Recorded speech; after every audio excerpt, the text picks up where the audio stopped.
Good morning. I call to order the GCC regular board meeting and retreat, February the 6th, 2024. A little after 9:07 a.m. Good morning. I call to order the GCC regular board meeting and retreat, February the 6th, 2024. Harry Block to 9:07 a.m. Good morning. Call to order and the GCC regular board meeting and retreat, February the 6th, 2024. Harry Block to 9:07. Good morning. Call to order and the GCC regular board meeting and retreat, February the 6th, 2024. Harry Block to 9:07. Good morning. Call to order and the GCC regular board meeting and retreat, February the 6th, 2024. Harry Block to 9:07. Good morning. Call to order and the GCC regular board meeting and retreat, February the 6th, 2024. Harry Block to 9:07. Good morning. Call to order and the GCC regular board meeting and retreat, February the 6th, 2024. Harry Block to 9:07. Good morning. Call to order and the GCC regular board meeting and retreat, February the 6th, 2024. Harry Block to 9:07. Good morning.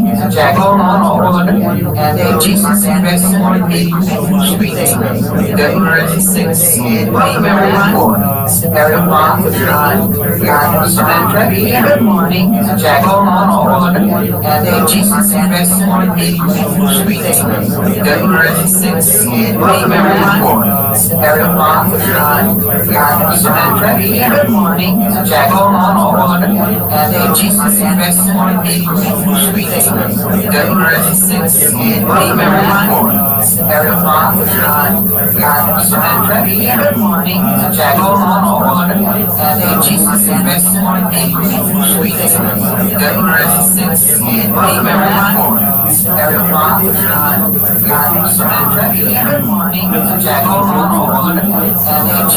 regular board meeting and retreat, February the 6th, 2024. Harry Block to 9:07. Good morning. Call to order and the GCC regular board meeting and retreat, February the 6th, 2024. Harry Block to 9:07. Good morning. Call to order and the GCC regular board meeting and retreat, February the 6th, 2024. Forward, so there's the young engineer this is 65 students from Saba, Saba Futures, and CCC. The opportunity to learn about finance literacy and the key elements to become a true health business, which also links very well with one of our key areas of working graduate, financial ready. But it's very nice to have our young women this opportunity, and that is the slide. So it plays very well. It does lead out. That's a very picture right there under our financial ready. On January the 17th, I had the opportunity to meet the Superintendent Student Advisory Council for the second time. We talked about our strategic plan, which we'll talk a little bit more today in this meeting. And the students had an opportunity to share their perspective on their experience as well as their input on our strategic plan, as well as provide suggestions on what steps we can take to better support their learning, well-being, and growth. And my favorite one was the students said, "Wow, you're as well as superintendent, you're the super cool guy." That's it. I'm done. Put a fork in me. I can retire now. And my favorite one. That may have been but that's okay. Over the last few weeks, myself and our entire cabinet, we have been doing coffee with the superintendent and cabinet, where we've all been going out to the school sites. Okay.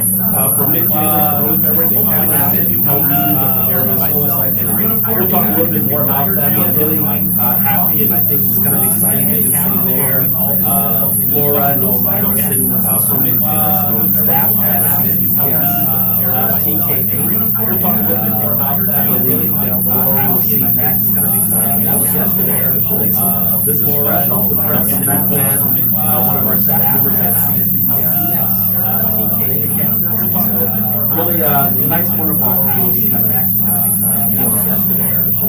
And then finally, we have the parent summit that one of our staff members had. Once again, I want to thank Miss Lily and really, yeah, you have it, who went and represented the board as well as myself at the parent summit and recognized our parents.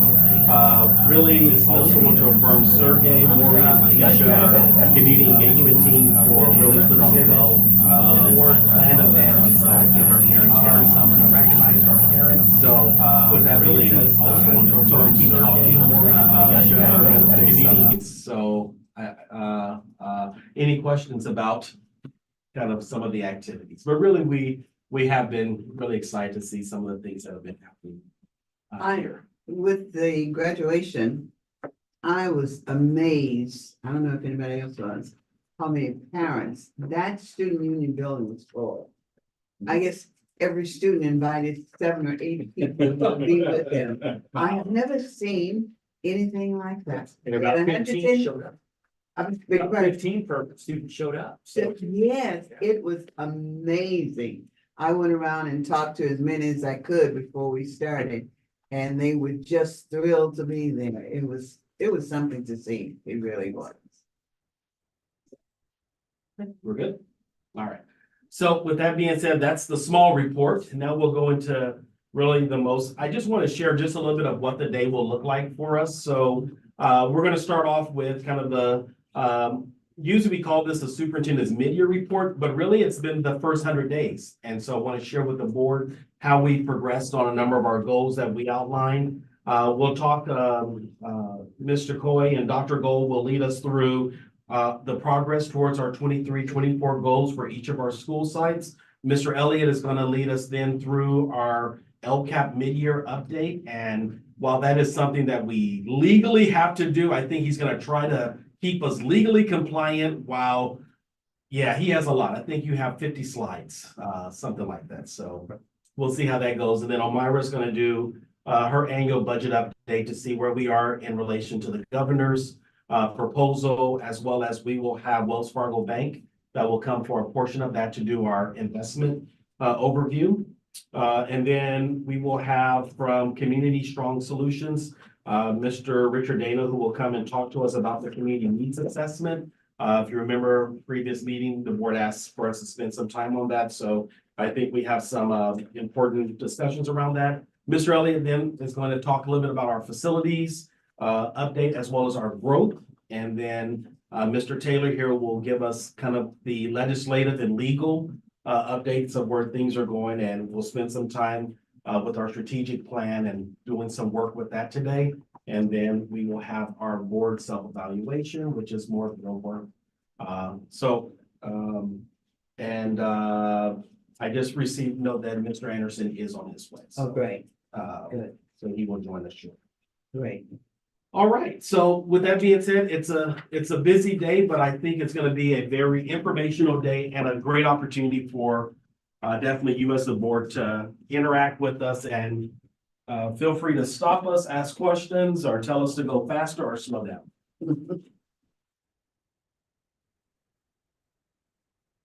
I know, but I tried. It bleeds out.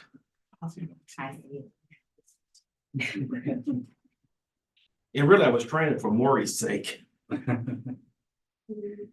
So just point. yeah, you're gonna have to do the old fashioned point like the weatherman. All right.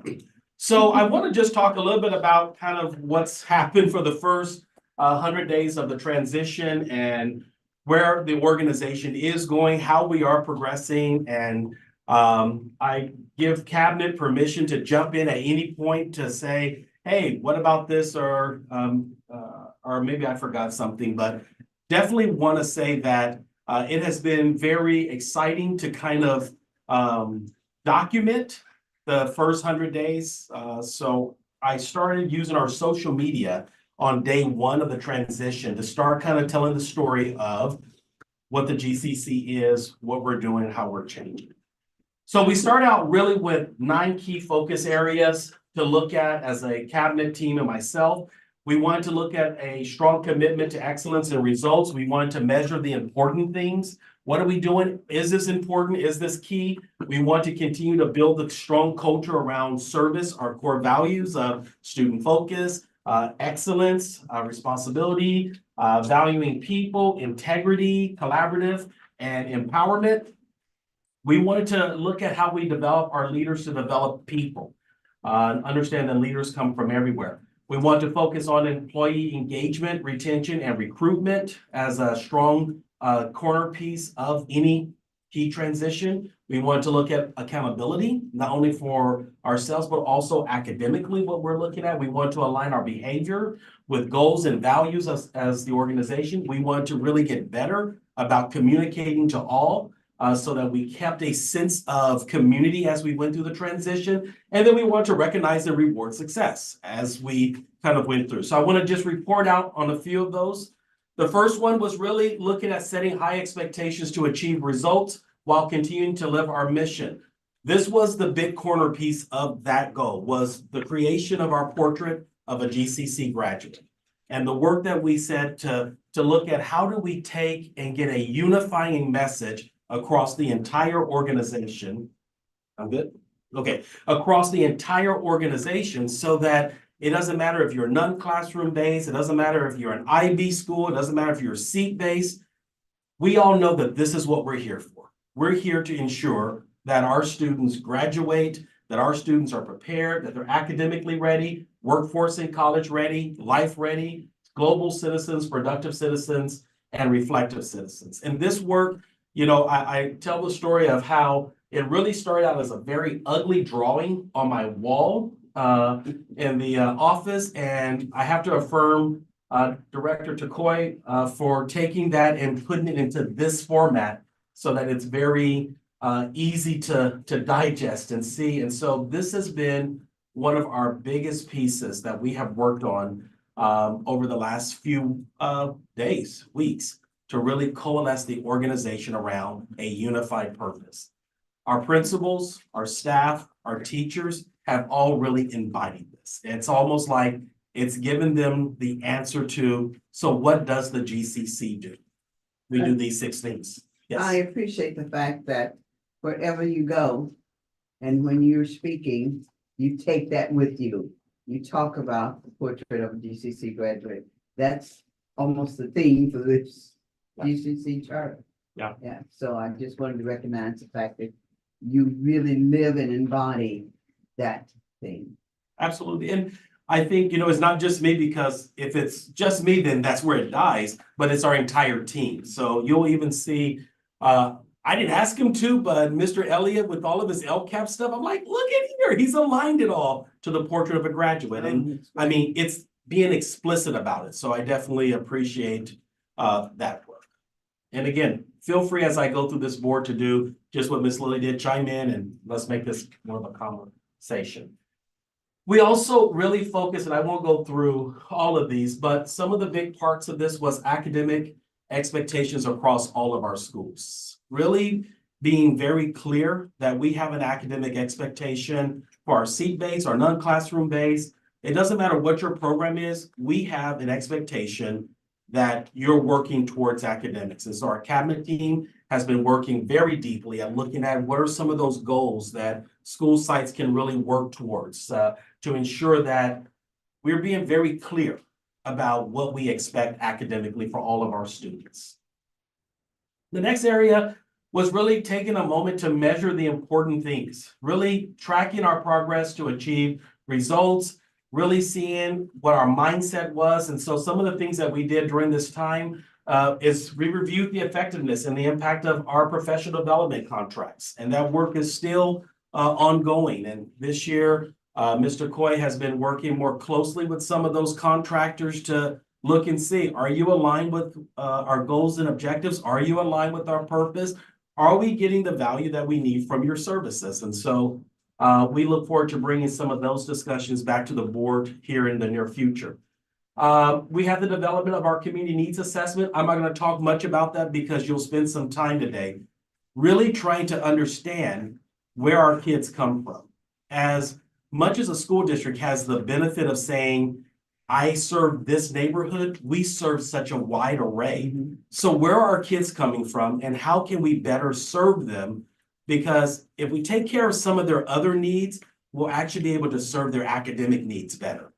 And understanding that, I think about one of our students at Saba North Market who, good young man, smart, made a bad decision, but it's because of the neighborhood that he came from and the number of games that he had to pass to get to our school. So it's like, what's happening in the community that is impacting what's happening in the school? And you'll talk a little bit more about that. And then we have some direct data discussions with our site directors and principals, really saying, hey, what does your data say about your school? What do we need to do? What are we looking at? And so Mr. Coy and I had meetings actually with every principal, and Dr. Gold was part of those for the schools that she supervised to say, let's look at your data, let's get serious about your data. And then we did some work this year to really align our data department with our academics department. Previously, our data kind of hung out to the side, was a little bit part of Ed Services. This year, it's supervised by Joy and Maury to really bring it under the Ed Services umbrella so that we're getting some more output from our data team. Building a strong culture. So really looking to sustain a culture that served all stakeholders with great concern. During this time, spent some time with some city council member engagement, keeping that relationship tight. That's myself with Council Member Kaplan and the North area. We looked at connecting with the Chamber of Commerce engagement. What's kind of funny about this, even though it's a chamber meeting, that's Daryl Wolf, former Sac City board member, that's Bassem Alcara, Twin Rivers board member. So again, the chamber involvement is actually very key. Some of that work will be what Matt will be doing with our principals to get them now connected into these settings so that they're beginning to talk about their schools. They're beginning to build those relationships.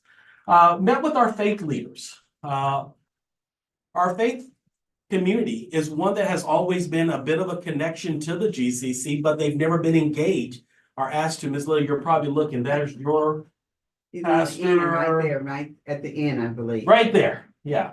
That's Ms. Lily's pastor. But we brought these pastors in just to talk to them about our schools, our programs, and yes, the portrait of a graduate to get them engaged. And so they're already beginning to look for ways how they can support the work that we are doing. And then we engage with our Community Business Advisory Council, the Superintendent's Student Advisory Council. That's those wonderful young people that are representatives of all of our secondary high schools. Great group of young folks. And then, this one right here, we're building culture within our central office team. I believe that's Dr. Gold with that 49ers shirt. I don't know why we allowed her in the picture that day. I think most of us are in 49ers here. No. Only one blue in there. Yeah, there is. Okay, one Cowboys. But we really have been trying to build culture within the central office because, again, you have all these different departments. And so that's really been a lot of Maury's work of how do we build the culture so that they become a high-performing, cohesive team. And so, like I said, as much as I get to report this out, it really has been a team effort. May I add one thing to that, Please. for sample? So we did have the first annual gingerbread making competition for central office where we were in random teams and had 30 minutes to build the best gingerbread house. Who And won that? it was a lot of fun. I must say that I did not vote. The administrators voted and we had a impartial member do the telling, but I And did who won? tie for first place. Yeah. My team member Rose and I, Yeah. with another, Ms. DeMarco got second place with her partner as well. So it was a lot of fun. Yeah, because we voted at the Christmas And you thing, get- yeah. You did. Yeah. You did. So again, just trying to build culture within our team. So as a learner organization, we have to have a priority on coaching as an impact for student instruction. So we have continued to look at ways to impact and help with this key group of administrators. And Joy has worked very hard to kind of synchronize and align all of our our contracts through the GCC learning cycles. And I know she's done a presentation about that before, but really looking at how we align our work with LTL 360, future management systems. This is one of my proud things that we did. We did the creation or had the creation and development of the GCC professional learning department. And we brought on 2 professional learning coaches, and that's the work that Heather has been doing very deep with our team. I'm excited because that means that the more we build their capacity, that's the less we'll rely on outside sources for a lot of our professional development work. And we'll be able to do a lot of that in-house. And so I'll stop there for 1 second. So Heather, what are some of the trainings that you guys have, and I know I'm putting you on the spot, some of the trainings you guys have already gone to start preparing that you could eventually lead? Yeah, absolutely. So both Adrian and Kimberly have been GLAD certified. So they've done the first step. And so that's the guided language acquisition designed for our English language learners, which we do spend a substantial amount in contracts doing that. So super excited. They right now can offer refreshers to any of those who've already been trained. And we hosted our first Sip and Glad this past week where we had some hot cocoa and had some professional learning, which they really enjoyed. They're then by the end of this year, they'll be able to do the whole entire GLAD training. Adrian Pierre has done building thinking classrooms, which is one of our math priorities that we've talked to you guys about previously. He is slowly taking over that from SCOE. Obviously, artificial intelligence, more ELD, literacy, and I'm actually finishing up this week and next week my facilitators training for letters, which is the brain science of reading. And so I will be a national certified trainer for that. That I know we have a couple of sites already, biting at the bit to get that training as well. And that's just to start. We have more as well, but don't want to overwhelm the new coaches with their training. So again, really starting those building blocks. So Joy, your turn to be on the spot. Talk to us about GCC learning cycles. So with our GCC learning cycles, we really wanted our sites to have a predictable process for reviewing student data throughout the school year and use that to impact instruction in their classroom. And to be able to review that data and make adjustments as necessary so that they have better predictors of end of year student outcomes. And so we created 3 learning cycles across our schools, and they've done a really great job in building strategies of what they're implementing for learning cycle 1, reviewing it, looking at the data, and adjusting for learning cycle 2. So they're currently finishing learning cycle 2 and building their strategies for the rest of the year, learning cycle 3. This is just the beginning. We hope that they will be able next year to develop and run concurrent learning cycles on different pieces of data, building their own capacity at the site. So the other piece, thank you both for that. The other piece was really our administrator meetings. We looked at how we could really not change the focus, but really become a little more laser focused with those meetings around academic learning and support. Still dealing with the operations, still dealing with the day-to-day, but really how do we start empowering our administrators with the academic tools that they need? So that was a lot of our development work over the last 100 days. And then obviously in any transition, you want to focus on employee engagement, retention, and recruitment, because that becomes a key indicator of, are people happy? Are they displeased? And so during this time, we were nominated and won again the best places to work. Myself and cabinet have been very intentional about being visible on school campuses. That's kind of been our, let's be visible, let's be out there. I will tell you, Maury is very visible on the campuses. It's, you know he's there. You know that he's there as a support. And sometimes he just goes to check on them. No purpose, no reason, no meeting, which is good. Joy and I was visiting was it COA? Mm-hmm. Visiting COA class. And so these 4th graders came up, Mr. Samper, are you going to come to our class today? You said you were going to come the last time you were here. I love that because it means that we're on the campuses. We're there, we're present. Joy may have a picture of me playing football with kids. I don't know how that's going to work out. My back hurts. And then again, we're constantly seeking employee feedback and ongoing engagement, because again, we have to keep them connected. Our AI Mavericks, did I get that right? AI Mavericks, being responsive to new and emerging technology and being the ones that actually are on the forefront of that, not on the back end being reactive, has been very key. And then empowering innovation across the organization. Really having the mindset that everyone's an innovator. And so that is evident by GCC Con and the work that Dr. Gold and her team did to bring together all of our staff. And here's what's unique. GCC Con was led by our staff. It wasn't a bunch of outside presenters. It was our staff teaching each other. So let's look at the numbers. The previous school year, our retention rate was about 86%. Through the transition, we have maintained a 96% retention rate of our staff, our teachers on the certificated side. Very proud of that. Classified side, previous school year, we had about an 80% retention. We are currently at 92% retention for our classified staff. And then with our administrators, that number is not reflected up here on planned exits. We've only have had one, which was a principal or former director who moved out of state. So I kind of like to say we had 100% of our administrators who stayed with us. 96, 92, 100% speaks to the fact that as a board, you managed the transition very well. We did not have staff running for the exits, which is good. So very proud of this, of these numbers. Accountability was really big for us, really looking to be committed to individual and collective accountability to achieve goals. Part of that was being in classrooms, being visible, visiting classrooms. At the conclusion of each learning cycle, there is a build-in for myself to go to the schools and to be in the classroom and to see that learning cycle in practice.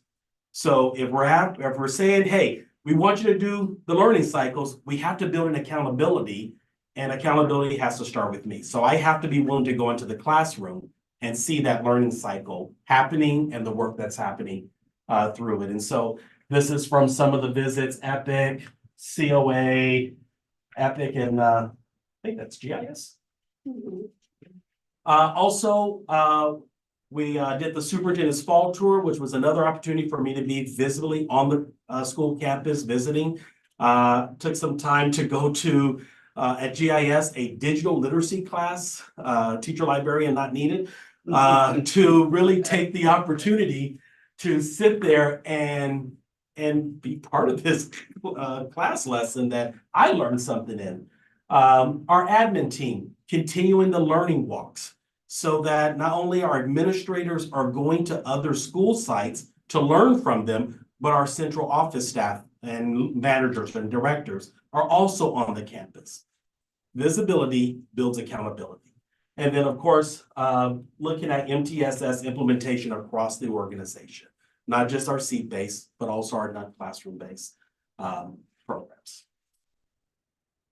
And then finally, moving towards the end of this, align our behaviors with goals and values, coming up with a very clear, consistent practice of priorities for the organization, saying that these are our 6 priorities, and these are going to be our 6 priorities for a minute. We're going to really look at getting deeper and focusing on learning, leadership, equity, well-being, opportunities, and engagement. And seeing our staff kind of coalesce around that work has been very important. It was co-developed with our with input from staff, students, administrators, community, and it also has forced us to do some organizational review of our practices to say, you know what, there are some systems that we need to improve to better align for efficiency. And so we're looking and working on those. And then also we're looking to assess how the central office can better support our schools and programs. We are not a back office provider, but we should be more engaged with supporting. Yes, sir. Yeah, I'm interested in that. You've been communicating with the constituent groups. Can you give me an example of where you got feedback and things that you've changed? Yeah, absolutely. So one of the first groups that I actually met with was students and parents to say, what is it that you need from us as a system? You know, when you think about charter schools, it usually is parent driven, not systems driven. Right. And some of the things from parents was our communications, how we communicate, what we communicate, when we communicate. And we've tightened all of those things up. Shortly after that, we brought on a communication specialist, Julia, to really focus on that. And I will say that I think our parents feel like they're getting more consistent information from us. Our students, they were like, we actually need more rigorous programs. Really? Yes. I love to tell the story that when I met with the students, I was expecting to hear lunch, facilities, but they were like, no, we need mental health space. We need, more rigorous programs, and we want to be college ready. We want to do dual enrollment. So Okay. that's when we then brought over through Maury's department, Ashley Madden to do really just that, our director of college and career readiness, to start really building our dual enrollments. And so where are we at now with dual A enrollment? little over 100 students this semester across the GCC. Yeah, good example. course. Good example. Yeah, so those are some examples of things that we tangibly do. Thank you for that. And then to go there, communicating at all levels, ensuring that our communication has been really very tight and key. Our Good Things newsletter, we expanded from just a staff newsletter to staff, parents, and community. It's driving me crazy, but I do the superintendent's video messages. And everyone watches those, right? Oh, no. Okay.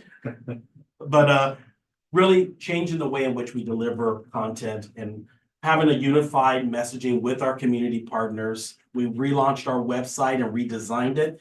And then even this year, changed a little bit of how we communicate with the board.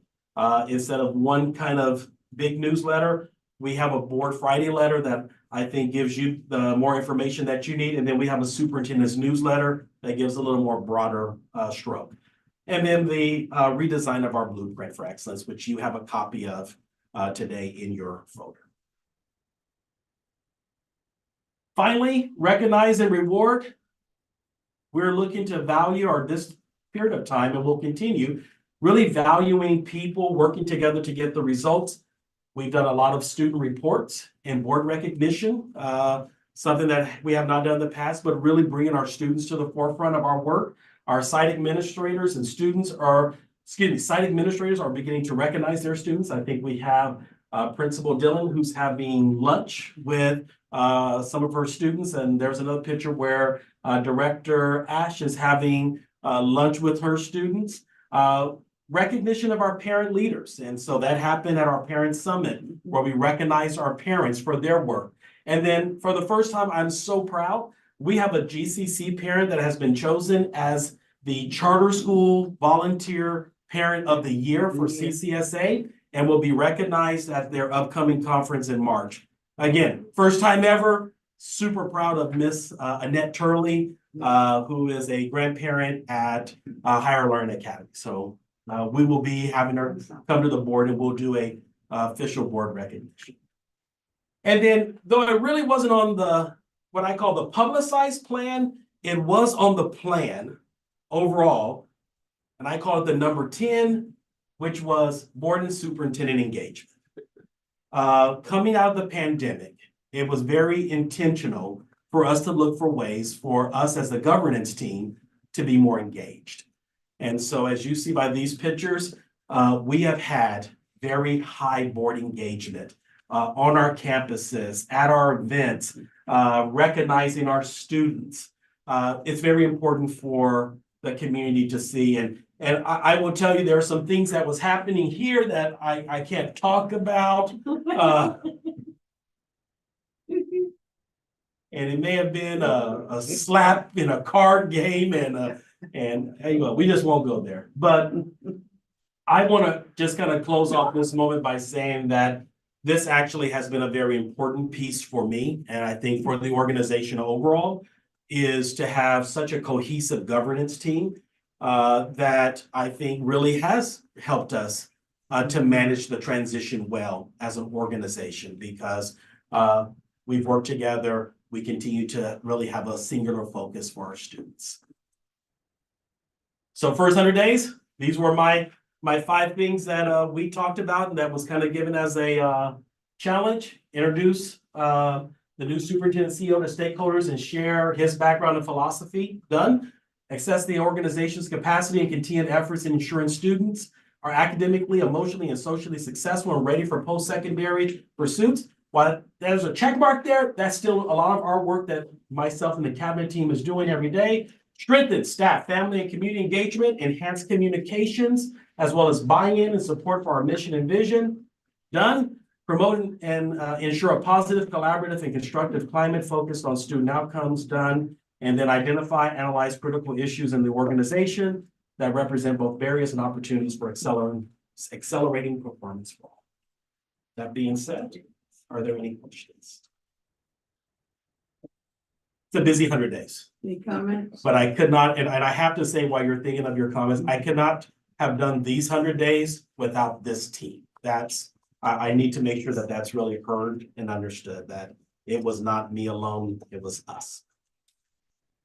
I appreciate everything that you have done. I'm sorry, was this interrupt somebody's thought? Board members, okay. No, you have brought us into an area where we're having more transparency. I think that's how I want to phrase it. You're easy to see, to talk with, and you have opened a lot of doors for the board members to come in and meet with you individually and collectively. And you kept us surprised of some things that are happening that we probably didn't know about. So I really want to give you accolades for your 100 days and what you have done so far with the cabinet, with your new people, and all of the work that you've been doing, and more to come. So thank you. Thank you. Well, Jason, all I can say is you now set the benchmark for the next 100 days. So I expect.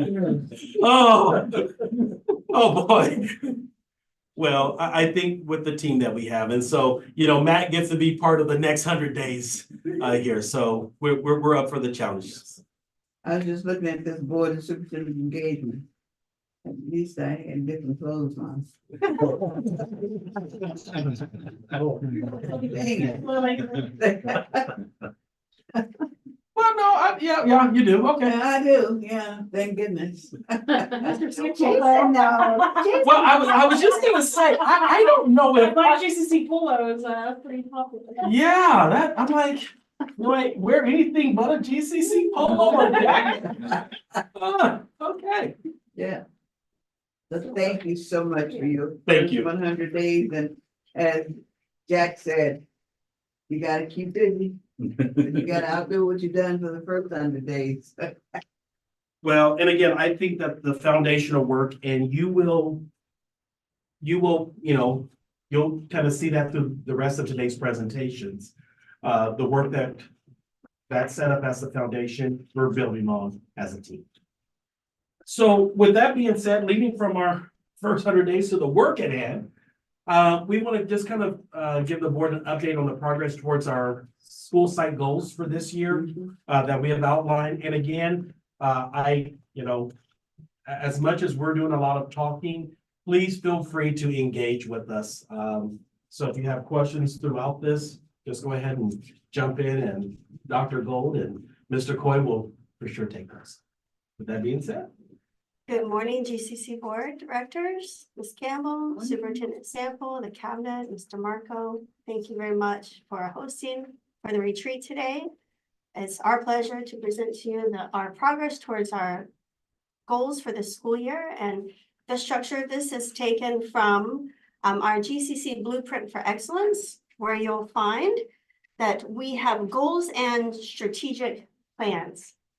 They very much align with much of what Superintendent just presented as his goals and accomplishments for the first 100 days. And of course, our portrait of a GCC graduate.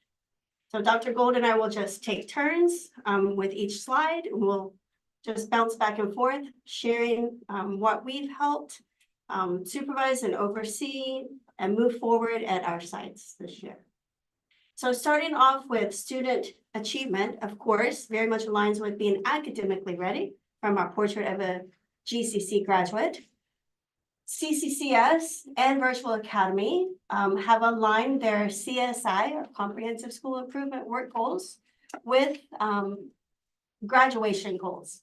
And they tracked this fall the average of credits earned per semester, and they were very excited to see improvement in semester 1 and the average of credits completed in students at CCCS. So CCCS High School had an average gain of 5 credits, and CCCS Virtual Academy had an increase of average of 8 credits per student of completion. And that kind of started with just assigning them more credits at the beginning of the semester. I raised bar. Yeah, exactly. So great progress with that. Futures High School has also modified their schedule to allow for an intervention time for high school. It's the first time they've ever done that. It's very innovative for a high school, and so we affirm Futures for really focusing on providing supports for students in need of extra support. And then, as Mr. Sample mentioned earlier, the GCC learning cycles, our TK through 8 schools are really focusing on strategies written within their school learning plan, strategies that will support their ATSI subgroup students who are where they're wanting to close the achievement gap for their students with strategies that EPIC specifically is doing and supporting students with English language development. A lot of those project-led strategies that Dr. Gold is working on with her professional development department. So goal 2, and again, we're just going to highlight a couple of these since you have all the information, is parent, caregiver, and community investment in support. And I think this is really as a charter where we shine. As Superintendent Mr. Sample said, right, it's really listening to the voices of our community, partnering with them to help drive and inform our decision making. And again, we really shine in this area. And a few highlights I would like to extrapolate is EPIC.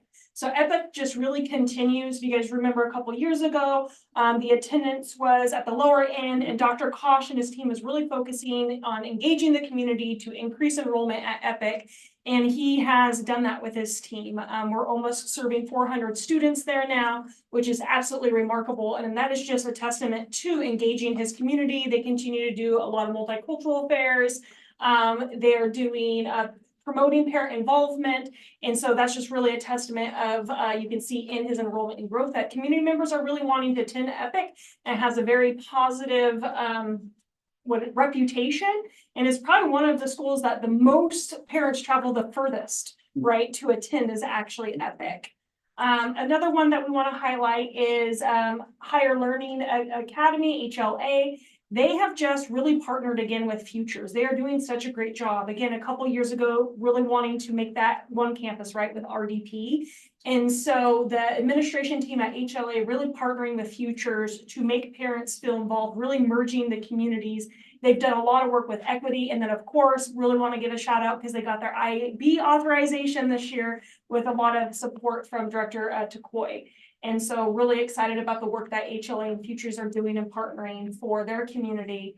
And then finally, want to really celebrate GCC Virtual Academy. As we know, that school has just really grown tremendously. And every single year, they're just thinking about how else can we engage our community, which, as you can imagine, virtually has some barriers, right? That want to affirm Ms. Jones and her team and Mr. Campbell, they have started monthly student celebrations and assemblies, which we just met with them yesterday for coffee with cabinet. They have like over 80 students participating in their monthly celebrations.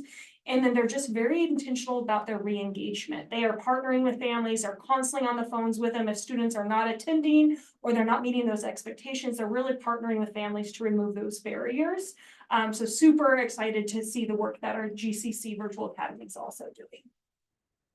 Good question. On Yes. the Virtual Academy, so you asked the parents and the students actually to come in, and where do you meet? Where do they meet? In the CC, that's facility, or where? So these celebrations and assemblies are actually also conducted virtually online. Online, so there is not, they don't come, okay. No, they have though increased their field trips and enrichment opportunities, which we'll touch on later, where we are able to bring families to field trips and other celebrations, like in local parks, we'll have gatherings. But these ones are actually all done virtually. So how often do you actually physically see the students or parents in the virtual academy, would you estimate? Well, they're bringing them in for testing For, now. so LPAC testing, state testing, they'll bring them in for like, if they're not able to engage with them virtually, so for like an SST meeting, they'll engage with them in person, but predominantly it is virtual, other than the enrichment activities or 3 or field 4 trips. times a year? 3 or 4 times a year. Okay, Yeah, but I can also say that they talk to them directly on the computer. oh, I understand that. Yeah. I just wonder if, actually to get them in. It's just interesting to see the willingness to come in physically and so forth. I assume they even register online. They do, but they do have a good onboarding, and they also have to pick up materials. And so the teachers will actually prep material kits for them so that they can actually do like hands-on art projects or science projects. And so parents will come in also to pick those up to engage them.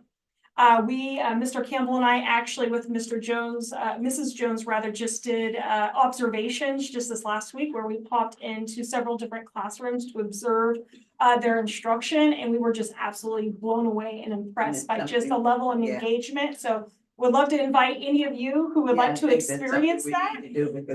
It's amazing to see the transfer from seat-based. You still have some of the same concerns, like the teacher, like, stop doing that. Turn around in your chair. Take your shirt off over your head. Stop picking your nose. Wash your hands. But then they also have the ability to mute. So, but they just did such a fantastic job. So. And just to add to that, I had the opportunity to likewise do a classroom visit to the virtual academy and spend some time in one of the classrooms. I would recommend, and we can coordinate this. Yeah, for we need to do any that. board members. It will blow your mind. Just the level of engagement. Yesterday, we were with the virtual academy staff for the superintendent's coffee with the cabinet and superintendent, and we talked about that. Just the level of engagement that they have managed is beyond me. Fascinating. Yes. Do they break into smaller groups? The They do. students? Okay. Yeah, so they meet, it's different depending on age level, but like with the primary, knowing that they need more support. So they spend about like 3 hours in the morning as a whole class, and then they have their lunch, and then they come back in the afternoon for small group instruction or one-on-one. And then in the higher grade levels, they have like office hour opportunities for them as well. So they do both whole class and small group. They have paraprofessionals also who push in to support with those small groups as well, to make sure that students are getting the academic interventions that they need. Yeah, I think we just. What is the class size in that situation? So we have some that are as small as 10, and then up to like 20 in like the primary grades, and in the highest is at our older grades, our junior high and our high school, but they're still around, I'd say 25. I was gonna say, I attended where they had the cooking class and they cooked, and I was sitting in there watching, and they made food and I had to eat it, so. It was really good. So those are some of the materials that they would pick up, right? Is because they're doing the cooking, and so we supply the materials for that. And I think it would be great for us to see, because I have not seen the virtual academy. Yeah, I think that would be great. Work, so I think it would be great. We need to make sure. You can do it for me. And currently, when they bring the virtual academy students in, they're sharing space at the GCC. So they'll use the GCC boardroom or the training room. But I know they're very much excited to get the other half of our building opened. Yeah, Where part of that space will be dedicated to virtual academy and will be their space for bringing in teachers and what students. is the approximate date of opening? Do we know? Mr. Elliott, we're hoping this month. Today was the date we were given by SMUD for the power to go on. I'm and still waiting for We're the still power. waiting. And Still that has waiting. nothing to do with the storm. Yeah. They've got to turn on the transformer, whatever that looks like. But that is not their priority right now. No. But it looks like, I would assume by the end of this month, we'll be live in the Okay. new room. Like right now, like their virtual academy is using our boardroom for LPAC testing for their students. So goal 3 is curriculum, and it is GCC's goal that we have curriculum that is engaging of all students and is culturally responsive to their needs. So Sava and Features this year is offering a new ethnic studies class, and they're currently piloting the curriculum for those courses. So we affirm them for being forward thinking and getting ahead of this requirement that will eventually come to all California schools and implementing that this year. GIS and HLA have implemented new research-based phonics programs to support reading. I think COA as well, like many of our schools, Virtual Academy, we're training staff to use this research-based phonics programs. And I just want to thank Dr. Gold and her team for helping organize that next higher level of instruction for our students to help teach them to read, the most important skill that they need, right? And that's also part of our MTSS, implementing tier 2 and tier 3 supports for those students. And COA has made a significant investment of time and money of implementing a supplemental curriculum called Be Glad for their English language learners. Goal 4, school culture and environment. So as you guys know, we are a national CKH district and organization again, very proud of that, as all of our schools are CKH. In highlighting COA, I think it's very evident when you walk on that campus just how much connection and culture that their staff, students, and families that they have. That staff is very committed to integrating their staff and their students and supporting all of their needs. Another highlight is Futures High School.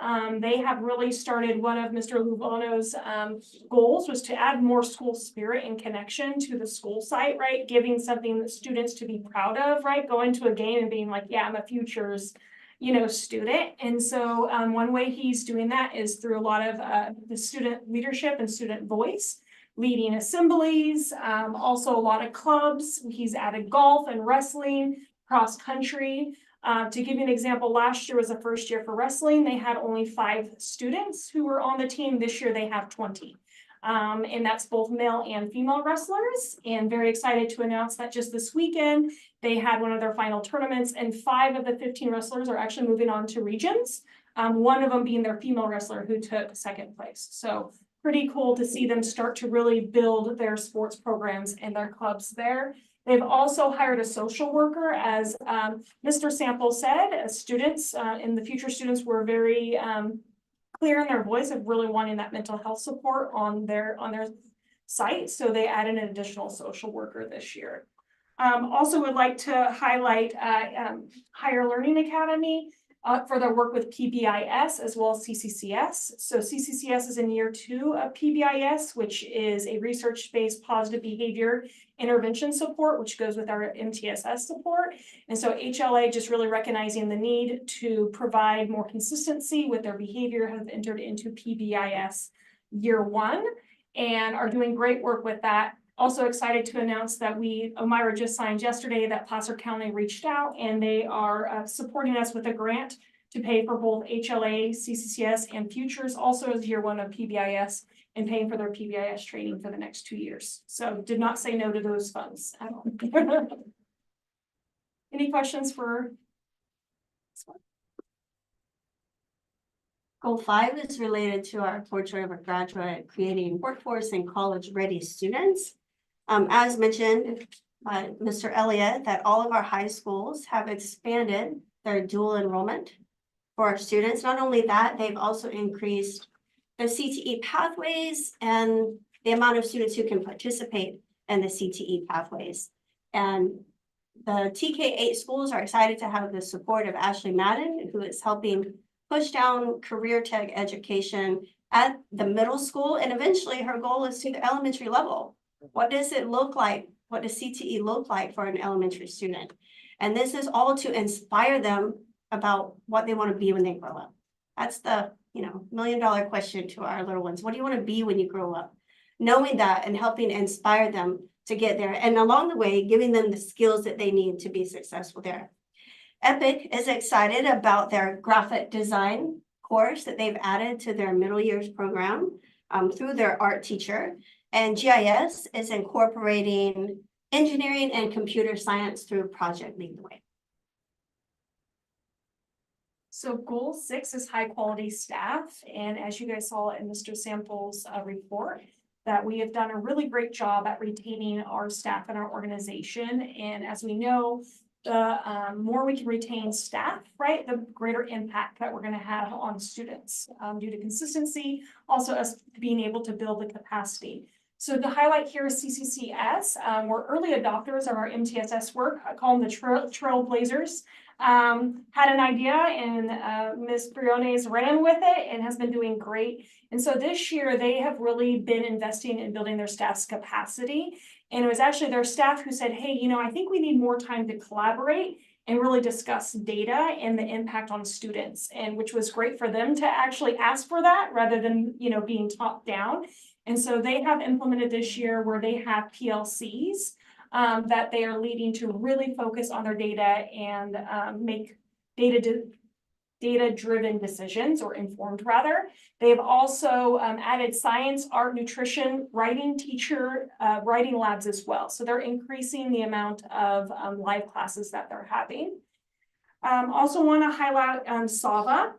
So they have really been focusing on, again, looking at MTSS, looking at our data, what can we do to provide that rigorous instruction for our students in independent study. And so with activating the voice of their staff, they realized that they needed more single subject teachers. Right now, a lot of their teachers are multiple subjects because they act or perform more like case managers, where they're just supporting the students through their coursework, but wanting to add more rigorous coursework, wanting to do more live classes, they've noticed a need to hire more single subject teachers. And so that is something that they have started to actively recruit.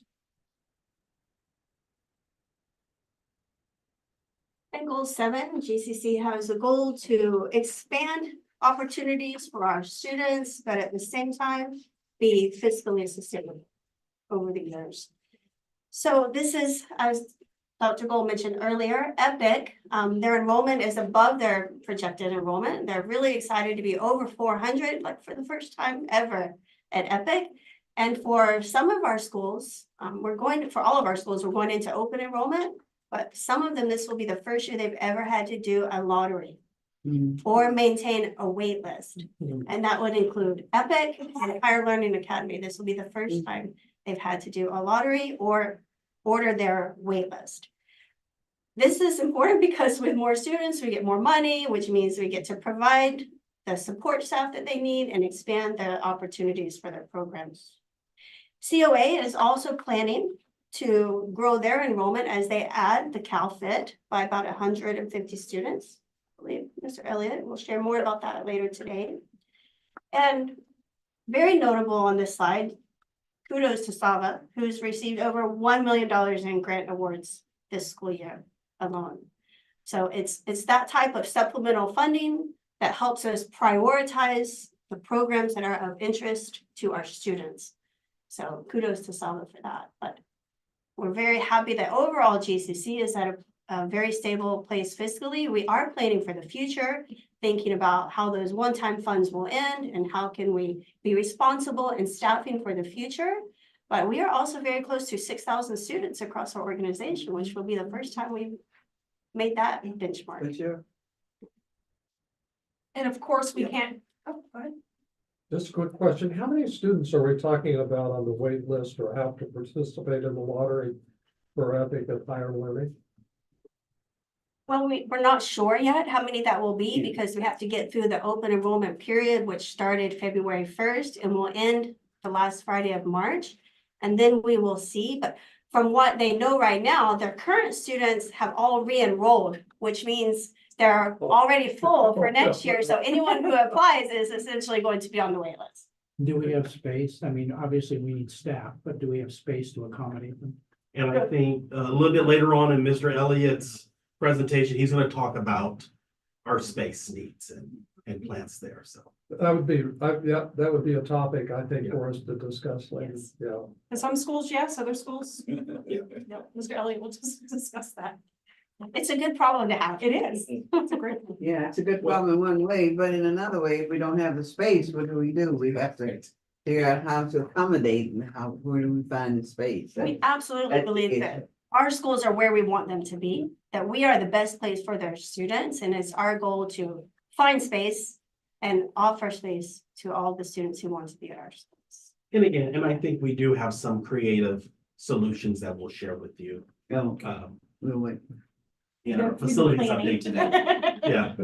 Yeah. Great. And of course, we can't do all of this without all of you, right? In governance and our leaders. Our leaders are absolutely amazing who run our schools.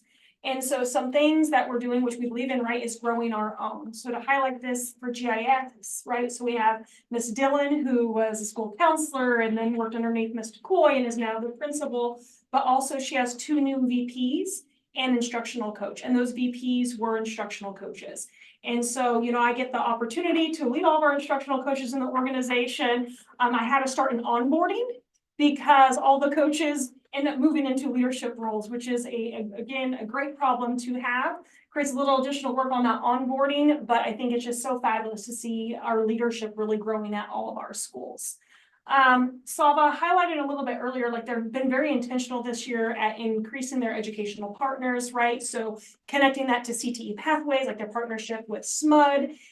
Also just hearing their voices again about what is it that they want, hearing from students that they want increased rigor in our independent studies, they want access to live classes, they want to dually enroll in our independent studies, because we are starting to see more students who are wanting that option who are college bound for a 4-year. And so they are really listening to their parents, to their community, and to their students, and they are adjusting based off of that. And then we have a couple of new instructional coach positions, which was the math teacher, who's the MYP instructional coach, Brandon Bagazi at HLA. And then, of course, we have the new VP position who supports PYP, which is Miss Nina Simrook at EPIC. So again, just really want to highlight that we really believe in building the capacity, going from typically teacher to coach to leadership roles. And that's really evident by the work that you see here being done. And that concludes our update. Any questions? Joy, I forgot to ask us on the curriculum. Phonetics has been around since the dark ages of education. What's research-based phonetics? I hadn't heard that before. The program that was written is based upon research, the science of reading. And so you can see a lot of our curriculums nowadays have become more whole language, where phonics is just a by-part of the curriculum and it's not a huge focus of it. And so we're wanting structured phonetic curriculum to really fill in the gaps for these students. And maybe Dr. Gold can talk more about the research around the science of reading, but that really is the big professional development learning that a lot of schools are leaning towards and purchasing curriculum based upon that. And I'm sure in her letters training, she had all that research. Two years worth of brain science updated. I hate to 2 share years with you, worth. we had this debate 40 years ago. Yes. About phonics. Or maybe Nothing 50 new years under ago. the sun. Yeah. Nothing new, believe me. It's Yeah. definitely, the philosophy doesn't really not or the debate isn't. It's just that with brain imaging and the more sophisticated research has gotten, we're able to understand better how the brain processes language. So whole word versus letters, right? And so when we look at our adoptive curriculums, primarily the people developing the curriculums are not necessarily experts in every single part of it. And so typically with phonological awareness, curriculums such as Wonders and stuff, they just have a deficit. They're not sequenced appropriately. They don't introduce letters in the right sequence. And so we're noticing that, like with Hegarty, the program that Mr. Coy is talking about has actually been vetted. It's been piloted. They've had, pilot groups and it's actually shown to have huge improvements on teaching students read. So we just have to figure out intentionally where to supplement in areas where our curriculum isn't as strong based off of current research. And which students need another level of emphasis in that instruction. Right. But yes, it's an age-old debate. We can talk more if you would like. I can I predict, talk literacy for Oh, yeah. 50 years from now, there will We be. still be talking. 100%. We'll all be wearing headsets. Well, they do that in some countries where they have headsets and they can tell the level of engagement based off of artificial intelligence. So How do you fit the parents into it? because that's the key. Go ahead. Oh. Do you mean in the sense of like literacy and getting them the information of how important literacy is and things that they can do at home? At home, they help kids. Yeah, so that is part of, I'm developing a professional learning strategic plan for our department, and that is actually one is how do we get this information to our parents? The last couple of parent summits, I did an early literacy at home of how to support your students, to give them strategies and just understanding so that they're equipped with it. And so that is part of our plan of how do we provide this professional learning, also love and logic, some behavior training, English classes as well for our families. So that is part of our plan to strategically get the information, because that's one of the most important part. Early literacy, exposure to language, right? Getting it in the little baby's hands from birth is absolutely critical. Yeah, because I talked to some parents and they said one of the problems is helping the kids with math today. Yes. So that's difficult because math has changed from what it used to be to what it is today. Correct. So they having problems with that. And there will also be, you know, looking at the AI realm of it, like platforms that we are vetting to look at how can they support our families in the home, because there is some great programs out there that will, with math in particular, where you can take a picture of it and it won't solve it for them, but it will actually show them step by step how to solve it. And it's getting so sophisticated where it can actually do an error analysis and be able to tell the parent like they forgot to regroup and then show them how to regroup. And so it'll be very interesting to see how we can leverage some of that technology and innovation to help our families as well as at home to learn these things. On an individual student level, though, we are also using categorical Title III money, some Title I money to purchase books and just send them home. So there's more reading, they have a book in their hand. We're also, it's important that families know the level where their kids are. They have a clear understanding of what their child struggles with and how the school is supporting them through student study team meetings. We're meeting with them, lots of them on a regular basis to give parents an update on how their child is doing and how we're providing supports for them. I like the idea of the summit where you have workshops for parents to sign up to attend and doing those kinds of things that you just talked about. And also virtual, Yeah. right? So we want to like play around with what is most attended, what are the best times, what are the best days of weeks, right? What is offer some in-person, offer some online ones, and really start to assess what is it that our community is needing and gravitating towards. Because they truly are partners, right? They're the number one. They have the number one impact on students. First teacher. Thank you. Right. Thank you, thank you. Thank you, Thank you so much, thank you. Dr. Gold, Mr. Coy. Next, we're gonna have our LCAP mid-year report. And so Executive Director Elliott, who, for the record, has the most slides today. That I've ever had in my life. in a Well, actually, presentation. yes, but Maury has the It's not- most slides of all of us today. It's only 40, it's not 50. Oh, sorry. Yeah. Sorry. Just 40. Thank you. And we'll move through at a good pace, but we'll make sure we also get you the important information that you need to know. Well, good morning, President Campbell, Superintendent Sample, and Board of Directors. I'm glad to be here to present our 2023-24 LCAP mid-year update. There are some new requirements around this update this year, and those are stated here on this first slide. So what do we have to do as GCC to meet this requirement? First off, we have to report on the progress of all metrics with available data. It's February. We don't have a lot of the ultimate outcomes we're looking for at the end of the year yet, but those that we do have, we'll have listed on each of these slides for each of our schools. We'll report on all expenditures for each action. This year, we have 3 goals with 6 actions under each goal for all 9 LEAs, hence the 40 slides today. So you're going to see that data. And then we'll report on the implementation outcomes for each action. And this is how we broke it down.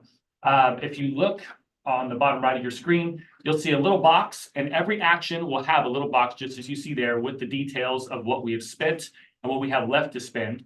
And the highlighted section where it says action 1, you'll see a couple letters next to it. If it says NI, it means we're not implementing that action this year. Our plans have changed. If it has a P next to the action number, it's a planned implementation that we haven't yet began. If it is a PI, that means it is partially implemented. We're working on it and we'll continue to work on it throughout the year. And if it is an FI, that means it's fully implemented and we are a full go making that action happen for our students. So that's the rubric you'll look at as we go through each of these slides. We'll start off with CCCS. As you can see, we have on the bottom right, we'll give you the summary of all 6 actions for this specific goal. So goal 1 is to develop college and career ready students. I'll spend more time on this slide than the rest, just to go through what each of the actions are. Action 1, and this will be the same across the board for all 9 of our LEAs, is to fund certificated staff to provide broad access to courses promoting college and career readiness. Action 2 is to provide classified staff with the same purpose as goal number 1 to support college and career readiness. Action 3 focuses on PD. Action 4 focuses on funding for instructional programs and resources. Action 5 focuses on funds activities and events to promote college and career readiness. And action 6 is making sure the school campus is a safe, clean, and has an effective learning environment for students. So as you can see, you've got the spent and encumbered number up top. This is what we've already done this school year. And then the remaining supplemental and concentration grant budget is listed below for each action. And for goal 1 for CCCS, you can see we've spent about $1 million and we have about 100,000 left for this specific school year. Big focus this year for CCCS, college and career readiness right here, action 1, really enhancing and growing their CTE programs, which when I get to my facilities update later, I'll give you some specific data on what that looks like this school year. Goal 2 is to increase academic growth, achievement, and enrichment opportunities for all students.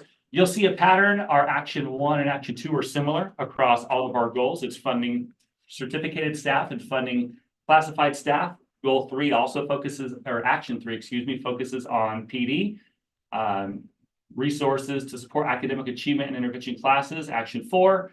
Action 5 is again events focused on academic achievement. And action 6 is specifically special education services to students to provide, to help with academic achievement. Goal 2, you can see 1.1 million spent with about 140,000 left to go for CCCS. Goal 3 is to foster a positive culture and climate through providing a safe, healthy, and engaging learning environment.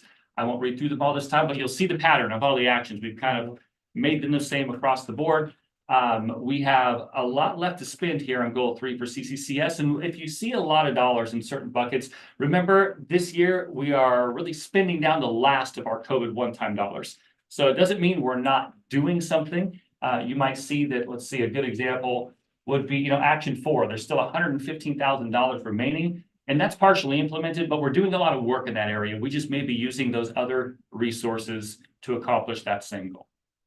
Overall for CCCS, when you put all 3 goals together, they have about $550,000 left to spend of their S&C dollars at this point in the year. Questions on CCCS? Okay. Next up, COA, our largest school. So you're going to see the biggest number in all of our S&C buckets here. Staffing has definitely been better this year than last year. But as you can see here, we are partially implemented on action 1. We have a lot of staffing positions still unfilled, both certificated and classified. I think you'll see more classified on the next slide for goal 2. But continuing to post those positions, working with HR to recruit to fill those positions. And if we don't have them filled, principals and directors are working hard at their school sites to find other ways within the staff they have to make sure students are receiving the resources and the interventions and the programming that they need to have to be successful. Overall, goal 1 for COA, we're looking at about $750,000 left to spend at this point in the school year. Goal 2, academic growth and achievement. Again, same idea with the staffing, a lot left remaining in both certificated and classified, with a total number of about $824,000 left to spend in goal 2. And then if we move on to goal 3, another $156,000. So for COA, flip my notes here, you're going to see about $1.7 million left of their S&C dollars to spend. Again, most of that's due to not filling staffing positions that have been posted all year. So a big challenge we continue to work through. Moving on to Epic. Epic's done a really good job at spending down their LCAP dollars. As Joy said, they are just getting to that point where they're about to have a wait list, and Jerry is one of our most detailed principals, Dr. Kosh has to say, at managing a budget and making sure he hits the dollars exactly as they're meant to be spent. And this is reflected throughout. If you do see parentheses, simple, that means we've overspent in that category. But again, if you look at the final numbers with LCAP, S&C dollars combined, you'll note that we do have dollars left to spend for all of our schools. We've overspent the goal 1 by $25,000 this year. And goal 2 for EPIC. Again, staffing's been strong. Jerry has the staff he needs to provide these support programs for his students. We have about $26,000 left in goal 2, which balances out from goal 1 for his S&C bucket this year. And in goal 3, he has spent about $164,000 and has a remaining balance of about $67,000 this year across all 18 actions for the 3 goals in the EPIC LCAP.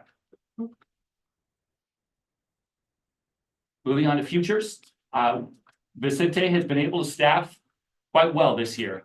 We have a lot of dollars allocated in this goal 1 action 1 for college and career readiness, as he has made a focus on dual enrollment, support for college, support for CTE. So we have a big bucket of dollars here for action 1 and goal 1.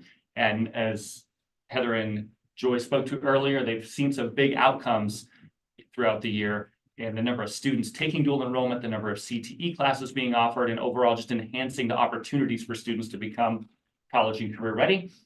Overall numbers for goal 1 for futures spent $1.2 million and has about $145,000 remaining across all 6 actions in goal 1.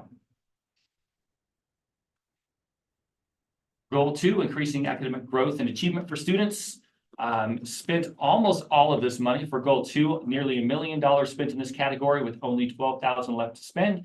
And oftentimes, when you're looking at numbers that are small in the staffing positions, it's a difference in benefits of what we had planned to what actually happened, whether an employee is taking benefits, maybe not taking benefits. We're making projections at the beginning of the year, and then as the year moves on, those numbers come through and we make sure those all balance out by year's end. Goal 3 for futures.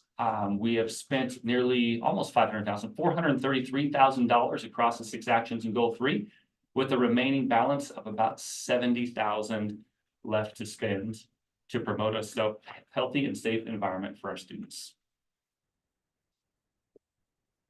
Moving on to GIS. GIS has also done a good job staffing this year. They've got a few dollars left, so I'm assuming that's about 1 unfilled position that's funded through our S&C dollars. Certificated staff is looking good. The $9,000 remaining would just be a variation in the benefits that I spoke to earlier. And with the total remaining balance of $138,000 out of almost $1.4 million allocated for goal number 1 for GIS, developing college and career ready students. Goal 2 for GIS, we have a total spent and encumbered of $896,000 with a remaining budget of almost $63,000 across the 6 actions. And when you look at goal 3, again, Deep's done a good job of spending these dollars down. Less allocated in goal 3, as a lot of her dollars were spent on staffing for goal 1 and 2, but looking at a total spent of $133,000 with a remaining balance of $35,000 across each action. Lots of numbers here. Hope you're hanging with me. All right, HLA allocated about $500,000, $436,000 to be exact, towards certificated staffing, a lot less in classified staffing. But again, HLA has done a decent job at filling positions. We have 1 unfilled position here left for goal number 1. And you know what? I wrote the numbers down because I need to make sure I give those to you. Somehow I left off the grand total for goal 1, and they have spent or encumbered $996,788 with a remaining balance in goal 1 of $179,000 to go.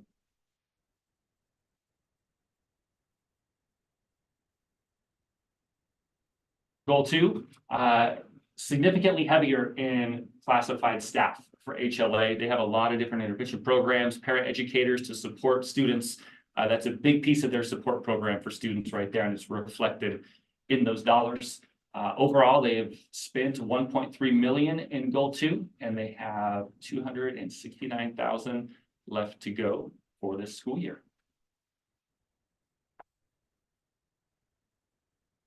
Goal 3 for HLA, again, fewer dollars allocated here because most of our support is built around staffing and making sure we have those teachers and paras and instructional coaches to give the academic support students need. They've spent 419,000 and have a remaining balance of 68,000 for goal 3 at HLA. On to our 3 SAVAs, and again, those are 3 separate LEAs, so you'll see SAVA up here 3 different times. First off, for our Elk Grove charter, you're going to see lower numbers overall in this S&C budget because SAVA Elk Grove does have the lowest percentage of unduplicated students across all of our 9 LEAs. We have about 1 position funded through Action 1. We have maybe 1 paraeducator funded through Action 2, so on and so forth. About $72,000 left to spend for SAVA Elk Grove in goal number 1.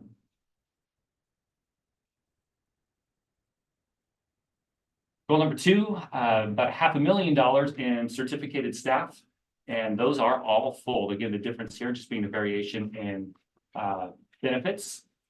What else do I want to highlight? When you're looking at the SAVAs and the futures and CCCS, I should say this for all of our high schools, really action number 4 is built to support the CTE classes. We have additional CTE funding we use for that at times, but it's also important that we build in CTE support into the LCAP, and that action 4 in goal 1 is typically where we do that. Remaining balance for goal 2 here of $43,000 for SAVA Elk Grove. And goal number 3, you're looking at a total of $203,000 spent in goal 3 with a remaining balance of $35,000 for the Elk Grove LCAP. SAVA Sac City, again, this is our 2nd largest LEA. So you're going to see, and with a very high percentage of unduplicated students. So you'll see a very high number of dollars allocated in this S&C budget. Overall, SAVA has spent down a significant majority of their LCAP, $2.5 million spent just in Action 1, or just in Goal 1, I should say, with a remaining balance of $54,000. You move on to Action 2. You have a couple of positions funded in Goal 1, Goal 2, Action 1. And again, you have a remaining balance of only $50,000 out of a $1.5 million budget in Goal 2 for SAVA Sac City.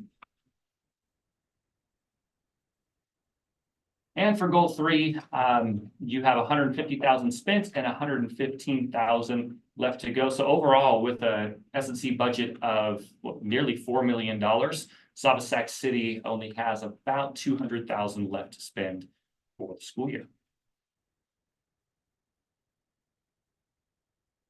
And we go from one of our largest LEAs to our smallest LEA currently, which will hopefully change over the next couple of years as we look to grow at our SAVA Twin Rivers campus. Goal 1, we have a total budget spent of $85,000 and a remaining budget left to spend of $53,000 across all 6 actions. For Goal 2, $585,000 spent across all 6 actions with a remaining balance of $82,000. And looking at the final slide for Goal 3, a total spent of about $100,000 with about $81,000 left to go. So that is a crash course and all the numbers for all 18 actions. What I will say about the LCAP in general, the purpose of the LCAP is to make sure we have extra support and resources to serve our unduplicated students. And the Ed Services team, the budget team, and the directors and principals together spend a lot of time sitting through our budget meetings, our monthly meetings, to make sure that all of the specific expenditures that go into every one of these 18 actions across the LCAP are impactful and are effective, and we will analyze that every year by looking at our outcomes, academic outcomes at the end of the year, looking at surveys at the end of the year, and we will make sure that we are doing our due diligence and providing every support possible to our students to make sure they get to where they need to be to meet those outcomes and our graduate profile. Sir. Elliot, I want to thank you. It's impressive. The amount of bookkeeping is really significant. Bookkeeping's hard. I know. I just say, give me the data and put it into a slide, but thank you. And I remember long before the time we had LCAP, so, but anyway, thank you, yes. And I will just make a comment here. I like the distribution of this. I think more of the traditional K-12 districts have weighted almost all of it into staffing. And I appreciate the fact that we're able to, and looking at this, the evenness of this and the fact that we've had the flexibility to put it into other categories. So it Agreed. is a plus. Yeah, it's, you know, it's a lot of numbers on this presentation, so it's, I got it, it's hard, yeah. it's a little dry. But even as I went through it, it does make you realize how impactful these dollars can be when you spread them across for different purposes And as you're don't referring. wait, yes. Yep. And you have to, don't you? I'm sorry, go. What is the average student per class? Average student per class, well, in the elementary schools, I'm gonna let these directors speak to it. I'm thinking 24-ish. That's probably. Average students per class. High school, you're getting up into about 30 at our seat-based schools. For our independent study schools, an average caseload ranges from 25 to 28 students on one teacher's individual caseload. Yes, Bruce. You know, budget and accounting systems are created for accountants. We get 20 numbers up there. How visible are those numbers to the principals? These numbers? Yes. Very visible. For example, when was our meeting? Last Thursday? We went through this report together. And we gave them time as admin teams at their school site to sit down to say, here's your mid-year report. They also get quarterly budget reports from Elmira where we go over kind of lump sums. But we're intentional about sitting down and breaking it down and making sure they see this type of report so that they can go back and best, you know, figure out how to allocate the dollars they have. So sitting at their desk, can they pull up those numbers? What they can do on this end, they can request a report from Elmira's team at any time.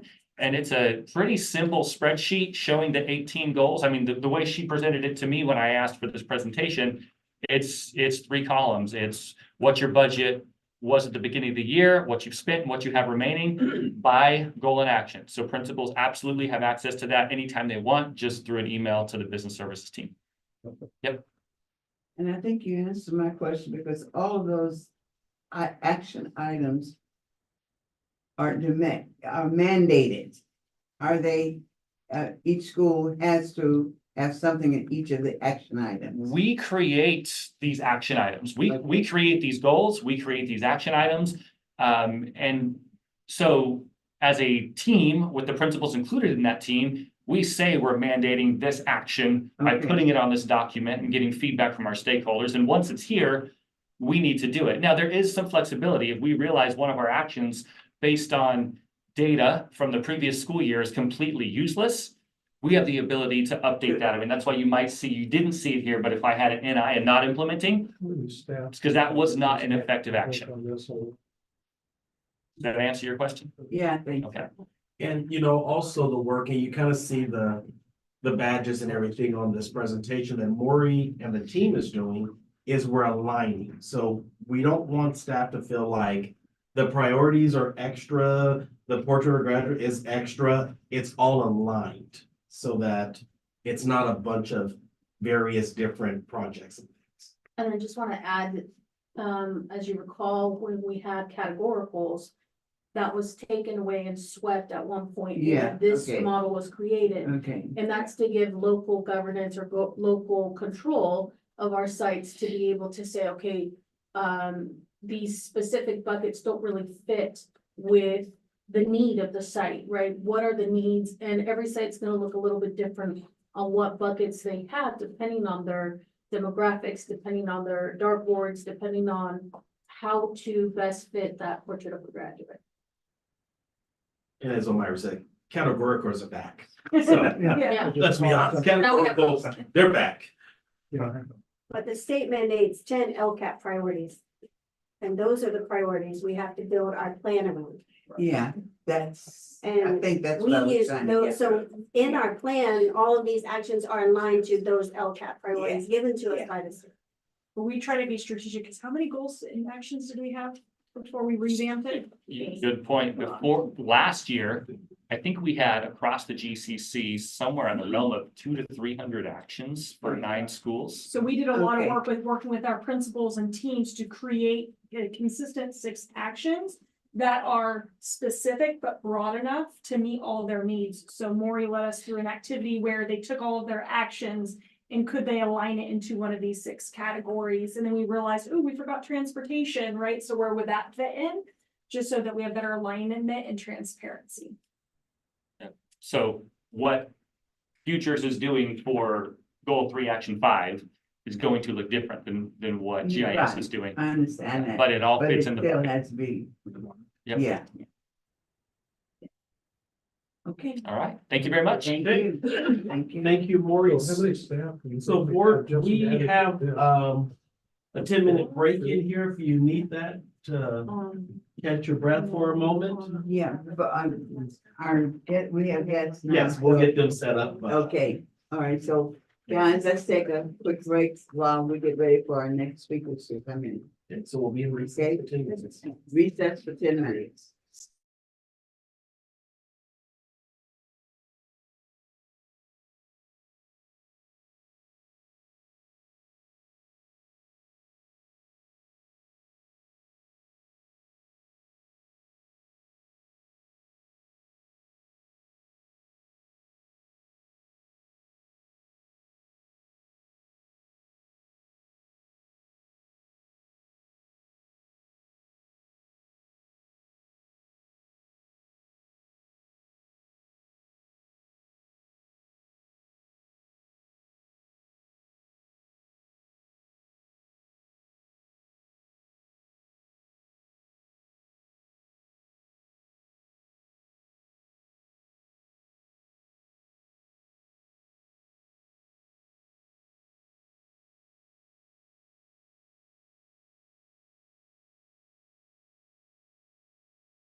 Going live.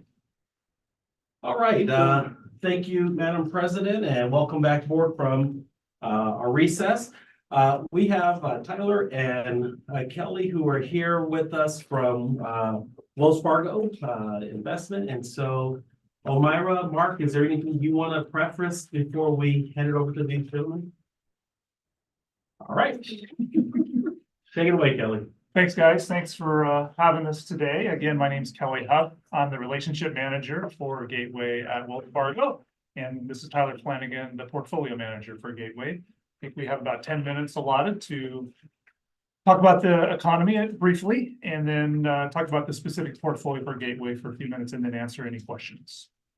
So I will start with talking about this first chart, which, you know, if you look back at 2022, it was a very challenging year where stocks and bonds really struggled and were all negative. And as you can see, 2023, a very different story.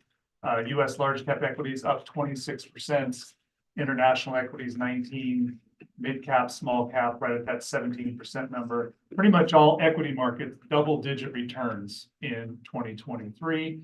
And even the bond market down there at the bottom, bonds had a good year as well. Certainly a better year than they had in 2022, which is one of the worst of all time, actually, for bonds. So a nice comeback after a very difficult year. Only negative sector was commodities. We still believe in them over the next 10 years, but certainly last year was a challenging year. So only sector that struggled, everything was very strong. Next slide. Oh, thank you. All right, so this is the sort of the pros and the cons, the tailwinds and the headwinds of the global economy. I'm not going to hit all of these because we've got 10 minutes and could probably spend 10 minutes just on this slide. A couple of things that jump out to us are how strong the tailwinds, how strong the job market is. Unemployment is 3.7%, I believe. It just continues to surprise the economists. We've got a lot of productivity enhancing investments through artificial intelligence, and you look at a lot of the stocks last year that are tied to artificial intelligence, their earnings have been incredibly strong.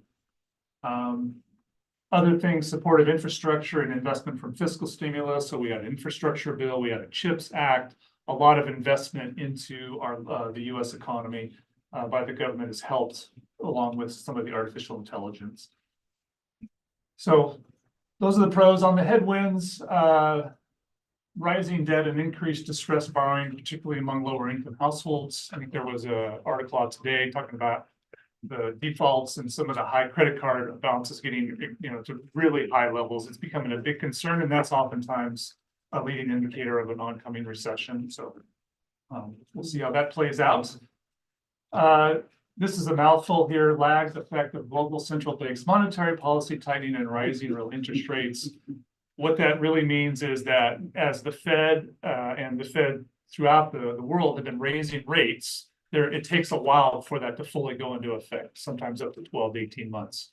We're just now starting to get to that point because the Fed has been raising interest rates for the last 18 months, and it just takes a while for it's, you know, can really start to slow things down, which is kind of what we're looking at right now. And then the last thing on this slide I wanted to talk about was the US budget challenged. We obviously spend more than we bring in. That's been going on for a long time. The new wrinkle there is that with interest rates so high, now the cost of the debt is much more expensive than it's been in a long time. And probably maybe the most concerning aspect of the current budget situation is that we're not even in a recession. We've actually just showed you how strong a year it's been.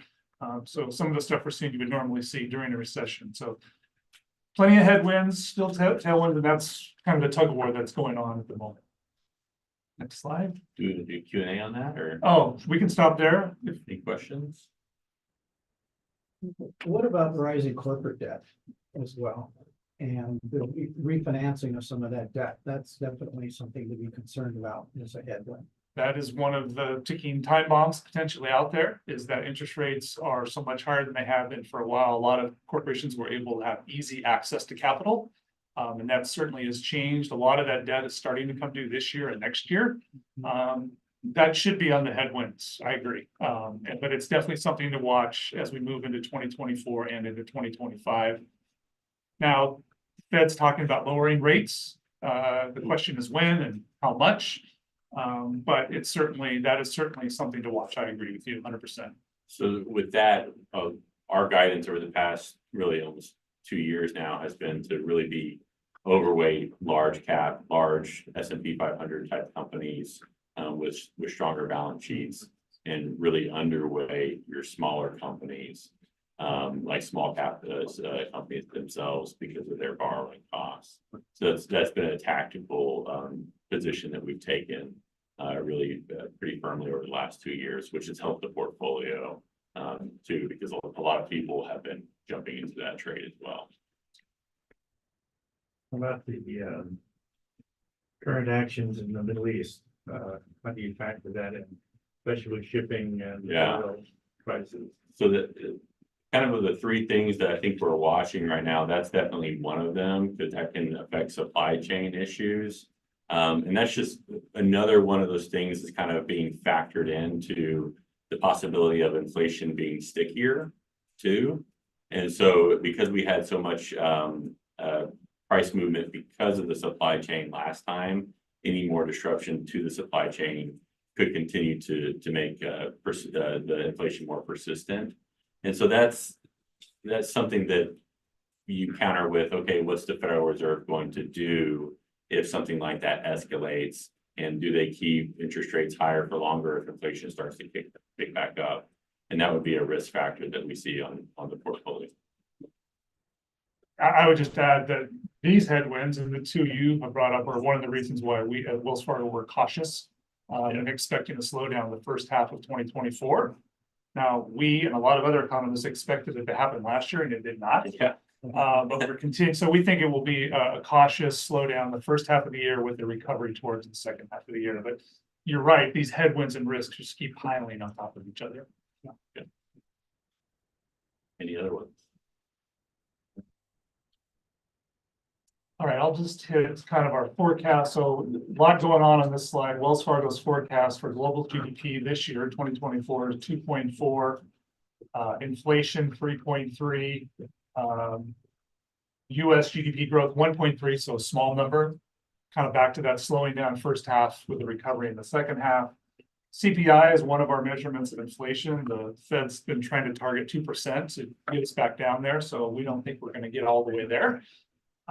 And then unemployment, I mentioned it was 3.6. We are expecting to see a spike upward in unemployment. Just a couple things on last year's GDP growth. This 1.9 is supposed to be 4.9.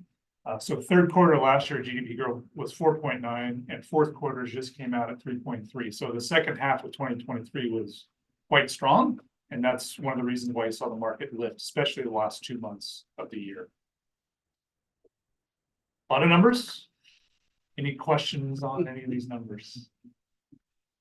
One thing I just highlight is the unemployment number. That's still full employment at 4.7. But usually if you start to get a slowdown or you start to see a recession, unemployment actually peaks after a recession. If you think about hard times for a company, usually the last thing they do is let go of employees. They'll cut costs everywhere else first. And so it's usually what we call a lagging indicator for the actual economy, where the markets are supposed to be forward-looking, looking at forward earnings potential. All right. So this again, we're going to highlight a couple of the data points there. This is looking at the slowdown in GDP through the course of this year. This chart over the last 2 years has had a similar pattern like this pretty consistently, expecting, possibly 6 months out, a recession. That still has not come to fruition. We're now taking a recession off the table. That said, that now that it's maybe off the table, maybe it'll happen. It is weather forecasting. But it's the biggest thing is usually markets and how they operate. They bottom out in the beginning of a recession. So if we're looking at possible volatility events, it would be 4 to 6 months prior to the end of the recession. Another weird statistic, usually they bottom out after the last interest rate increase in a cycle, which we now believe that has happened firmly. So again, there's potential for volatility here. The other side of that too is we have a political event this year. Statistically speaking, just to give you guys a little bit more of a positive note, At the end of a year, in a election year versus the other 3 years, there's really no statistical difference in returns. That said, in the first 6 months, there is. Usually in the first 6 months of an election year, markets trade sideways or negative, where they're positive in the other 3 years. And there's a lot of reasons that you can count up for that. One of the easiest ones, though, is that usually there's a lot of anxiety leading up to who will be making the policy. And then once you know who will be making the policy, businesses are able to pivot. They know the rules of the road that might be coming down the pipeline. And as we've seen just recently with COVID, the ability for business owners to pivot is quite quick. And that's really what we're betting, is the businesses themselves.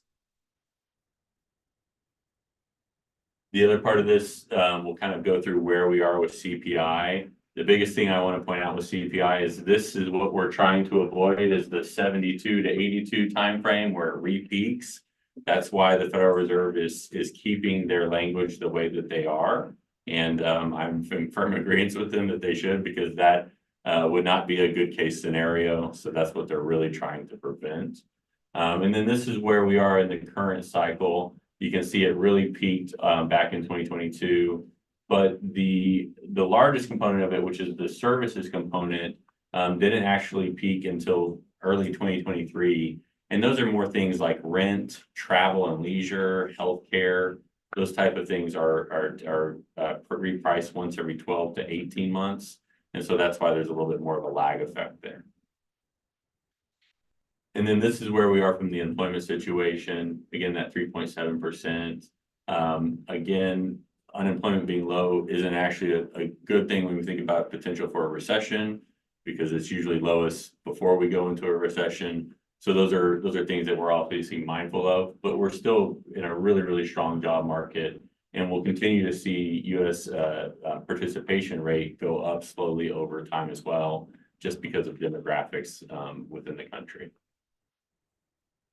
And then this is where we are from an interest rate expectation. Right now, we're factoring in 3 interest rate decreases this year. The rest of the market had been much more aggressive through the end of last year, which is why you saw the markets run up so dramatically, and interest rates come down pretty significantly as well. So those are things that will probably ebb and flow through the first half of this year. But we are expecting toward the later end of this year that you do start to see those interest rate decreases. Okay, and then this is our end of year outlook. Again, we're expecting the S&P 500 to have more of a flattish year this year.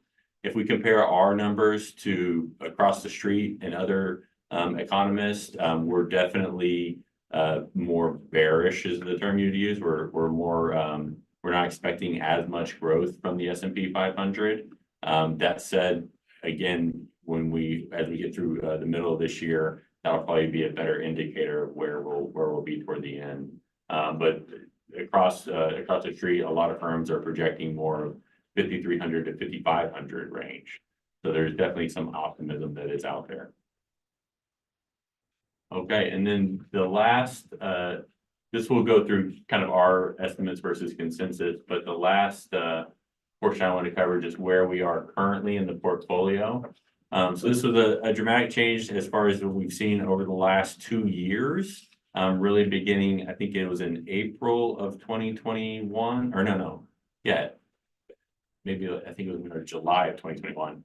We started moving more toward equities in that time frame. Obviously, that was near the prior peak, so that wasn't like a perfect timing. But we did get a lot of this actually deployed in the 2022 pullback. So we have been able to benefit from it. And over time, a portfolio like this is more in line with what you see with other charitable institutions or other endowments, and really kind of having a more of a growth trajectory as well as a fixed income component. It's very much a middle of the road portfolio, not too much risk on it. If you compare this portfolio to what happened in like 08, 09, a portfolio like this was down roughly around 18%, where the markets were down 40%. And that's a pretty much a worst case scenario, 08, 09 timeframe. So that gives you a sense of where this looks. The other thing to this as well is we just went through the worst bond market of all time. That's now behind us. We don't have to take as much risk to get a 4 or 5% return on fixed income. So that's the silver lining for the portfolio going forward. It just has a much better foundation over the next 10 years now. I got it off the wall, of course. Go for it. The top 5 richest people in the world double their money. How did that happen? They are very concentrated into their positions and into their companies. And they can't really get out of that. The way they live off of their company is really off of a line of credit against their stock. So they don't really have sell pressure on their securities either. But it's mainly due to those companies specifically in their performance. And if you look at, they have a term floating around right now, the Magnificent Seven. If you look at the returns last year, predominantly they came from 7 companies: NVIDIA, Microsoft, Apple, what else am I missing? Amazon, Meta, and Google, yeah. So those are really those richest people too. When you think about that list, that's what makes up the majority of those.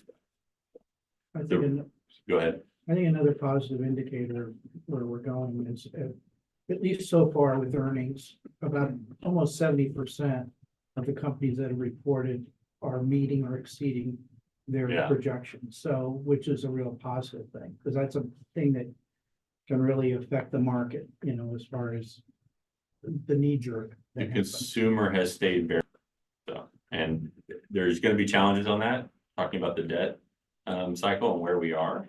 But for the most part, it stayed very strong. And there was a lot of money that came into the system in 2020 and 2021, a lot of money. So it's going to slowly work its way through, but eventually we'll come back to pre-pandemic levels with that overnight cash. The document I handed out in front of you is purely the return numbers. On page, I think it's either 7 or 8 of the slides, is an interesting graph over time, it's a bar chart over time, where you can see the allocation over time. And then everything, if any piece of data point is definitely in that, as far as like what the individual stocks did, all of that information is within that report. We didn't include it with it just because of its size and the amount of disclosures, and for confidentiality reasons, there's some account information on it as well. So we kept that separate, but the biggest narrative is it was very conservative since inception, mostly in fixed income assets. The last decade was not really favorable for fixed income, but that is really now behind us at this point. You should expect to see 4 or 5% returns off of fixed income, which will just increase the entire base of the return profile for the portfolio. What was the net number last year? I believe it was 13.7. It's on the first page there. Just for the people who are listening.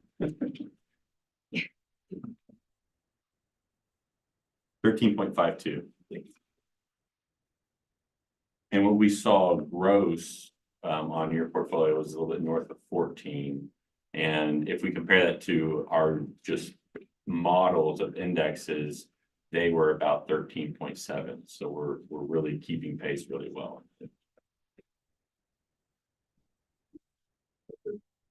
A broader question. What's Wells Fargo view on the state of California, the out of deficit, state budget wise, and particularly even the Sacramento area, but what's your forecast for California and particularly the Central Valley? That's a good question. We actually have some experts that I wish were here right now, could really dive into that question. I think we are neutral, but I would need to check.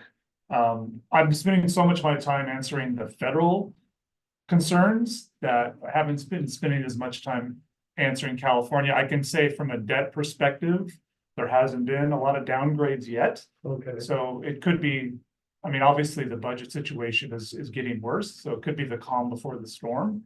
But right now it seems like it's stable, but on watch, I guess is how I would view it. I don't know if you have.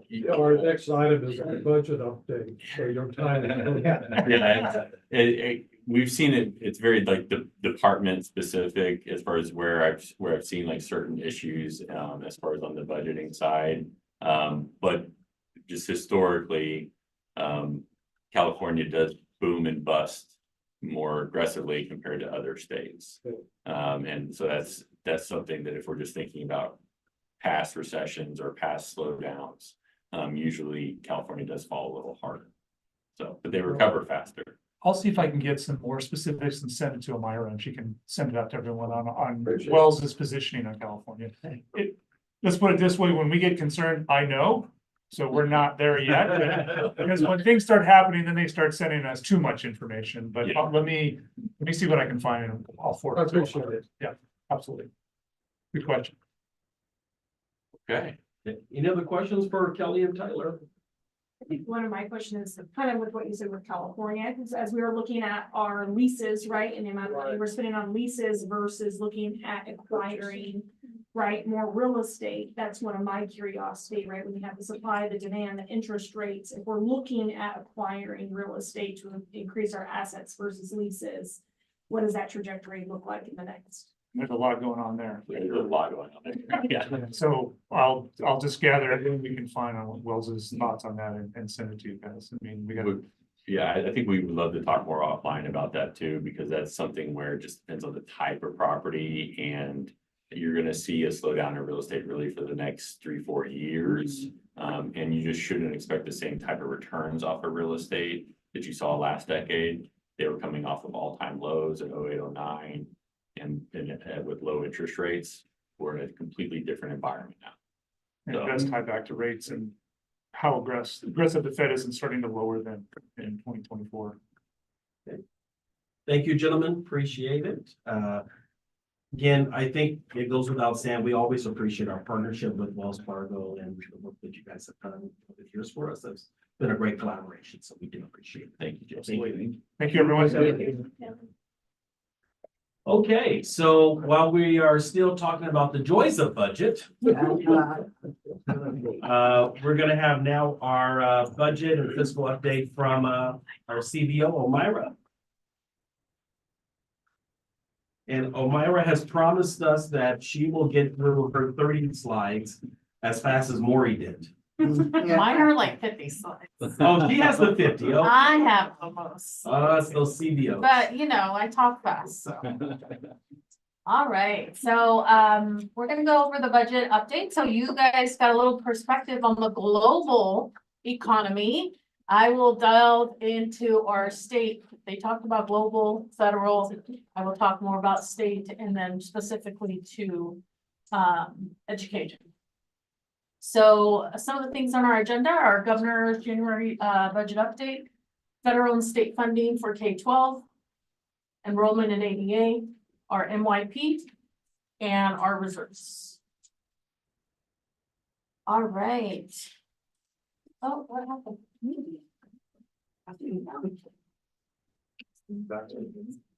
Not a good sign. How's that fun? It's not a good time when you're talking budget and everything. Right. Did I step on So something? everything crashes, it's Maybe- the blackout. Go ahead. All right, so our state economy, our state budget, the governor has projected 37.9 billion budget deficit. Due to the 2022 tax collection. So as we all know, it was delayed. Our enacted budget did not reflect the true up of the 2022 taxes. And so that is now the result of that. The governor and the LAO have differences in where they stand on where the deficit is. And so I'll explain a little bit more about why there's a difference. The LAO is is less optimistic of the revenue numbers. And they're also not very confident with the expenditure reductions that the governor has put out there. So they're saying that they're not well planned out for execution. So that's the difference in the stance of the two entities. Inflation is slowly going down to 2.7. And then economists anticipate a reduction in interest rates in 2024. And I think this kind of tied a little bit to their numbers, the federal fund rate at 4.8, and these are from School Services of California data points. So they're saying there's going to be slow economic growth. So how is the governor planning to address the shortfall? So for beginners, they're looking into pulling out from reserves 13.1 billion. 5.7 billion from public school system stabilization account.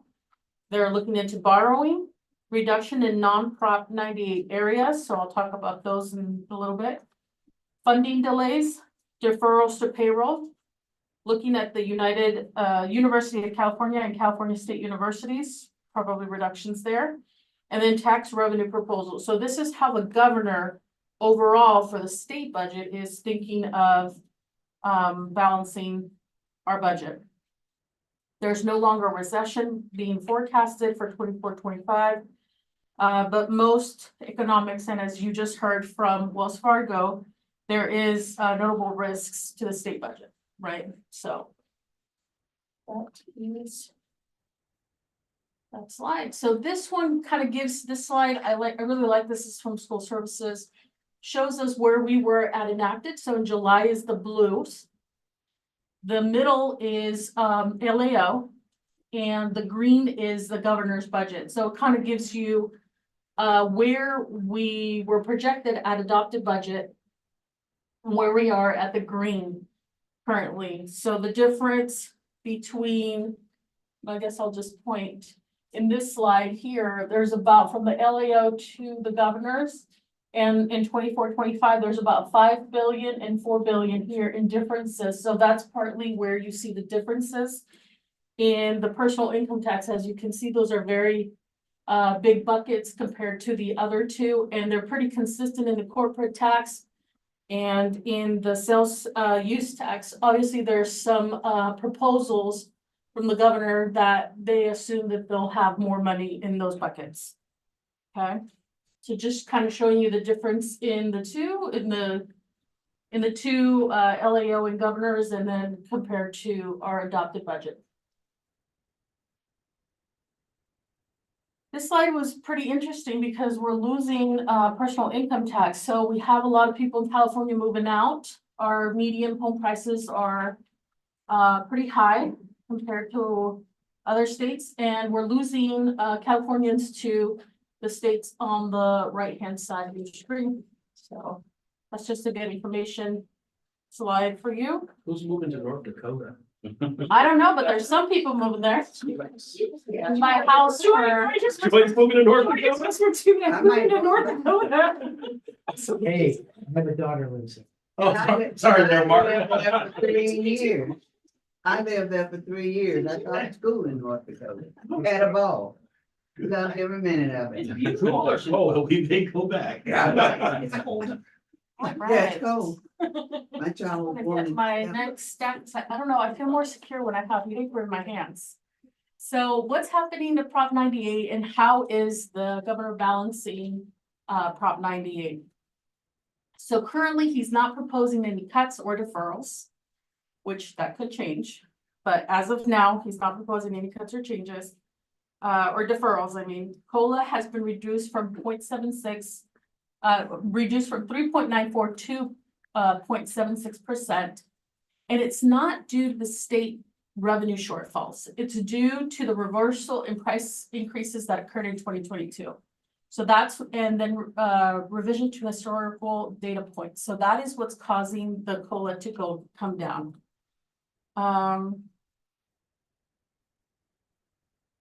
The minimum guarantee is for 22-23 is much higher than where we would have been with the actuals of 2022. So the governor is not making any current changes. So they could have said, we're lower in revenue, therefore we need to make cuts this year. But they've decided to leave 22-23 alone and 23-24 alone. So they're letting us keep anything over the minimum guarantee, which is great news for education. Prop 98 is a new component of Prop 98, Prop 28 and 98. art, music, and instruction, 1% of the minimum guarantee has to be given to LEAs to fund this particular program, which is supposed to be used 80% on staff. Supplement for what we already have and what we're already giving to our students. And no more than 1% should be used for administrative expenses.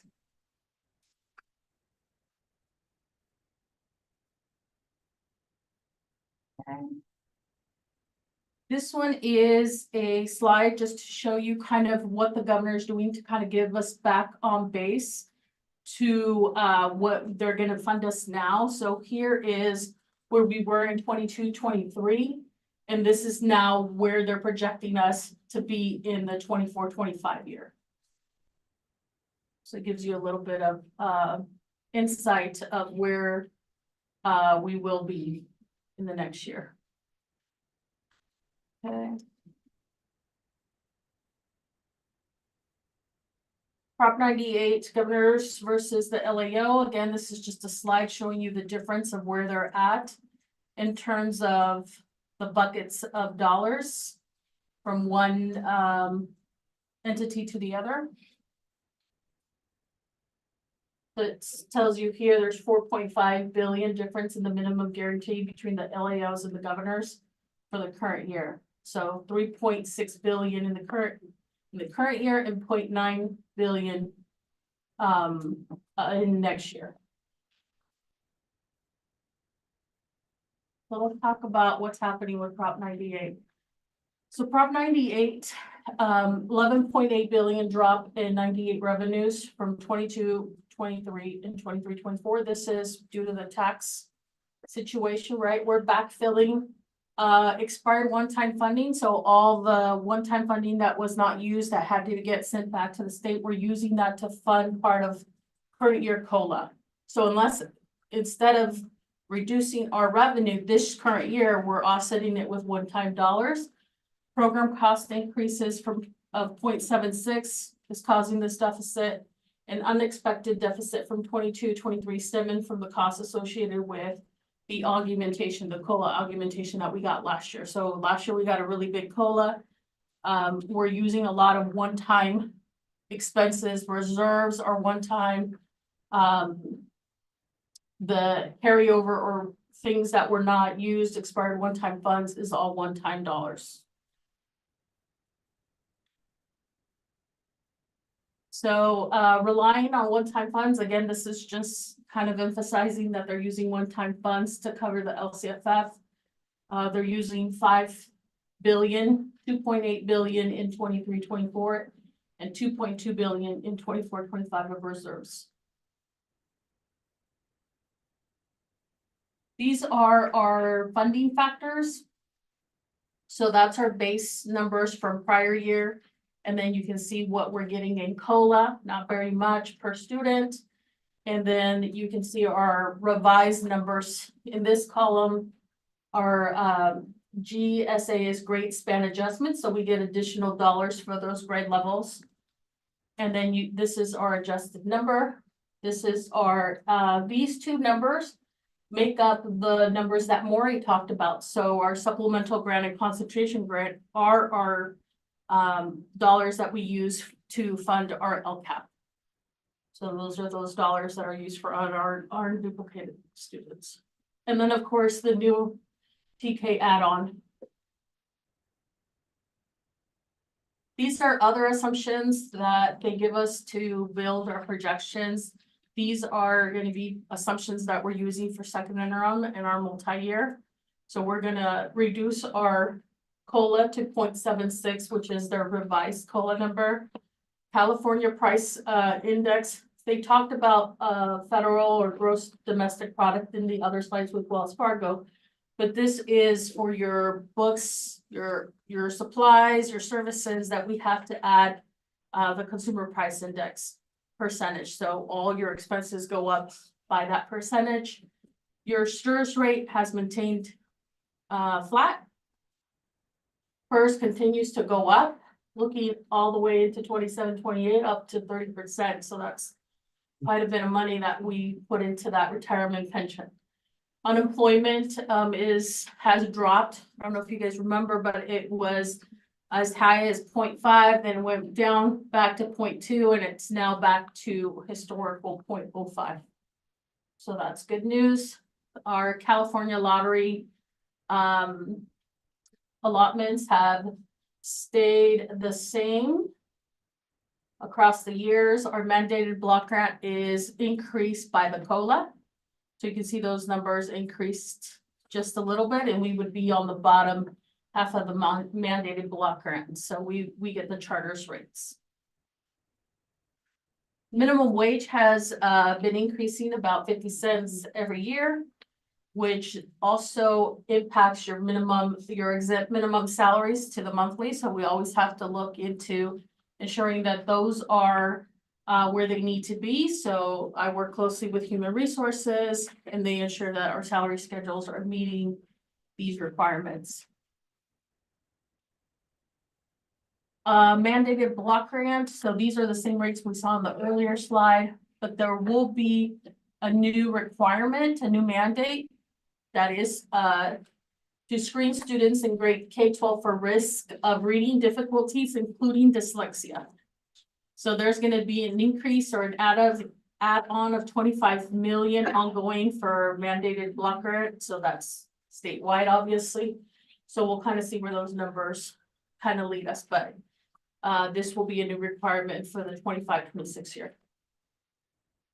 Some of the changes and pieces of that the governor has either reduced, changed, or kind of pushed the can over another year is the kindergarten facility grant. So there was 100 million appropriated for 22-23. Legislated intended to fund 550 million this current year. That was kicked out to another year, so that now has been delayed to 24-25.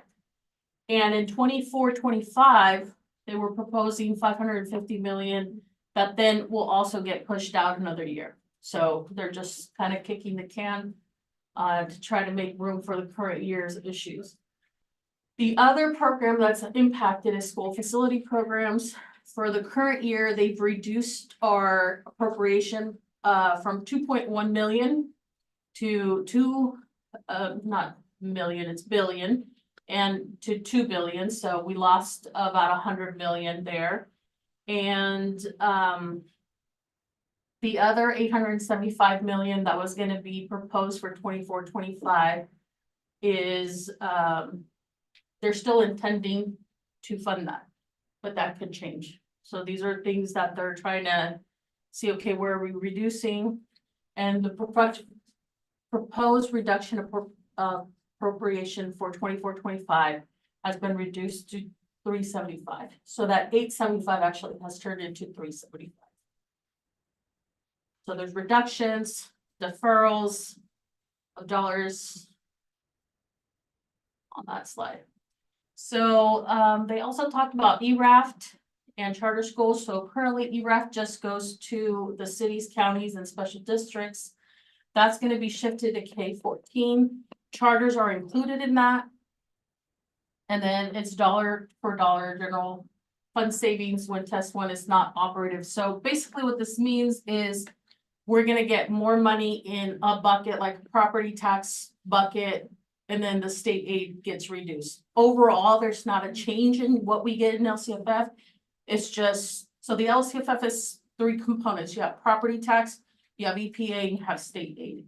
So those 3 buckets is what makes up your LCFF. If one bucket is more, then the other one just gets reduced. So it's always this balancing act, right, with this. But that is a new piece that's coming to us. The governor proposed instructional continuity measures. There you go. So this is to address absenteeism. So they're proposing 6 million in one-time Prop 98 funds to research and develop models of hybrid learning. So this is only for seat-based schools, and it will also incorporate attendance recovery time for Saturday school, intercession school, before and after school. This will actually generate ADA. So as we go into the slides about enrollment and ADA to enrollment numbers, this will hopefully start, well, I'll kind of point them out as we go on which ones would benefit from this proposition. It's going to mitigate chronic absenteeism. The governor is wanting LEAs to look at hybrid and remote instruction. And then for emergencies lasting longer than 5 days, that there is remote instruction offered to our students. So, what I'm Yes. taking away from that is more virtual. learning. Something hybrid. So if you have a student that's chronic, how can we support him or her if they're having difficulty getting to school, or if they're absent a lot? How can we mitigate that? Can we offer Saturday school? Can we offer them a hybrid type of platform for them specifically because of whatever their needs are? So I think that's what they're looking at. And it's just a proposal at the moment, but I think it would benefit in some of our seat-based schools. Oops. I think I did it. I figured it out. So other programs that they talked about is Universal TK. By the year 24-25, which is next year, 4-year-old who turned 5 between September 2nd and June 2nd must be offered TK. We already do that. For 25-26, kiddos that turn 4 years old by September 1st must be offered Universal TK. We also already do that. Expanded learning opportunity programs, there's no cuts, but there's also no COLA. So they've determined a rate tiering based on your UPP, which is your unduplicated pupil percentage. All our schools that get this funding are 75% or larger. So we are at the highest tier of funding. And it's your ADA times your rate times your UPP, that gives you your ELOC dollars. Universal school meals. So I'm not sure if you guys all know, but students are fed breakfast and lunch for free. So that is going to be increased by the COLA. And there's also another 122.2 million ongoing to fully fund the universal school meal program in 24-25. The state projects that over 845 million meals will be served in 24-25. Free of charge. Again, breakfast, lunch for students, and the LEA must participate in national school lunch program and school breakfast program. So we currently have all our seat bases, all the ones that are under Twin Rivers. For the majority of those, Twin Rivers is who feeds our kids. And we do have one site that is their own national school lunch program, which is EPIC. So we're going through that application process and making sure that we're doing it that way. Yes. You know, I've kind of lost track on the meals. Do any students pay for meals anymore? No. No. So the state and the federal government both combined make up. So it's not income based anymore at all? No. We still report the data, but we get the difference of, so the state will pay a portion and the federal government will pay a portion. Because we used to have that line on the budget, students getting, Yeah. support for lunches, Yeah, so no, we now get it for free. So Twin Rivers services, I think 4 out of 5 of our schools, and then EPIC is, they have a vendor and we are applying for the funds. So Twin Rivers is actually providing the food and. Yes, They do, yes. Okay. they claim our students and then we get the, yeah. Okay. So. Some of the changes for 24-25 and some propositions is the LCAP is going through a new template. So Maury just kind of showed us the template for this current year. There'll be a new 3-year template with new requirements. Part of the requirements are the dashboard and differentiated assistance. We have 4 schools that are under differentiated assistance. And out of So it says 203 charters statewide are in this, differentiated assistance. We're gonna return to full dashboard for the first time since the pandemic. And then we will be looking at all state indicators, colors except for college and career indicators, because that's gonna be our very first year. And then, we need to show progress relative to 21-22 school year. We're also struggling with educators, a lot of vacancies still across the line with teacher shortage. They're looking, Prop 98 was actually part of a solution to hire musicians that have bachelor's degree that could potentially instruct our students in music or arts. So a bachelor's degree would satisfy the basic skill requirement. And then there's also, the reviewing, improving transcript review services to, certify subject matter competency. And then also streamlining the credential application process and reducing testing costs for teacher candidates. I lose track on the dashboard too. Are all of our schools now going to be, we're all going to be back on the dashboard? Correct, Okay. yeah, Absolutely. So that's starting this year or for next year? for next year, Okay. or for this This year. year. This school year. Dashboard update was released December 14th. With last year's school data. So somewhere we'll get a report on the dashboard again. Right, Okay. quarterly or semi-annually or what? It's annually. Annually, It's okay. annual. And there's one-time funds still lingering. These are just some of the ones the state kind of talked about. This is just a spreadsheet of where we are as of 23-24, so as of July 1st, 2023. These were our carryover numbers of all the one-time funds in each of the buckets in each of the sites. It goes on to a second page. So here's what we have left over, 16.3 million. Just to give you an idea of how much that's gonna last us. In 22-23, we spent 11.7 million. So that's gonna last us this year, maybe half of next. Okay, so that's gonna reflect a little bit in our MYP, so we're gonna see that. Some of the risk, volatility and vulnerabilities for state revenue pose risks for education funding. The Prop 98 deficit spending beyond our means for Prop 98 in the short term creates risk in our out years. Minimum guarantee may not be able to grow its way out of the deficit. If revenues fall short or costs rise, it will exacerbate the Prop 98 problem. We have the expiration of one-time funds, and then we are also in a budget election year. So lots of changes happen in budget election years.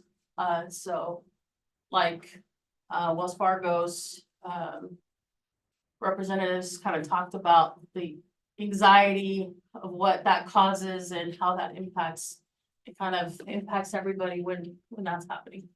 So I'm gonna start talking about enrollment and kind of where we are. We are at our all-time high in most of our sites in enrollment. As you can see, historically where we're at, this is CCCA and VA. Obviously, we had the VA kind of join us in the pandemic year, so you see that jump there due to the virtual academy adding on to our current CCCS model. Our ADA to enrollment is maintained. It's actually increased from historic. It was in the 80s and now it's coming back into the 90s. That has a lot to do with the virtual academy kind of playing a factor into the dynamics. So you kind of see that changing right around when they came into play. So we continue to monitor that and figure out how best we can ensure that kids are attending. COA is also at an all-time high at 1797 with a huge wait list. We are obviously expanding into the CalFit. I'm not projecting that enrollment increase into 25-26. I'm very conservative when it comes to when we show that in our financials. So that's kind of where we're at with COA. So this is one that I think would benefit from that proposition the governor is talking about in absenteeism. You see the ADA to enrollment has dropped, but you can see that before COVID, they had higher ADA to enrollment numbers. And so some of these kids can be captured with these alternative methods potentially to increase the ADA at COA, for example. And we'll look at the seat-based ones to kind of see if we see the same pattern. Here's futures, again, all-time high enrollment this year at 475. I'm projecting flat enrollment in the out years.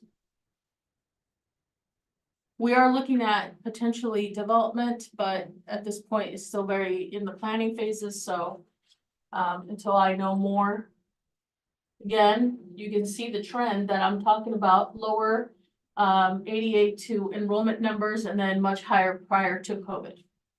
Okay, so these are sites that would benefit from that proposition. This is independent study Saba at North Market. Also at an all-time high of 196. That dropped from, I don't know what year that was, 16, 17, 17, 18. Is the split of the Savas. So that's what that is. But then you can see they gradually continue to gain traction. ADA over time is pretty consistent. Sac City enrollment over time, they've kind of stayed kind of flat. So that's where they're at. ADA to enrollment also kind of maintained pretty flat. HLA is at 533. This is one of the ones that has a waiting list for Ms. DeCoy and Dr. Gold's last presentation. And we are anticipating that they will stay flat for now.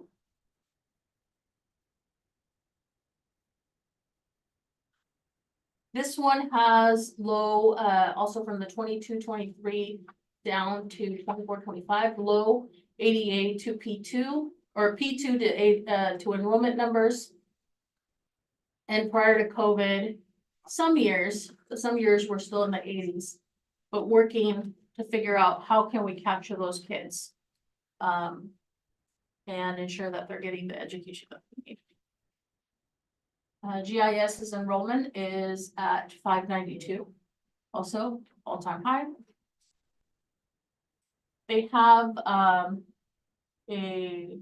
plan to expand to create portables for their TKs. So in the 25-26 year, not next year, but the year after, we have a 50 or so jump in that year. You have your P2 ADA to enrollment at 93%. That's kind of been consistent, but you can see prior to that was 94-95%. So again, maybe a little bit. They're actually pretty close to what they had before, but still 1% is a lot in terms of ADA. Epic is also at an all-time high at 406. I believe they're pretty much at capacity, right? They are. Again, you see the lower percentages. There was a year where we had 96%, a year when we had 100%. I think that's the year he was really trying to increase his enrollment. So you see that anomaly there of 100. But for the most part, it's staying at 93.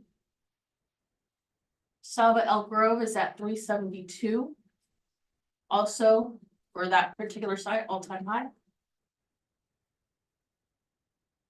And their percentage of ADA to enrollment has been pretty consistent. It's kind of hard to measure the SAVAs or the independent studies because they have a trend of slow, high enrollment, then kids graduate mid-year, then goes low and then high again. So that one's a little bit hard to measure depending on when the kids are coming in.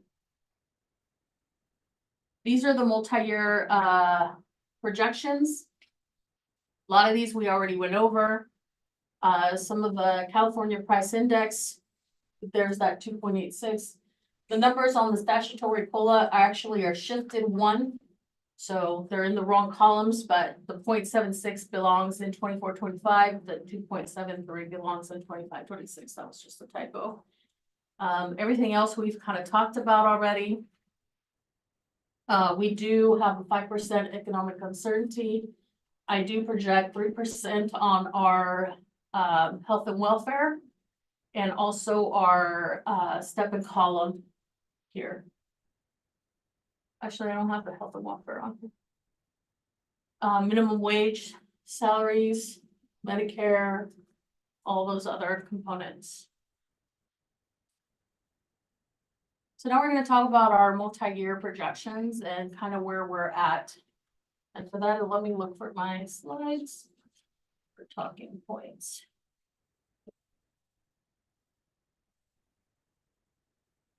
Too many slides.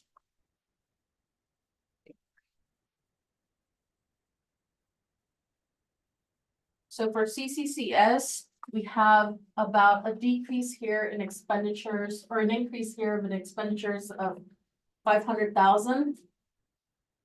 The reduction you see there is about 2.2 million. So that's a huge discrepancy. We're trying to use some of the restricted expenses and maybe fund them out of the LCAP, kind of restructure, reorganize some of our budgeting, but there has to be a deep review in our supply budget, in our contract budgets, to ensure we can cut as much as we need for the following year to ensure that they're solvent. So the goal is to ensure that with the current revenue, that they can that they have enough for their expenditures for the year. So we're wanting them to stay within their budget. So that's been conveyed to them in meetings, and I will help support them to try to kind of get down to where they need to be in expenses. What is not reflected here is our new data points. So P1 was reported just last month. And so there's new P2 data points.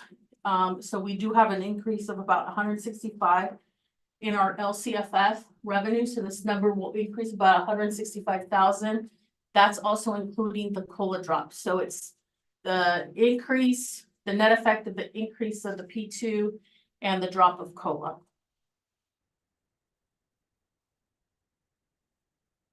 For COA, they're in a really good spot. They're so large and it's been so hard to fill positions that they don't have some of the issues you'll see in the other sites. There is a $4 million expense in the current year for the CalFit building that will drop off. And then the increase you see here is partly to cover the decrease you see in the restricted side of the capacity. So it's kind of what I've talked about before. This one also, we're assuming we're gonna have still carryover from all those restricted resources of 1.4 at the end of this year. These are really conservative numbers. I try to leave as much as I think they will implement in the current year,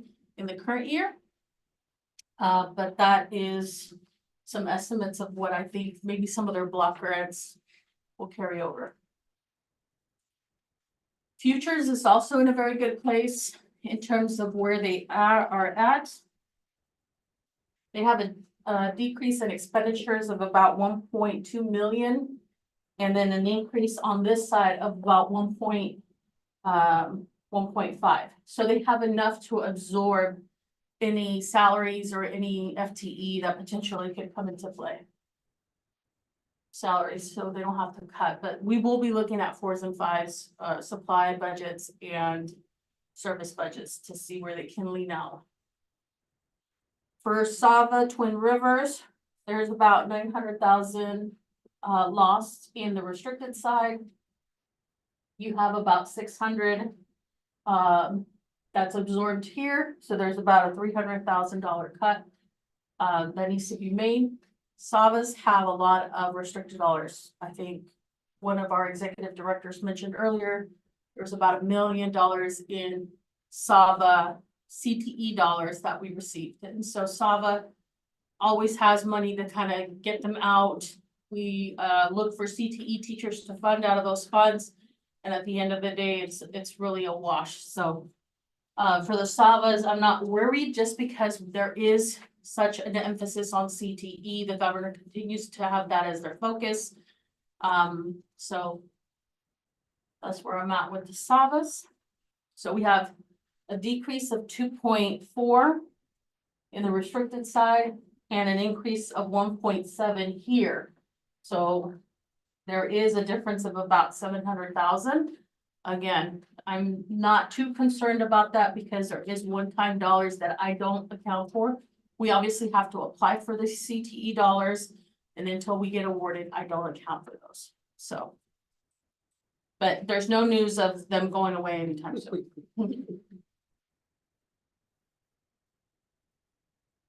HLA, so HLA has a decrease in expenditures of about 1.2. And an increase in expenditures on the unrestricted side of about 863. So that one has a cut about 350. So again, we'll be looking at supply and contracts to see where we can lean out before we start cutting people. And it's very interesting that I say this because Wells Fargo said that this is actually how companies run, right? They lean out in their supplies and their operating expenses before they touch their people. So we're kind of there with them.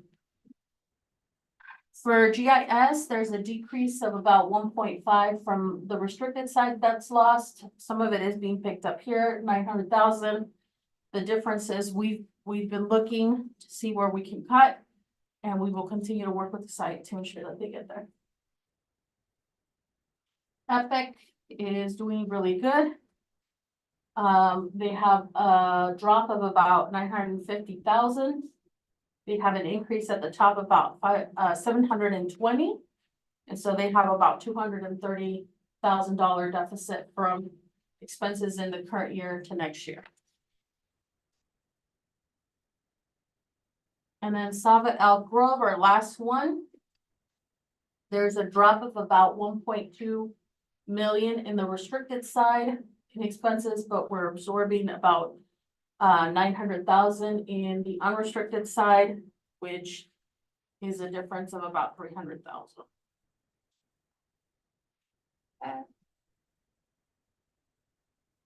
Some information on the reserve, just kind of refresher. The reserves is board directed management. The board directs management to create guidance for the organization reserve levels and how it will be utilized. What is the reserve? Reserves are portions of the net asset balance or fund balance that are designated to stabilize a nonprofit's finances for unexpected cash flow shortages, expenses, or losses. Reserves should be noted, should not be used to make up income shortfalls unless the organization has a plan to replace the income or reduce expenses in the near future. In short, reserves should not be used to solve timing problems nor deficit problems. I have a question on that. Yes. You were talking about collaborative. Do you think they're going to have to get into the reserves to cover their costs? Who? Collaborative? You were Oh, talking. CCCS? Yes. Potentially. We're gonna look to ensure that we cut before. So we're gonna plan to make those cuts, but just like the state or other entities that try to make projections, if it's not well planned out, sometimes it doesn't pan out, right? But we are trying to mitigate those before touching any of the reserves. Yes, But we're not talking about reducing staff. not So- currently, not Okay. currently. So I'm trying to really work where Yes. if we needed to look at something, we would start with open positions and kind of seeing, okay, what. I can was we gonna leave say, up? we have lots of. Yes. So we would start first with our supply budget, our operating budget, our capital outlay budget, Okay. and then we would start looking at open positions. What can you maybe freeze for a little bit until we kind of see where things pan out, so. Okay, What's Yes. the current deficit of the targeted amount of students versus the actuals? For that school? For That- CCS, Yeah, for CCS. ask the question one more time. I'm just trying to find out what our targeted student population is versus actuals. Capacity and enrollment numbers. Yeah. Yeah, Oh. enrollment numbers. How many? I had that in the facilities presentation. Oh, I was gonna okay. say, Well, so that's Get a little let me bit work of on that. that in terms of capacity, and so. Okay. If you'll allow us, Mr. Anderson, to answer that when we get to the facilities and growth presentation, we'll do that. Perfect. Okay, there is purposes for reserves. So cushion against unexpected events, loss of enrollment or revenue. So if our enrollment figures don't pan out for next year, this is a mitigating reason to be able to dip into those reserves. An emergency, legal, revenue not received on time. So if we end up having deferrals next year, there's also special reasons why we would do it for building repair and replacement. So a lot of our money sits with these two first bullet, seed funding for expansion or new programs. And then textbook, technology and equipment. Usually we have those within our operating budget. But for this next year, if we have to cut, there might be some dips in for that. Outside of the LEA's control is the non-spendable, so we really can't touch that. Those are things that are prepaid expenditures, so things that we pay ahead of time for the following year. Cash held in the revolving account, and then also restricted, all those carryover numbers that we saw in the restricted one-time funds. Those all land there. We can't touch those. Those have to be used for restricted purposes. All our title federal funding is restricted, so we can't really use that as part of our facility reserves, for example. Determined by the LEA is our committed. Can be used for any purpose but designated by the board. We have the assigned, same as above, but it could be designated by the CBO or the superintendent. And then you have unassigned, can be used for any purpose and not been designated for the future purpose. For any future purpose. So reserved for economic uncertainty lays here in unassigned. So I pretty much designate all our reserves into one of the buckets, to not leave anything at the bottom, and for the most part, we put it into facilities if we have any excess. We try to maintain at least a 30% minimum reserve at all times. For facility acquisition and construction and maintenance, we have 15% reserve for sustainability, 10% economic uncertainty, 5%. And like I explained, if there's any site that has 30% or more than 30%, you put it in facility acquisition, construction and maintenance. CCCS has not been able to meet the 15. They're about 12, 13%. So they're pretty close. So we're trying to kind of get them there this year. So you're saying all of the schools Have have at least 30%. Yes. Or more. quite a bit? We all sleep better at night because of that. Yes. Yes. Any questions? Did I beat my time? Oh. I'm sorry.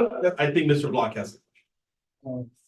Back to the lunches, and, how do we count the kids that we pay to enroll? So cause a lot of kids bring their own lunch, how do we separate that out? So there is a roster where the teachers take lunch count, and then that's reported to Twin Rivers. So they usually kind of project out what that week will look like. And they have all our data, and so they do have markers for the kids that are picking up lunches. Right, so that's how they know how many. I mean, it's kind of like a projection, like, let's say on average 50 kids have lunches. They have that ready for them, and then they have to report that they're picking up a lunch. Yes. Yeah, I wanted to ask a question about the enrollment. And then compared to the ADA collected. I will make the assertion that we probably are doing better than most schools, even though our numbers have also dropped. It would be nice to know that how we do compare though. And I think that, I know you are doing it, but I don't know if we just get staff 20 people, however you do it, that's just revenue that we're losing right Yeah. now. You look at that percentage. And I don't know, we've talked about this before, strategies to to improve that number, but I think we're doing really well, so there's no criticism. involved. No, I think it's statewide. It's, I wanna say that the school services did have a slide on where we were statewide for high school, elementary and unified. And I think it was in the 90%, like 90% even, or in the 89% mark. So all our sites are kind of around that ballpark. So not to say it's just a GCC problem, it's a statewide problem. And I think it's just the perception, not the perception, the culture of when kids are home and they have a sore throat, they stay home. Right, where before, you know, many of you can remember, you don't have a fever, you're going to school, right? And so that has really changed since COVID. Well, it's a residue of the pandemic and a Yes. generation of students now that say that they can just stay home. and Yes. Don't have to go to school. I understand that, yeah. Sorry, Melissa. Okay, thank Okay, you, Thank you. Omira. Board, what I would like to suggest is we have, our next speaker that is here, but he is able to wait through lunch, and so if we could go ahead and take our lunch break now. It is 12:03, if we could return at 12:35. And just have a 30-minute free lunch as a recess. I would like to do that, but it is at the pleasure of the board. Don't think we have a problem, no? Okay, Okay, that's good. so we'll go into recess and return at 12:30.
All right, so welcome back. The board is returned from recess at 12:41 PM. And just for our minutes, all board members are present.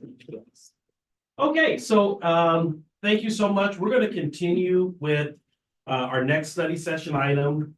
At one of our previous board meetings, we shared with the board the community needs assessment, and one of your requests was to learn a little bit more about the needs assessment, the purpose behind it, and really what can we do with it. So as you know, this was one of the key points of our first 100 days, was to look at this communities that we're located in and who we serve. And so today we have Richard Dana, who is with Community Strong.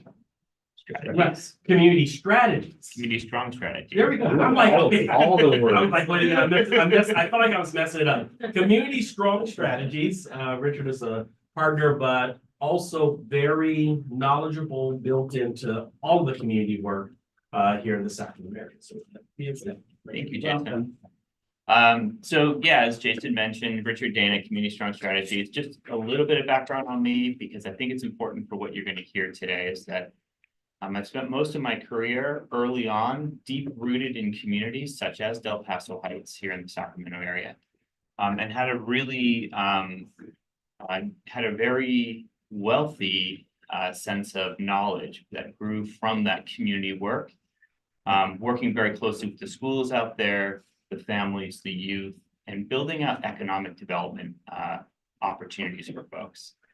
I took that and actually moved here to this building, Sierra Health Foundation, where I worked for several years, and got the other side of the work. So the uniqueness of being on the ground, doing the work, and then also seeing the administrative coordination, planning component of it to really drive that work forward, creates two different important components that I think you're going to hear a little bit about today.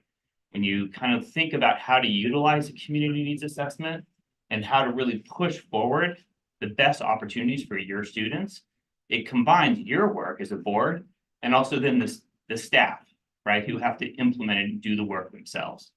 In the community needs assessment, when we get into the push for it, the whole idea behind it is really about building out opportunities for your students and thinking about what your students really need in order to be the most successful. And we're going to see if I can get it going right away. I can. So as mentioned, the purpose is really designed in an opportunity for you to learn more knowledge, in this case, about the communities that your students are in, the schools, where they're located, the students, where they're coming from, and then understanding from an economic standpoint, what needs are being manifested through those communities, whether they're positive or negative. You want to know so you know how to best work with your students. We used a methodology around secondary. For this particular report, we use secondary information. What that typically means in this case, we did not do direct interviews with students for this particular one. We did census information. We went to the police crime reports. We went through secondary information to gather the data. And limitations, just want to be really careful about taking the information from this report and saying, this is what's happening today. Because, for example, census information is from 2020, right? And so you really are building out, there's a small gap anytime you're looking at this. And you see this in your own work with your students, where you'll see results from 2 years ago, but you're saying, but today we already know things are improving in certain pathway. The methodology, there it goes. No, go. Where am I going? Gotcha. Thank you. So in that methodology, what we did is we really honed in on specific data points. I'm going to look at you to just simply do it for me. Thank you. We looked at very specific data points to give you the best understanding of what's going on with your students and with the communities where your schools are located. Honing in on demographics, community services, and academics themselves. We'll come back to all of this over the course of this presentation, but I want you to know the specific areas that we thought about. When we dive into this work, next slide, please, what you're going to really understand is that each of your neighborhoods have very specific elements to them. So in the report that I know you all have in front of you, we go a little bit more in depth into each of the communities themselves that are listed here. For this presentation, we're going to be more general. We're going to kind of lump them together a little bit so you get more of a generalized sense of what's happening for Gateway in particular. Next slide. Demographically, and this is the start point for you to start to think about the generalization piece. I know, right? This slide's crazy. Hone in on the red, which is Sacramento County, to give you your baseline. The other part is going to be all of your schools. And so you can get a generalized sense of where the demographics sit for your for your students. So as an example, the Hispanic or Latino population, you are way above the rest of the what the demographics are for the county, as an example. You're also typically below the white population, above the African American population. You're right in the middle with the AAPI population as examples. So generalizing, each community, I'm going to just say this one more time, each community is going to have its specifics. But this will, as a generalized idea, will give you an idea for Gateway. We can dive into each of the communities more specifically when you look at the report itself. Next slide, please. For household income, it's actually, you are generally, as a district, your students, the communities your students are coming from are, they have lower income levels than the rest of the county as a whole. So your students are coming from an economically disadvantaged environment typically, and that's going to bring about some key components that we'll get into in a minute. But that means that, just so you understand, your students walking in the door already have a step behind. We know you know this. I'm saying something you already know. Almost all the studies will say that lower income, lower family income means struggles at school. So you know that that's a dynamic that occurs consistently. I do want to make one note on this slide. Art and Arcade, it's off. And the reason it's off, and this is what would have to happen later if you wanted to go deeper into some of these communities, is because inside Art and Arcade, there's a small pocket of really wealthy homes and families. And so it actually skews the data quite a bit. And to fix that, we would have to go in and do a block by block census count of the families themselves, which we didn't do for this report. But understand that we like when you dive into it, there are going to be some abnormalities that occur because of the way the census tracts are designed. Next slide, please. This, again, gives you an idea of community services within each of your communities and within what surrounds your schools. The idea behind this is that you've got things like community organizations, and in the report it describes for you names and types of service each of those organizations do. But it's also really important to see youth services and health opportunities for the students. This is a breakdown that gives you an idea of what's generally available for your students. Next slide, please. And this is a similarity, economic barriers for your students.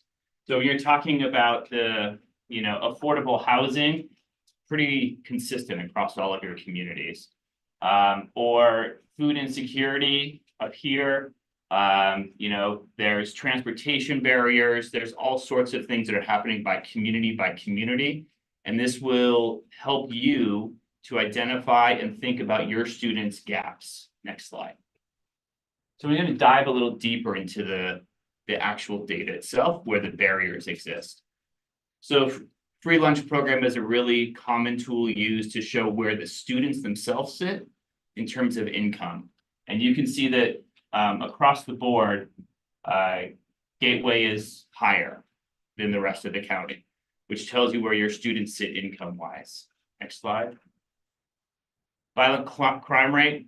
This is really important because you have to think about the environment your students are living in. Walking to school, which we'll get to in a second, the families, secondary crisis moments, violent crime around them. Gateways tends to be higher across the board for each of your communities. Next slide, please. Walkability. This is an interesting one because walkability, you want a high bar on this one. So Gateway's a little bit, either even or below. And walkability is how your students are in large part getting there. The safety components to being in the community. Are they walking by very busy streets? Are they walking other crosswalks, sidewalks? Next slide. All of those barriers lead into your students' results. And the economics of a family tie to how well students do. For Gateway, what you see is that the below average math scores are unfortunately higher than the rest of the county across the board. Next slide. And for the ELA scores, the same effect. This is not uncommon. You are taking on students from the most disadvantaged communities across the region, and this would be an effect that you would expect to see. Students are going to struggle because they're coming from really challenging home and community environments often. It's a generalization across the board, so I don't want to call it out that every family is this way, but it's the generalization of your students themselves. So, next slide. Where's Colonia Heights? I'm sorry. Go back to the. I just need the Colonia. Yes. Which area? Yeah, right there. Yeah, something. Yeah, thank you. Who? GIS. Well, no, I'm sorry, Colonial Heights is more of the Sava kind of Power and general area. Okay. Yeah. Okay, that's right, because I've been looking at it in South side. Canal. Right, where is that? Yeah. 5820, thank you. So There you go. power in area, right? That's where that is. Okay. So that would be out by in between the Howe Avenue and down the line. Yeah, thank you, Jason. So this leads us to now, what do we use this data for, right? What are we diving towards? Because it's one thing to have it, it's another thing to think about how to really support your families. Earlier today, you went through a number of economic and budget conversations, right? And the idea behind it is, in this case, is how do we support the families to move them to a place where they can survive economic or budget concerns and be good students. So thinking about, for you all, you're really talking about how to address barriers, the economic components, in combination then to lead towards improving academic success. For you, it really is about the curriculum, the way you instruct the students, the property or promoting community engagement and support, and then focus on student well-being, because student well-being is going to lead you to stronger scores. Next slide. I'm going to give you an example of a district that has done this. I'm sure most of you, if not all of you, have heard of the Harlem Children's Zone. It's in New York, in Harlem. 3 charter schools made up of it. They have taken the approach that students in poor economic environments are going to struggle. So they're not going to address the community's economics. That's not their mission, right? As a school. But what they are going to do is they're going to address the barriers that exist for those students.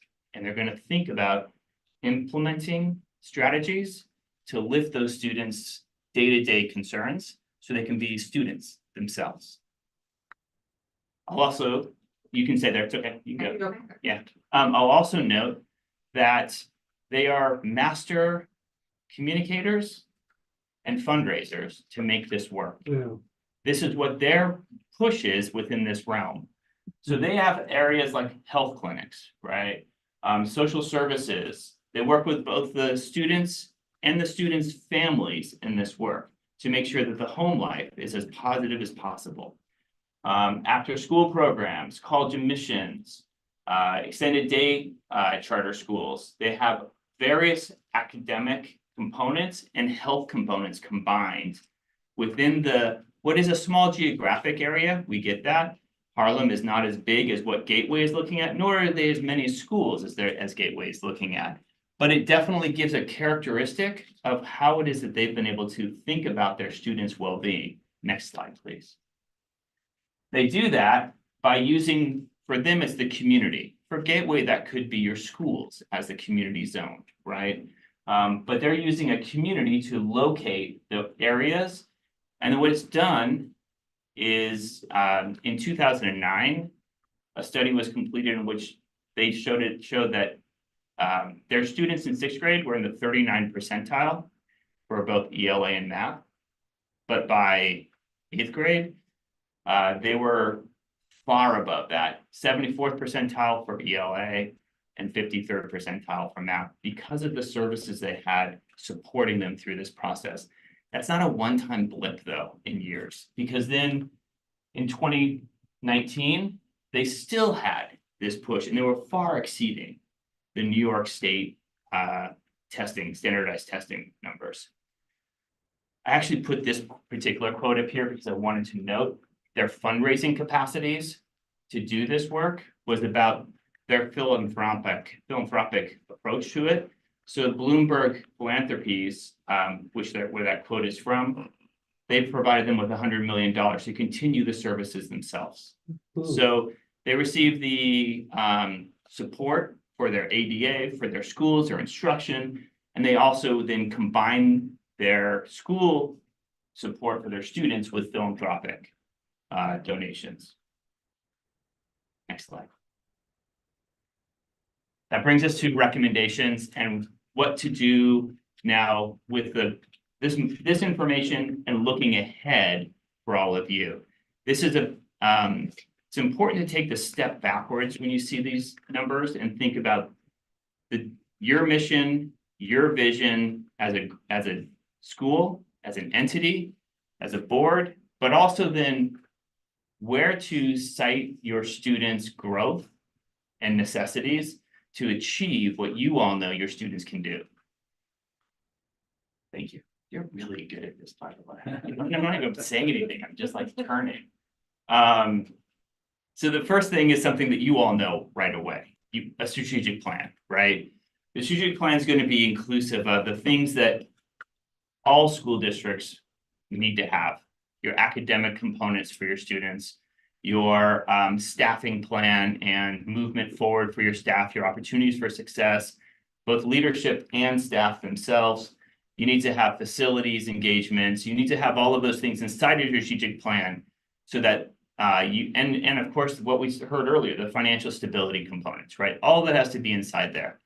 But they're also in a changing world right now, in a changing time. We have students that are coming to you in a different place than they did before. From social media to the pandemic to whatever else is in front of us, climate change and economics that is a reality to success.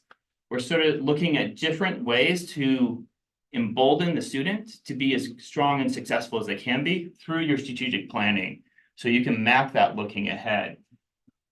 Not quite yet. Oh, you're doing so well too. So part of this is honing in on these extra areas, which would include your community components, your measurable accountability.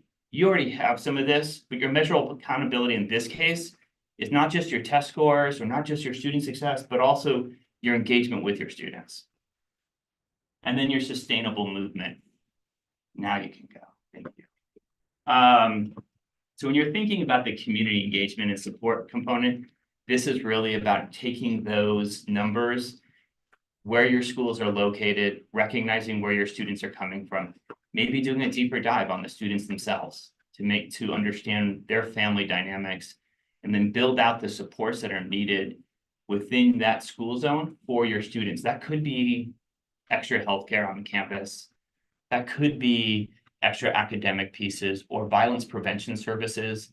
It could be secondary result counseling, mental health pieces, because we all know that ACEs is a major problem for students when living in tough environments. All of those components would be existing in this, and building out that model of success.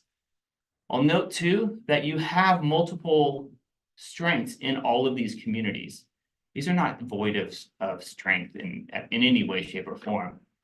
And it's how to utilize some of the existing programs or maybe strengthening them as well. so that they can be a part of this service. Next slide, please. Thank you.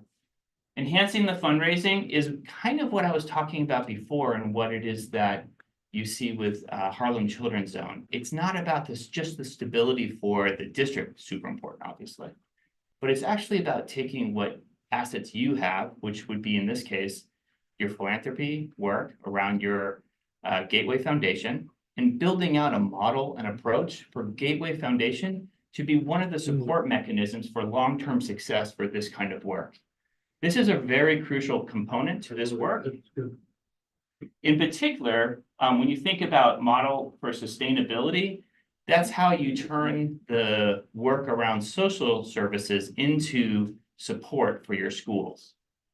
I'll go the last slide. Communications. I know communications typically is one of the last components that comes into play in this work. But one of the things that Gateway really wants to promote, if it makes a shift into this kind of work, is to the students, and to the families, to the potential funders, how it is that Gateway is supporting its students so intensely in their communities and through their academic success and that pathway on from there.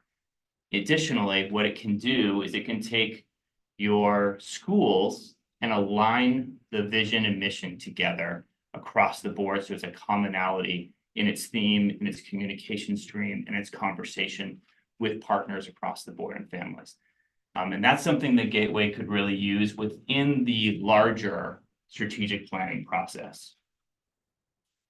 And that is, thank you. That is actually the needs assessment component. I will end on this note and just say that the report you have in front of you goes into more detail, like I said, about each of the communities themselves. These are, again, high-level recommendations and high-level pieces and generalizations. I don't want you to take the generalizations as truth to every single item, so they need to be extrapolated for each community. But your schools are in a spectacular position to do some amazing work, as you already have been doing, but build upon that into a place where your students can really take that next step academically. Thank you. Okay, do we have questions for Richard? Jack? I have to tell you, I truly, the demographics were not a surprise. I think we've had a sense for that. But what I really appreciate is you're bringing in the example of the Harlem model.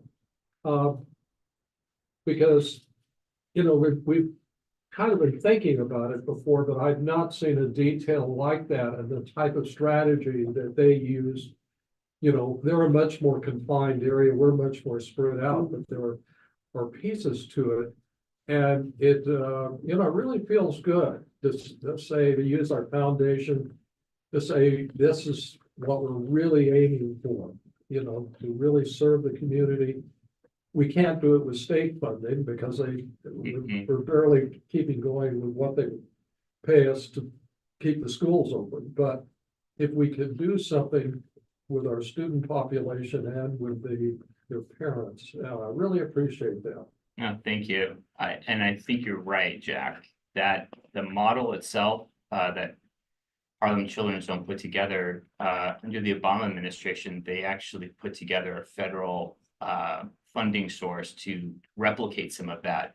Unfortunately, that went away with the next administration. But it has enough of a growth prospect that the philanthropy, the foundation, the large foundations out there want to see that kind of work. And I think that's your avenue, honestly, in big picture to make that happen. But it can happen. It's just a matter of really honing in on that strategy. And having a clear picture to communicate. Absolutely. You have to. Right. Yeah. And if I could add just to the end of that, I know Maury and Sergey have been working very hard on the state community schools grant, which will give us a portion of funding to be able to start this, but it is going to really take a intentional thought across the organization. And I'll just double down on Jack's comment about the strategic messaging that goes with it, and the vision, the mission, the definitive, this is what we're doing. Yeah. I'm sorry, Mark, did I cut you off? No, I mean, we've been having a lot of conversation as part of the planning group, we're talking about our strategic plan.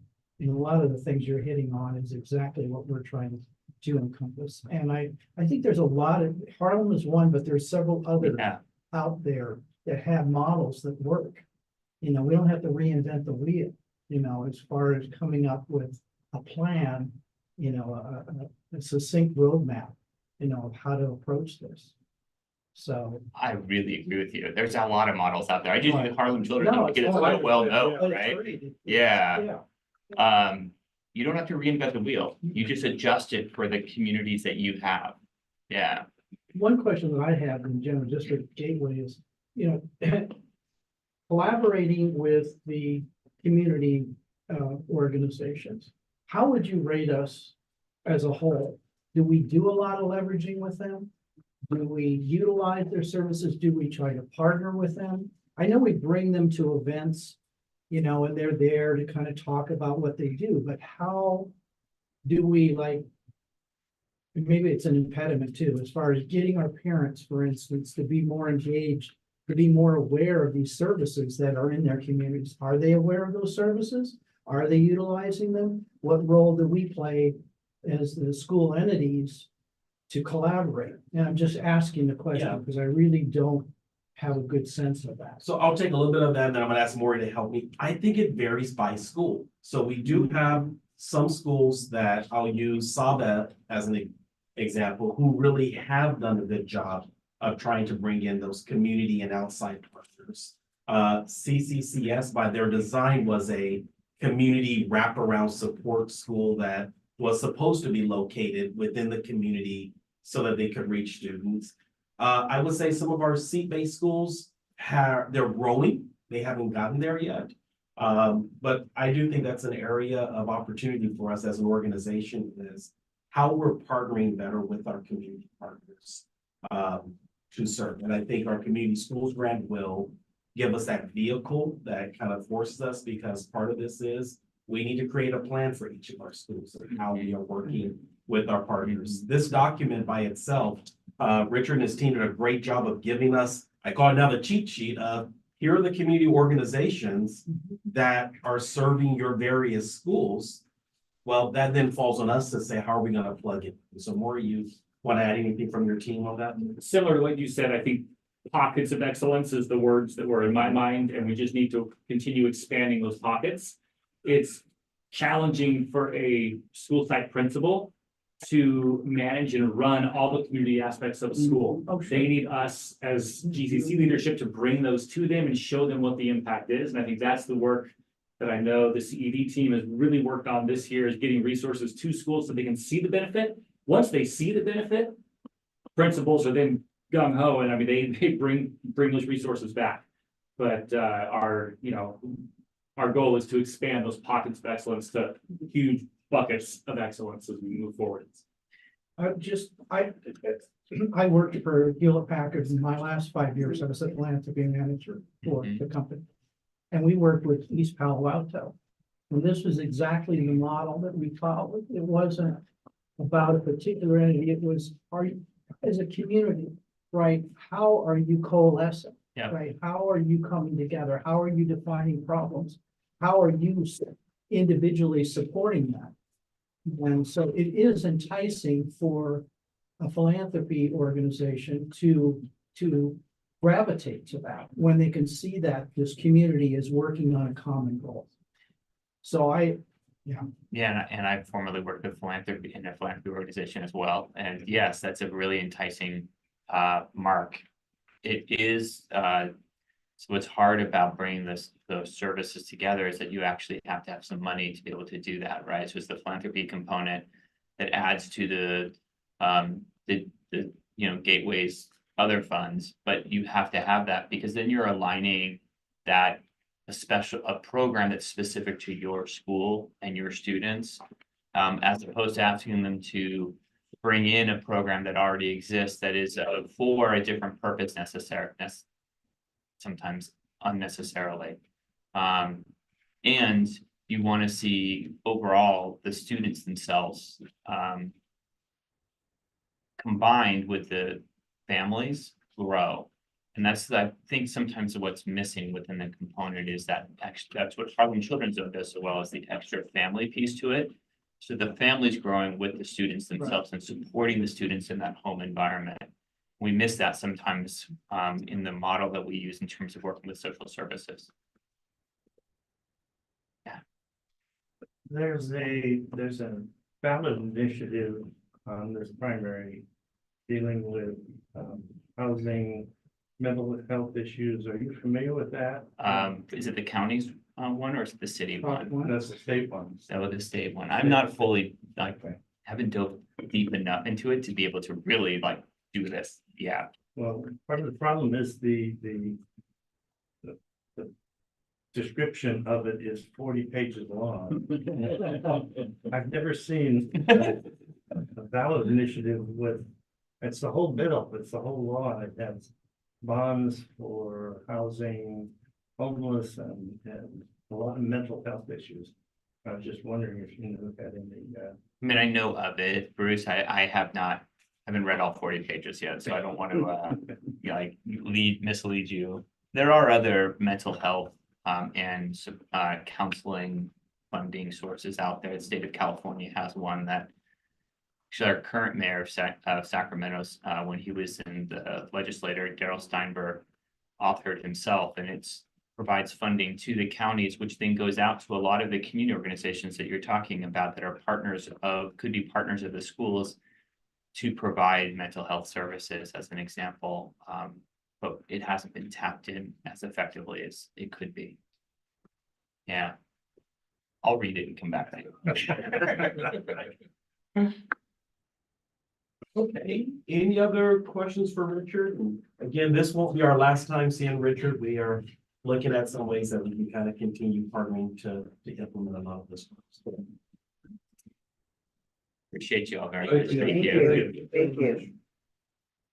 Okay, so our next item is we're gonna move to Mr. Elliott, who this time does not have as many slides, but I do think you'll have a lot of questions. Some of the things that you had asked earlier during Elmira's presentation around facilities and growth, Maury will now kind of walk us through what that is. All right, well, hello again. Hope lunch was good. I have today a report detailing information about every one of our GCC school site facilities. So as I go to slide 1, you'll get an overview of what it will look like for each school. I have split up the schools, not by LEA, but by maybe grade level sections, or what makes sense. For CCCS, there are really 3 components. There's the virtual academy, there's the TKA campus, and CCCS high school. So we're starting off at CCCS high school today. We have 3 specific campuses where we're serving approximately 211 students as of today.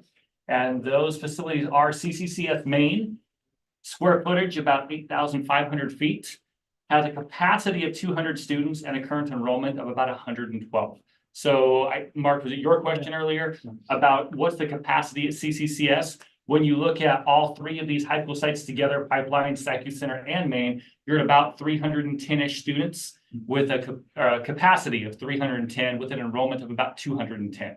So 100 open spots. When you look at our smaller, more resource centers, Pipeline and the Sac Youth Center, we could fit more students at Pipeline, but we don't have staff over there for it.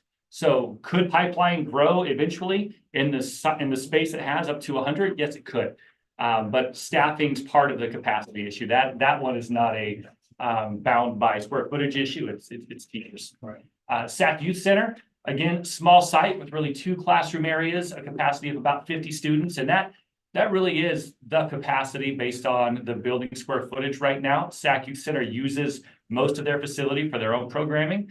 We're thankful to have the space that we do, and 50, maybe pushing it at 55 is capacity for right now. So CCCS High School enrolled 210 out of a possible 310. Overall square footage, you're looking at probably just about 23,000 square feet when you add the youth center space in there. Down here on the bottom, it shows our current facility fund. So when we're talking about projects like the playground at CCCS or remodeling the CTE classrooms, this is where we can take those dollars, one-time dollars, to enhance our facilities. As Amira mentioned, CCCS is the one school that doesn't quite have the 30%. I believe it's at 27%. The facilities fund, we want it to be at 15, it's at 12%. However, some positives for CCCS. With the virtual academy growth, and I'll get that out to that on the next slide. This year, when I look at the budget and look at, the revenue coming in and our expenses going out, I think we're going to build this up quite a bit at the end of this school year. So that's going to be huge for both, it's not just the virtual academy, but for the high school campus and CTE, for the elementary school and the playground. We're going to have dollars from this year left over in the budget that can really push those projects to completion. The CTE classrooms at CCCS, I wanted to share this data because it really shows an immediate impact on a strategic move that we made. Up through last year, the CTE classes that were offered at CCCS were housed at COA Middle School's campus. That meant our students attending here had to get on a bus or walk or get an extra ride to go to a class over at COA Middle School to attend CTE. And the reality is, with all the barriers that our kids have, specifically with transportation, it wasn't very impactful. Number of students enrolled last spring in CTE classes at CCCS was only 34. We moved CTE to this campus this year, still developing those classrooms. So semester one, it went up from 34 to 48. And now that we are on a roll, moving, we've got 3 full pathways being offered at CCCS. This semester, it's 75. So we have more than doubled the number of students enrolled in CTE courses by moving those classrooms over to the main campus. So that's a huge win. And the CCCS team has done a lot of good work to make that happen. Can I just add, because you pointed out to me, 75 out of 112 students, that's quite significant. Yeah, That's a huge percentage, not only doubled, but Yeah. the majority Good of them percentage. are, yeah. I want to give quick time for you to ask questions, really, of each school, if you have any specific to that school before I move on. So anything for Do we CCCS high school? have more opportunity there besides the 3 CTE? Do we still have room to do other? We can get creative to Okay. develop some more. There's one storage room that we have talked about turning into a CTE space. To outfit it with the HVAC system and the upgrades that we need, it's gonna be pretty expensive. So kind of, managing is it really worth the bang for the buck? We're pretty tight. So there's just a little bit of room for growth. We did But- take some, COA was in the back, had some classrooms, so, Correct. And so- That's where the CTE space Right. is now, is where those Exactly. COA rooms were. yeah. All right. Looking at the rest of the CCCS charter, we have the TK8 campus. They take up about 13,000 square feet at the campus shared with the middle school. Their current enrollment is 175 with a capacity of about 220 students. So about space for about 45 students there. Facility enhancements that we're either working on or recently completed. In August, if you've been on that campus recently, the outdoor restroom by the playground area for them was a mess. We cleaned it, we painted it, we replaced items that needed to be replaced inside to make it safe, and it's now a functional, usable restroom out on the playground area for students. And then, of course, we're looking at putting in a new playground. We've got plans developed for it. It's quite a process going through DSA, but that playground will be a huge need fulfilled at the elementary campus once we get it in. Virtual Academy, the picture's pretty basic, but that is in our office setting at the GCC central office. That's what it looks like as of last Friday. Again, hopefully this month we have students and staff in there. Students won't be there daily, but for testing, for enrollment, families will be coming in for support services. Current enrollment at the Virtual Academy is 300, and max enrollment for the Virtual Academy is really dependent on how many teachers we have and the demand in the community. And So what's the head count for these classes? 24? I think Heather spoke to it, ranges from 10 to 24, Oh, Yeah, 25. Earlier. Elementary classes are typically a little bit smaller. Right. I should have these numbers off the top of my head. I believe out of that 300, you are probably fairly evenly split, not perfect, but about 100 in elementary, 100 in middle, 100 in high school. It's a fairly even split. Facility enhancements, just what you're seeing here. It's a new office space. They'll have a front office, they'll have a testing center, they'll have a few private offices for meetings, and they're definitely excited to be able to move in here within a few weeks. COA Elementary School, again, this is our biggest school with the biggest number of buildings, 6 buildings in all. This is not all of them pictured, just a few of them. But when you combine all 6 of these buildings, you're at 88,000 square feet for COA Elementary School. Current enrollment, 1283, capacity, 1292. So there's a few random spots open in certain grade levels, and then other grade levels have large wait lists, which we hope when we get to future facility enhancements, opening CalFit, will be able to bring in most of the students on those wait lists. Facility enhancements that have been done recently across all the buildings on McClellan Park. For COA, we've replaced like bathroom floors, linoleum, tile, lots of carpet. We've resurfaced the playgrounds, and we're currently working on replacing a lot of those single pane windows that are back from probably the 1940s, 1950s, that water leaks through, wind blows through.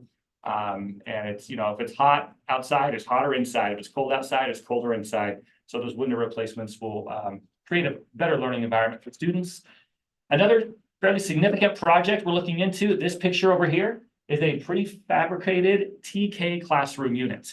There's a school in the San Juan district that has used a couple of these. Joy and I toured that school a couple of weeks ago, thought it was a fabulous classroom, and we are looking into the prospects of putting a facility like that on the elementary campus to house 2 more TK classes.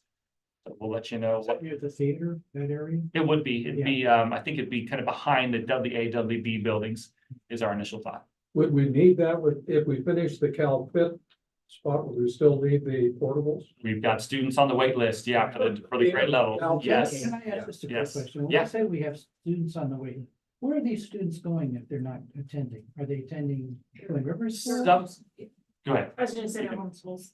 Yeah. Are they homeschooling? Homeschools, Okay. sometimes you'll see students jump in the virtual academy as they're waiting for a spot to open. Okay. They're all over. So these are really solid numbers for the most part. When we Yes. say they're on the wait list, we get. They are five, waiting to on come to Okay. COA Elementary, Okay. absolutely. All right, and then if we jump to CalFit, I just wanted to show current pictures. We started work January 15th. Carter Kelly got to work fast, and I've been down there not every day, but many days since January 15th, and every day there's crews working their tails off. This is obviously the gym. Carter Kelly won't be doing much here in the gym. We will be cleaning up the floor, painting, things of that nature, but it's going to look like a gym. This is kind of a lobby area headed into classrooms in the back. Basic hallway, classroom. The wall studs are already going up 3 weeks in, pretty impressive. And then this is the front entrance, front lobby area on that picture there. And square footage of that? Square footage is right around 20,000 and change. Okay. 20,000 and change. So overall, there'll be up to about 108,000 square feet for the elementary. COA Middle School, they have a total square footage on their facility of about 45,000 square feet. Current enrollment 524, capacity 571. Let's see, facility enhancements, a few pictures of some landscaping that was done before the school year started. That area where we put all the bark in was just a horrible, muddy mess. It's not perfect today, like weed control is a little bit of a problem, but it's much better. Dirt is not being tracked into classrooms like it was in previous years. So they're happy with that. We did have 3 HVAC units replaced last spring. There's a need for quite a few more to be replaced, but we'll take what we can get when we can get it. Glad we can, at least have 3 that were replaced. Future facility enhancements. So the next piece is a big piece, the rehabilitation grant for the entire campus. So before I move to that, any questions on what you see here? All right. So back in 2022, Jason submitted an application for a rehab project at COA Middle School. And here's the current status. So as of just a couple of weeks ago, we have a potential grant award that's going to range between $9 million to $18 million. And here's how that plays out. Award dollars must be matched 1-to-1 with either a loan or cash payment. And the way that $18 million works, $18 million available to bond authority. If you take out a loan along with the grant, that loan counts as part of the available $18 million in bond authority. So here's 3 different scenarios that as a board, as a leadership team, we're all going to need to discuss and figure out what route we want to take. Option 1, you could take a $9 million cash award and a $9 million loan, nothing out of our reserves, just that monthly payment on the loan, and have $18 million to rehab the COA facility. Option 2, if we wanted to dip into our reserves, we could take a full $18 million grant award but we'd have to match it with $18 million cash from our reserves, which obviously we don't have that. So we know that that's an extreme option. I just wanted to put it out there to make sure that, the varying options were understood. And then a middle option could be, hey, we'll take a $12 million grant award and a $6 million loan to equal that 18 million total available dollars, and then match the other 6 with cash from our reserves. So there's a lot of ways this could play out. It's a big facility. Total, it's, almost 60,000 square feet. It hasn't been touched in years. So I'm sure we could, we could use $36 million and make it meaningful and beneficial. But we'll have to see what's in our budget, what enrollment projections look like, and where the board wants to go. I'm seeing hands, so go for it. We're talking just about the rehabilitation. We're not talking about owning the facility. So so the way this has to work is we get the rehabilitation grant and then we can own it, because the district needs to be the receiver of the state funds. Once that happens, then we can. Now, O'Mira has built into one of our set aside our assigned reserves the purchase of the building. So that is something that is reflected. Because that would really drive which one of these options we want to take. Yeah. And again, you can create your own option in there. It doesn't have to be one of those 3. It's anything that would equal that total 18 million in bond authority. So what do we forecast? Do we have any idea of what the rehabilitation would actually cost? So we don't yet. That'll be our next step. So the entire campus, except for the portables, and one portable and outdoor restroom, are eligible for rehabilitation. The first dollars are projected to be available to us next year. And at that time, before we start taking those dollars, we have to decide what we're going to spend. So my thought would be at one of our future meetings or retreats, we actually would spend, once we get some of those more hard numbers, Maury would walk us through prior to that allocation of dollars, really what our options are. Yeah, and that's so, design will take place in 25, 26. We'll be able to use those dollars for design, but if we want that information before we make a final decision, we will need to invest some of our own dollars to get an architect out there and get some of those plans together so that we have somewhat firm numbers before we make a call. Our intentionality is to own. Yes, it is. Okay. And just so you know where our facility fund is right now for COA, we're at almost $16 million. Again, I expect that, well, because of CalFit, I don't know that that's going to grow much this year, and I'll look at O'Mira, but I think CalFit is going to be paid off. And it won't dip into this at all, which is a good thing. So almost $16 million is the full facility fund. When you put 15% aside to just for savings, we still have an additional 10 million there in that facility fund to work with for this project. Now that 10 million, we will need to have dollars to purchase the property. So that, that can be spent very fast. And so we'll need to be careful, but figure out how we can maximize those grant award dollars. Free money to fix up schools are a good thing. So let's get it all that we can within reason. Anything? You answered my question. Okay, any other questions on the rehab? When we were talking about it, I want to make sure we knew it was a facility that we would have to purchase. Yes. Okay. Just a quick screenshot of the layout of the campus. I know you've all been there, but just so you can see what we're fixing up. This is the gym. We've got the main office and the library, the 3 main classroom wings through the middle of the campus, 2 offices down in the front entrance, the cafeteria, and then in the top right corner are smaller wings of classrooms.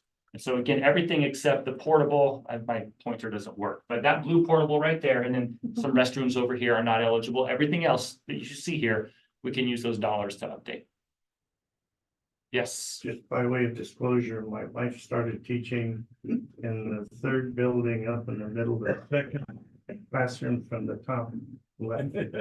I see it. I'm gonna mark it. We're gonna make it the nicest one. We're gonna name it. Come back. We're gonna name it after. Pay some money for you. The thing is, the classroom likely looks the exact same. That's changed. Not changing.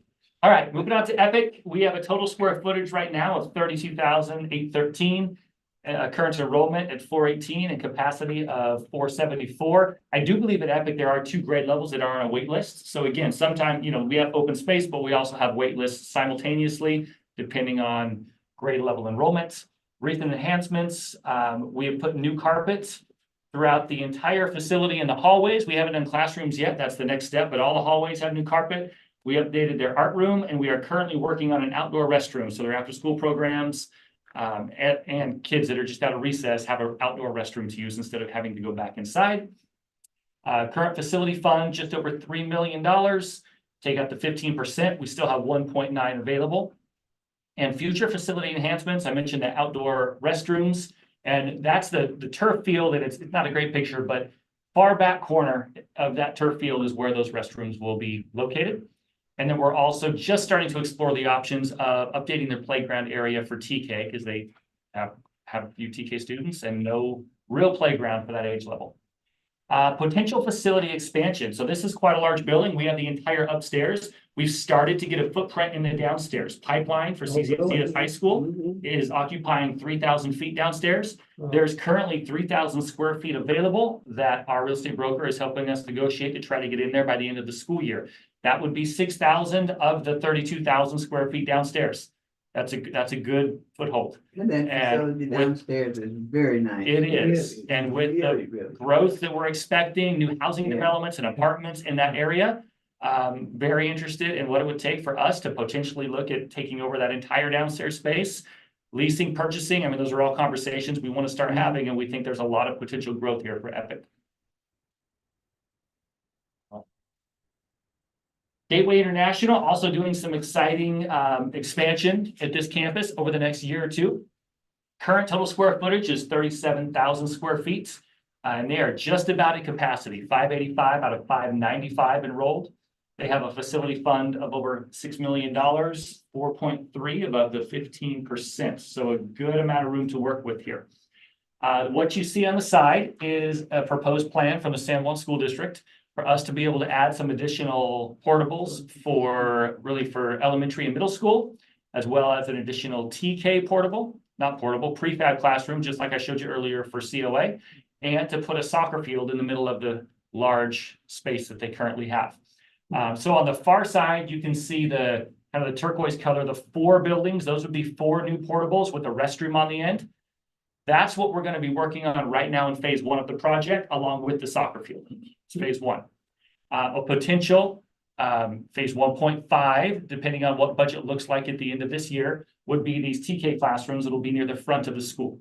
We would want to put 2 classrooms in that would house, that would be about 40 students or so in TK, as well as make sure they've got a nice playground area to play on. And then the 3 portables in the upper right corner are a phase 2. That's for later on. We had them tell us what the maximum potential for portables and additional students would be, and those are able to be fit in the back corner of the campus. So those will be down the road. But right now we're looking at 4 portables, a restroom, a soccer field, and TK classrooms. We don't have a middle school there now. Absolutely, we do. Yeah. Yeah. I missed that. Yep, it is a TK8. Middle school is smaller than the elementary grades, but Oh, there's you're counting up to 8. up to 8. We don't go beyond 8. We don't go beyond 8 there. Okay, I was counting up to K8, okay. So would we have the potential to go beyond, given the fact that distance and so forth from the? There is High school. zero, we are capped Okay, with this plan right here, unless we start to go, up in stories, which is not gonna be financially feasible. okay, So we are capped. Now, this will give us, with those portables, we're projecting an increase of about 50, and that'll happen overnight. Deep also has a wait list in some grade levels. So we'll have a quick enrollment increase once those are up. The current projection from the San Juan School District is that these would be done just about a year from right now, for sure, by the start of the so we 25-26 wouldn't do a school year. 9th grade though, we would, okay. No plans for a 9th grade that's part of the GIS. And we're not using the church across the street, right? Yeah. Currently, We're doing that? Yep, Mhm. and this TK classroom would be one way that we That's what move we them trying over, to do. so that we're not using the church Yes, across the street. trying to pull it back. And just for our knowledge, GIS is only charter K-8, so we don't have the, Oh, yeah, Okay. we don't have the I ability knew I to missed something. Yeah. go into the 9th grade unless we go back to San Juan. No, we made that. Coach Paul. Any questions on the potential work for GIS? Okay. Sava Elk Grove, just about a year ago, we opened up 4147 Dwight Road. It's 6,300 square feet and holds 4 different CTE pathway classes. You have fire, fashion and design, photography, fit and rec. We're excited to host the GCC Foundation Board meeting at that campus next week and show off our facilities there, as well as our middle school CTE program that's brand new at that campus. 3141 and 3137. 3141 has been our longstanding site since 2007. In Elk Grove, 3137, we just added this year. We have 2 suites in that building, and total between those 2 addresses, we have 15,603 square feet, an enrollment of 386 with a capacity of 425. Which, if, like O'Mara said in her report, if you look, pre-COVID 2019, 2020, that site floated around that 210 to 250 spot. So it has boomed in the last 3 or 4 years. Yeah, we have good support from the court. Facility fund, just over 3 million. Take away the 15%, we're just over 2 million, so looking strong there. Sac City, La Familia Resource Center. Again, this is just 1 classroom, 1 teacher, 1 para, capacity of 28, currently in 19. The Power In campus is our biggest footprint, a total of 54, almost 55,000 square feet. Current enrollment of 451, we can get up to about 550. Most of that growth would be in middle school. We are just about at 100 students, and we feel like we can get up to 175-ish in the middle school grade levels comfortably. Recent enhancements, Jackson Properties just replaced all the windows in all the buildings in the 5,300 blocks. So the kind of the U-shaped block of buildings, those were all replaced by Jackson. We just remodeled one of our classrooms for our ag pathway. And we now have safe gated parking behind our 5,400 building to store SUVs and trailers and all the other items that Sava has collected over the years with all of their programming. Sim We Center, have a boat that way. we do not have a boat. That's next on the Oh, grant no. list.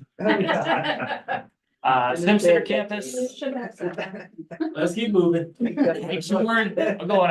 I toured a school on the East Coast last year, and they had, what do you call it?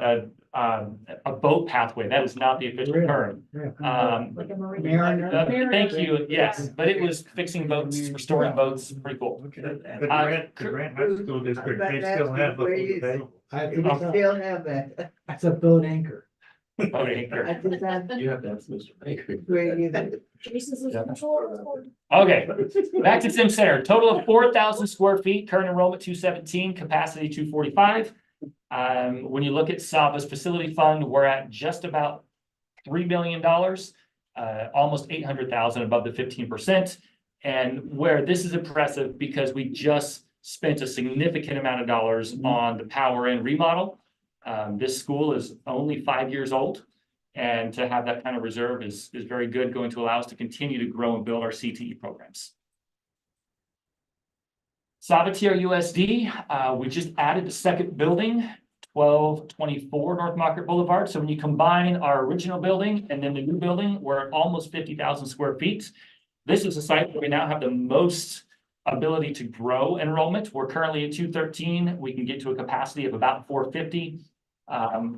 Split that up, about 150 middle school and 300 high school is what our projection is. So over the next 2 to 3 years, and Director Ash and her team have some very aggressive marketing and enrollment growth goals that they will be working towards. Facility enhancements, we just had the entire guts of the plumbing system redone at our 1214 building. We had some pretty significant issues there over the last year. Thankfully, that all seems to be resolved. And in a new building, just plans down the road as we grow enrollment and as we grow our reserve fund, looking at putting in a student activity center, a gymnasium similar to what we have at Power In Road, and then build out our green energy CTE classroom to maybe give some paint to the fitness and rec classroom that you see there in the picture. Like I said, I just visited that on the 25th. Awesome. It's a lot of space. It is. Got the green room, the purple room, and all Yep. these things. Yep. I went through that facility, that's a I lot. haven't been over Yep. this year. I didn't know all this was here. It's there, and they're excited to grow now that we have that back I building. haven't been this year. All right, Rancho Del Paso, this is the last one we'll cover for today. Current enrollment at Futures is 459 with a capacity of 505. Their facility fund is just over 8 million, almost 7 million above the 15%. HLA is at 527 with a max capacity of 544. Their facility fund is about 3.4 million, 1.8 million above the 15%. Current facility enhancements that have been done within the last few months, we've replaced all the HVAC units in the modular buildings. They were giving us a lot of headaches, and we finally just said we're going to replace them all. And we're able to utilize some one-time dollars to make that happen. And then bird netting and spikes. If you've been on that campus in certain places, you were watching where you walked or watching what was above you quite often. And so that's, I mean, it sounds silly, but that's a huge thing to have the bird netting and spikes on campus. Total square footage is 88,000 square feet. At one of our previous meetings, we talked about the potential, need for new space, the homes going in across the street, and what are we going to do about it? If there's going to be students knocking on our door, are we going to create space for them? So what you approved back in early fall, a contract for us to work with Architects for Education, the same firm that designed the initial building, to say, hey, what are our expansion possibilities? And over the last, I'd say 3 months, our cabinet team, along with some site administration, some teachers, other stakeholders met together to kind of give our vision of what we think we'd like. And then A4E was able to give us an initial drawing of what we could potentially do. So today I want to show you guys what that plan produced. And then down the road, we'll have some further study sessions on, hey, what do we want to do here? Because it does, everything costs. And construction costs right now are running $1,200 to $1,300 per square foot, which is a lot. So to do it all, it's going to be quite an investment, but we wanted to throw out all our options. So I'll show you what we have. So Grace Avenue up here, just to orient everyone. These wings right here, where you see the pink and the blue, we're proposing a high school wing that has 4 CTE classrooms and 4 classrooms for common more core classes or electives. So it'd be quite a large room. The CTE spaces would have tall ceilings. So if we want to do automotive or any other pathway that required that type of height in the room, it would be available. That CTE wing is really piece 1 of phase 1. If you move to this section here around the gym, we have almost 1,100 students at that campus, all eating lunch in the same gymnasium, all sharing, sports teams and practice times in the same gymnasium. We really felt that having a smaller multi-purpose room or auxiliary gym, which is what you see in orange, would be beneficial. So they were able to fit that in, as well as the blue spaces around the auxiliary gym would be remodeled locker rooms so that when high school teams come in or during PE during the day, we have real locker rooms that kids can use to get in and out of the PE clothes and have the space that they need. You can also see next to the locker rooms, the 2 R's, those would be outdoor restrooms so that when we have sporting events outside, people would be able to utilize those restrooms. If you move up to the purple block, if you walk upstairs on the high school side of the campus, you have a large concrete area that is just empty space. We would enclose that space and turn it into a student learning center that would be comprised of about 4 classrooms and then some open learning space. So not classrooms, offices. 4 offices where we could do RSP one-on-ones, we could do EL testing, miscellaneous office space, as well as just an open space for tutoring, student learning labs, things of that nature. When you look over on the HLA side, one of the pieces that happened when we initially designed this facility was we squeezed 2 school administrations into 1 main office building. They're making it work, but it would be great if we could split those up and have a high school main office and an elementary main office. So we're proposing an admin building for HLA and then connected to that admin building, 2 TK and 1 kindergarten classroom that are built specifically for those grade levels. Again, with more outdoor restrooms, that's a huge need right now. There's not great outdoor access to restrooms. Then we move on down to the athletic field. We have in the drawing now a turf athletic field that would be regulation CIF size for soccer. We currently have a track drawn around this field and it has 5 lanes. 5 lanes is not up to par for CIF. So if we went with this 5-lane track, we could practice there if future developed a track team, but not host. So that's one of the ongoing conversations. Do we revamp this a little bit? You can already tell it's very tight. How important is it that we go to an 8-lane track? Do we need a track? Part of the conversation, but we know for sure we want that soccer field. First ever section championship for futures this year. Soccer is a big deal to our students, and we want to give them a nice facility to work on, to play on. And then next to the soccer field, you can see more hardscape area and just more grass area for play. That's going to be needed because we're really taking up a lot of grass area over where the CTE space will be, and that auxiliary gym takes up the current hardscape for Futures High School PE and outdoor basketball. So those are the components we've come up with so far. We think it's a pretty good plan, but we'd love to get your thoughts and questions. Yes, what is the black box theater? The black box theater was just an idea that I think one of the teachers at Future threw out to say, hey, we'd love a visual and performing arts program. Could we fit something like that in? Architect said, yeah, actually it would fit right there, but we didn't even get that priced. We just wanted to say, hey, in a facilities plan, Just could it fit? It could.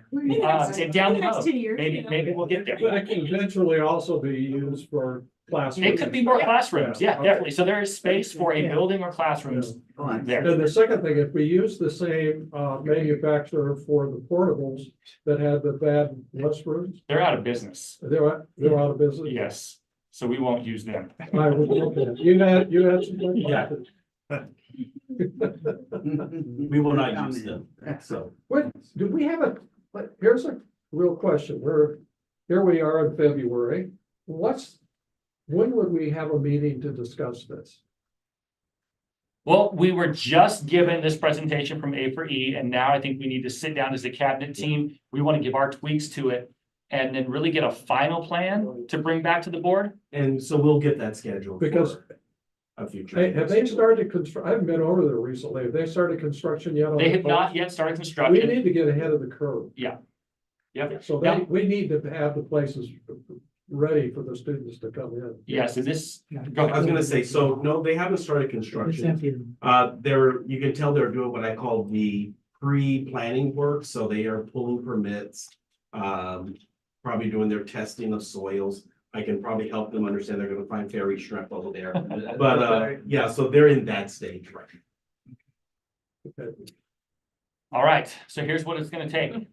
What was that? Bottom, if you look at the bottom right-hand corner. We want to be transparent. Okay, any questions? So I know Maury's gonna say this, but this is just for you to see the complete cost estimate breakdown, but we will have a much more concise study session and discussion. But this does break it down by kind of by building unit. So, this 17 million right there would give you the high school and the CTE classrooms, the outdoor quad, and the parking lot space. And actually, I didn't really emphasize the parking lot space. Parking also gets tight. Right. So This is all new parking for high school students, just to make sure that's clear. So you can see each piece broken down, 17.3 for the high school CTE building, that learning center above on floor 2 of the current building, 1.5. The new administration and TK buildings, about 11. And then let's see, the athletic field and all the outdoor, the gymnasium and all that stuff comes to about 24 estimated costs. Bruce looked at the bottom line, and 54 million really isn't that much. So. Yeah, that's just. We saw all those big numbers on the screen earlier. Yeah, bottom line. But this can be done at phase approach. It can be always, though, it's gonna be cheaper if you just do it all together, but that'll be the discussion we need to have. And I think, probably one bit of learning that we've had is there was a number of items that were value engineered out of the original plan of the school that we are now finding, oh my goodness, that is necessary. Yeah. So, But you have to remember, at that time, we were taking a leap of faith, we were. a big leap of faith. And, I think Yes, sir. proven success, right? it was the classic movie, build it and they will come. And Absolutely. They came fast. And they came Yeah. fast. No, Yeah. that's happening. That's going to happen. There's Yes. going to be a lot of growth. going Yep. on. So I didn't speak to that, but total growth, we're only talking a few students for TK, 20 a classroom. For the high school, we're looking at maybe 125 to 140-ish students of growth. So we're, with this plan, the growth primarily happens at the high school level. Yes, In the new subdivisions that are planned there, is there any public space that could be jointly used? Like for a soccer field or? I have not seen the plan, the Yeah. actual plans for that space yet. Have I you, was Jason? gonna say, so, I haven't seen actual plans, but, they have the Robla Community Park that is kind of checking the box for any regional green space and parks. So my assessment from my days on the planning commission, that's all gonna be housing. That I think they're gonna try to legend. All right. Any other questions on GCC facilities? Yeah. Thank you, Mark. Just got inundated. Okay, there it was. It's there in your binder for you to keep on looking at. And It's here. I will say, Maureen, it might be Thank you, dear. an interesting conversation with the city of Sacramento to say that we have green space here to partner with and see if they'll pay for some of it. Okay, there we go. And I make you pay a transportation fee. No. All right. Thank you, Maury. Next we have, and really excited and happy, usually I do this, but I'm really excited to have Matt Taylor as our Chief Communications and Strategy Officer. Matt, for those who don't know, brings a wealth of knowledge in this area as well as expertise and experience. And so this is second week, third week. All right, so this is Matt's third week. And I think my job is to get us back so we can get back on time, close to on time. And you saw Matt just killed my introduction right there to say, let's get back on. So the good news is we've got a lot of renewals coming. So this is very fun and exciting times. As those of us that have been in the charter world for a really long time, we haven't seen charter renewals for 7 years now because of all the delays of all the extensions. So now we're all coming back into renewal time. So we have, I kind of put this timeline together for you all that's got in 24-25, we're gonna have 5 renewals. So all the Twin Rivers charters have to go to Twin Rivers. Jason and I had our meetings with the attorneys. We are submitting to them drafts of the charters. We're getting all the legal updates, all the things that need to be done. So we'll be working with Twin Rivers on how that process is going to go. We anticipate submitting those probably late summer. So a fall time will be when the public hearings and all the votes would take place for those 5 charters. Then for Sac City and Elk Grove, we have the 2 Savas the following year that will go. Then the year after that, we'd have GIS. And then the year after that, we would have Epic. So we are, and then we get a year off and then we start all over again because they're 5-year terms generally. At this point, in reviewing all of our dashboard data, if your schools are all blues and greens on the dashboard, you can get a 7-year renewal. None of our schools are meeting that criteria, so we will likely be going for the 5-year would be our maximum renewal timeline. So we'll be in that cycle there. And maybe by the time we hit up to GIS, they could be all blues and greens, and we could actually get a 7-year renewal on GIS. That'd be a great goal for them to have. Any questions about renewals? I think you guys have spent a lot of time talking about this. You've gone through it before. So ledge updates, there's really not a lot to update on yet. So the bill deadline is February 16. So as of I called the governmental affairs people we work with on Friday. There were no anti-charter bills yet submitted. However, there's a big however there that in March, there's going to be 2 reports coming out at the state level. One is a report from FCMAT and the Legislative Analyst's Office regarding non-classroom based charter schools. So FCMAT and the LEO have been doing a bunch of analysis around non-classroom based charter oversight, charter funding. They're going to be releasing a big report that sort of says, here's our recommendations on how the legislature should adapt the rules around non-classroom based funding. That will affect 50% of our students that are in non-classroom based funding models. So that's going to be a really big deal. Then there's also the San Diego County has also been doing a review of A3, which is a charter organization that had a big scandal. Some of its founders actually went to jail from some of the fraud that they committed. San Diego County is going to be releasing a report at the same time around non-classroom based oversight. So we expect that there's going to be some sort of legislation brought forth in March that says this is how non-classroom based charters need to be managed. You know, just for a quick overview in our bill deadlines, you know, we're looking at really right now, we're just in that starting phase where the bills are going to be submitted. The policy hearings will be coming up in the next couple of months. Then we'll start to see some floor votes in May. The governor has a ton of proposals inside his budget that are going to require trailer bill language to implement. Omira mentioned the facilities or the ADA piece where we could recover additional ADA for students that have missed class. That's going to be all part of the trailer bill language, which will follow this cycle. So we'll be having subcommittee hearings in the next couple of months. In May, we'll get the May revise, and then in June, we will actually get a budget. And then last on here, one of the things we've talked about earlier, and I know Scott will be talking about too as part of the strategic planning, is we want to ensure and increase our involvement with local community-based organizations. How can we leverage the people that we have in these rooms, the connections that we have in the community to get more involved? How do we get our school leaders? How do we get our cabinet members? How do we get our parents involved in all these local organizations to continue to elevate the brand presence of GCC?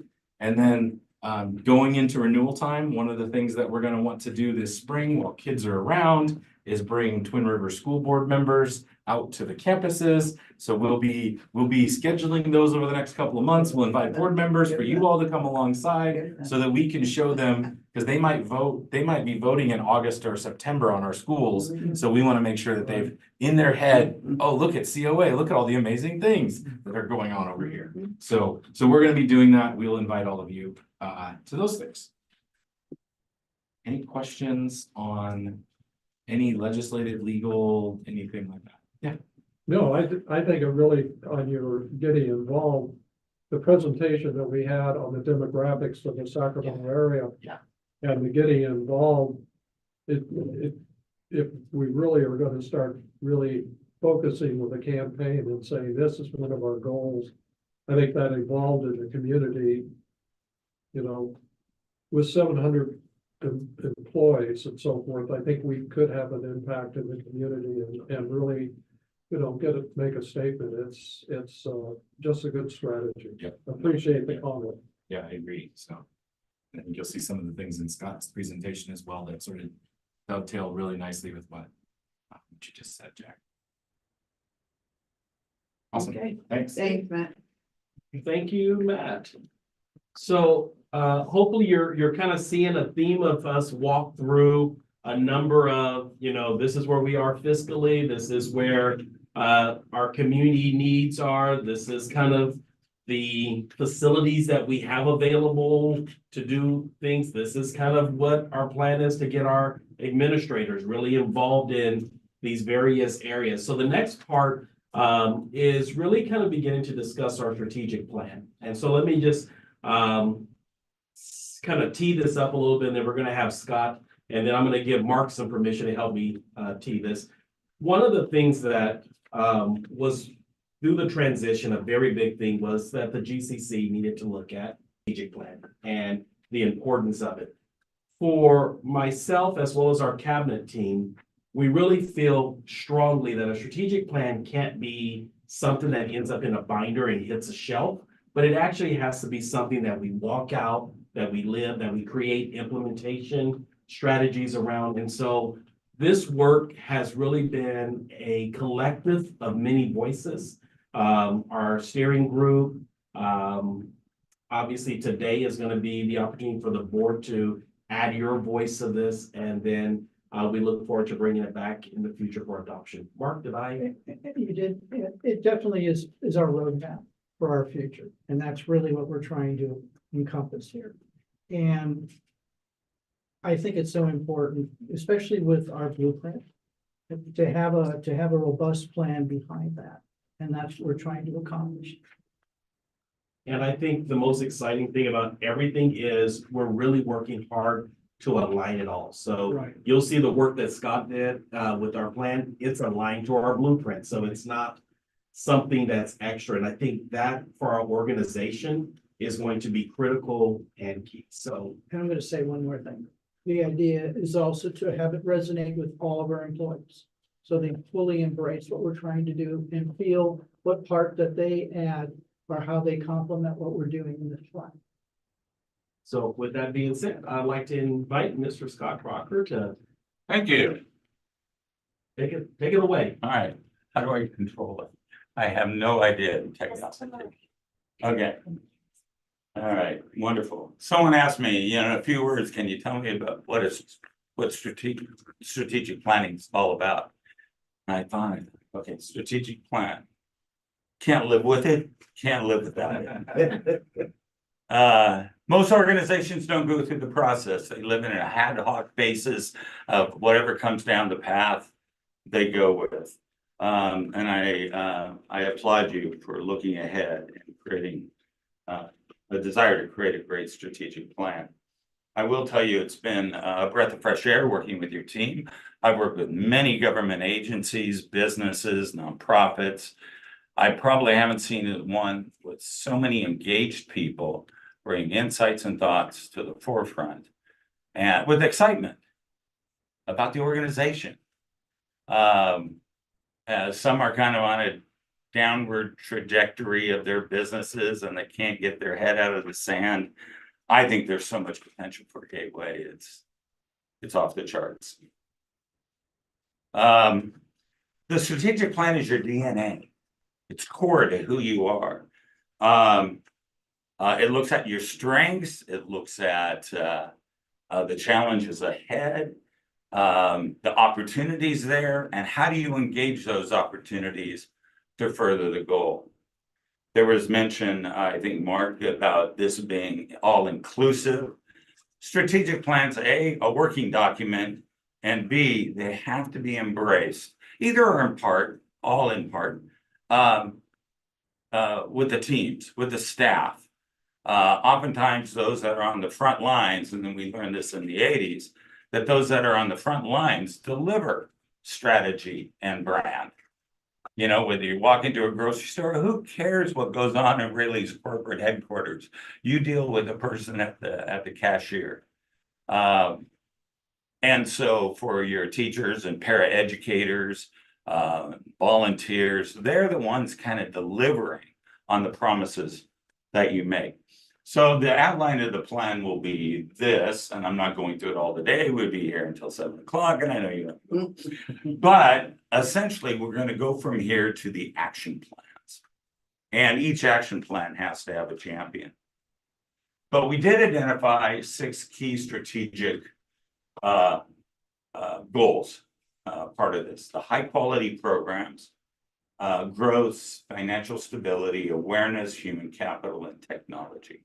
And these were the 6 that we wanted to focus on in this plan based on, the meetings that we've had and discussions. And the first one is your product. It's a high quality education. And you want to provide that consistently to students from underserved communities in the Sacramento region. I could jump ahead and say, from an awareness standpoint, I don't think you're well known. I've been involved in Sacramento for 30 years. I've served on many boards from the chamber to others. And Gateway just kind of never rose to the top. And that's a shame. As you said, there's a lot of employees and a big impact in this community. And it should be known by those that are shaping policy or decisions or involvement. But they're going to look and say, what are your metrics? It's the high quality education that you're providing.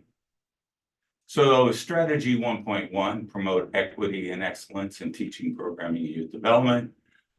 I put E capitalized because I think you need this.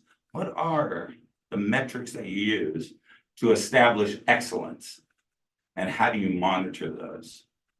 Obviously, you've got to attain the best people. Everyone knows you're in a capital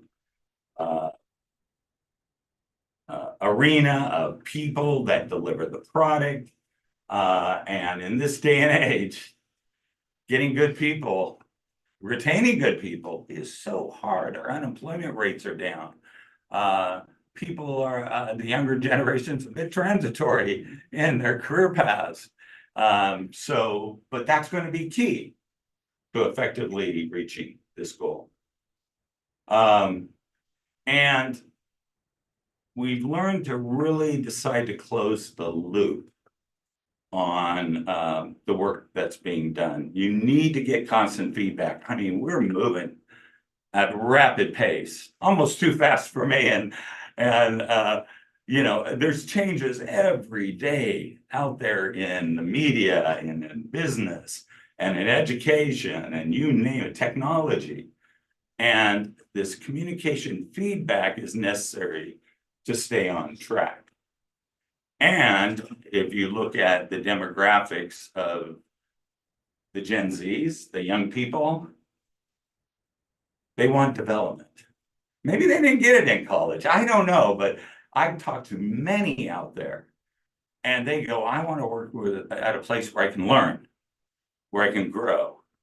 And that requires an element of professional development. Strategy 1, 2, measure that performance. Now you have certain performance minimums that you have within the educational government, state and feds.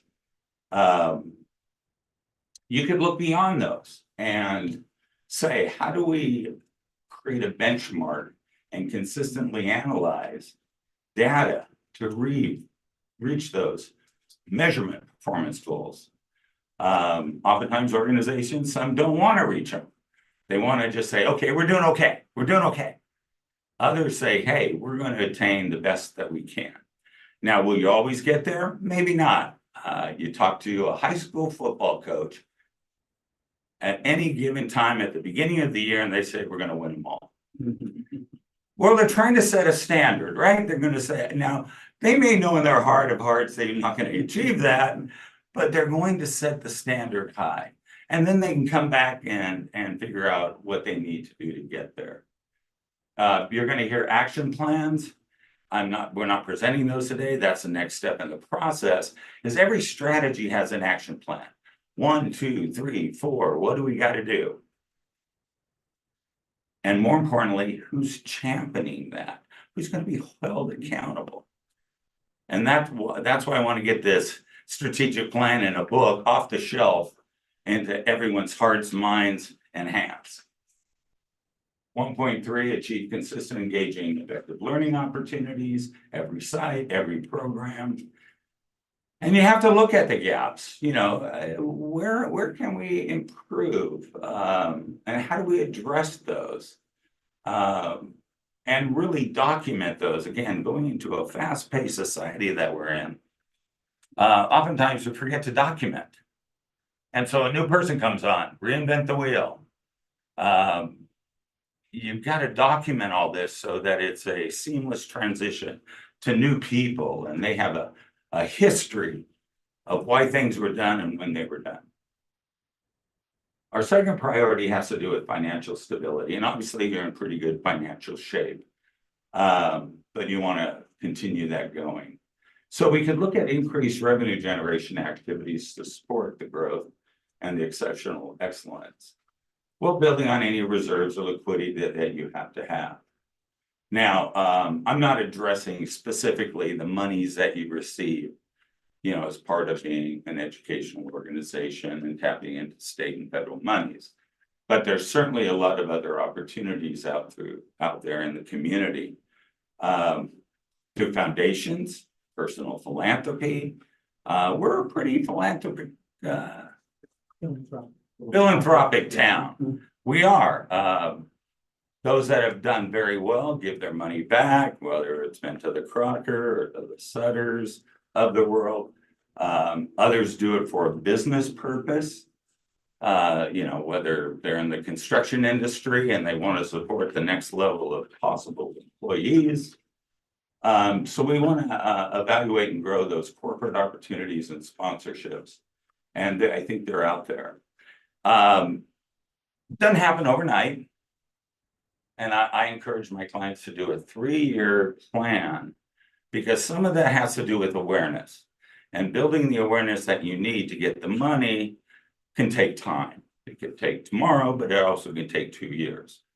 So by putting the financial plan of 3 years in place, it gives you the time to engage in the tactics that'll prove successful. And then expand and diversify site level through innovative approaches, including awareness campaigns, showcase the impact of outcomes. Again, anybody wanting to give you money want to see that you're being successful with that money. And it can be done globally as Gateway, but the sites can do a lot of impact in their own communities, own neighborhoods that build upon this. An annual campaign might be considered. I know you're involved in Day of Giving, but there are other opportunities, but there should be this, you see this with KVIE or any public television. We have a giving time. This is it. Bring it on. If you want what we have to offer, we need your money. So some kind of annual campaign, we haven't devised exactly what that might be. And then establish the annual donor goals, implement activities, and not let this just be ad hoc. You can get down to the science in this. A database of who gives what, when, and how, either by person, organization, nonprofit, grant making entities, foundations, and then who is it that we have to talk to get into that stream? 2.3, determine funds deployment, most impactful programs, initiatives, site-based on revenue generation activities. Obviously, a detailed budget analysis to understand site expenses.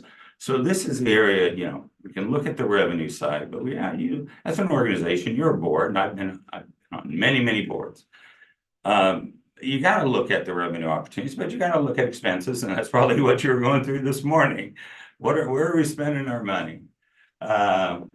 Evaluate the return on investment of expense categories. In my view, there's no sacred cow here. You look at what you need to do to be successful. And then make sure everyone knows, especially at the sites that are kind of spending the money, how are they spending it? So looking at expense management and finance at appropriate site staff. Our third priority is human capital. This is everyone involved in this organization, including some that aren't, that should be. Develop board and foundation board administration site-specific capacity to support the mission. So the board, obviously, you're on a retreat now. You define board objectives. You do your overarching review of the organization. The foundations are there for a purpose. They're there to get connectivity to community. They're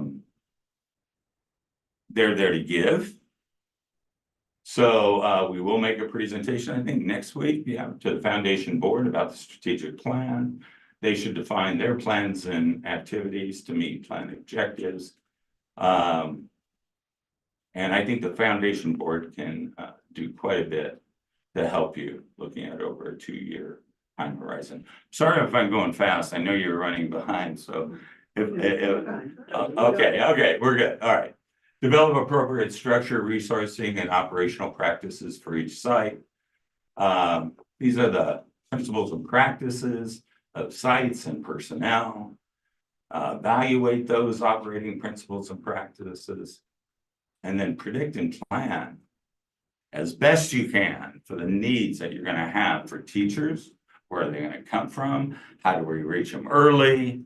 Paraeducators, how do we make them teachers? How do we tell a paraeducator that, yeah, you can make a little bit more money at McDonald's, but will that warm your heart? So there's a lot. Yeah, there's a lot that goes into, you know, the looking at staffing and personnel.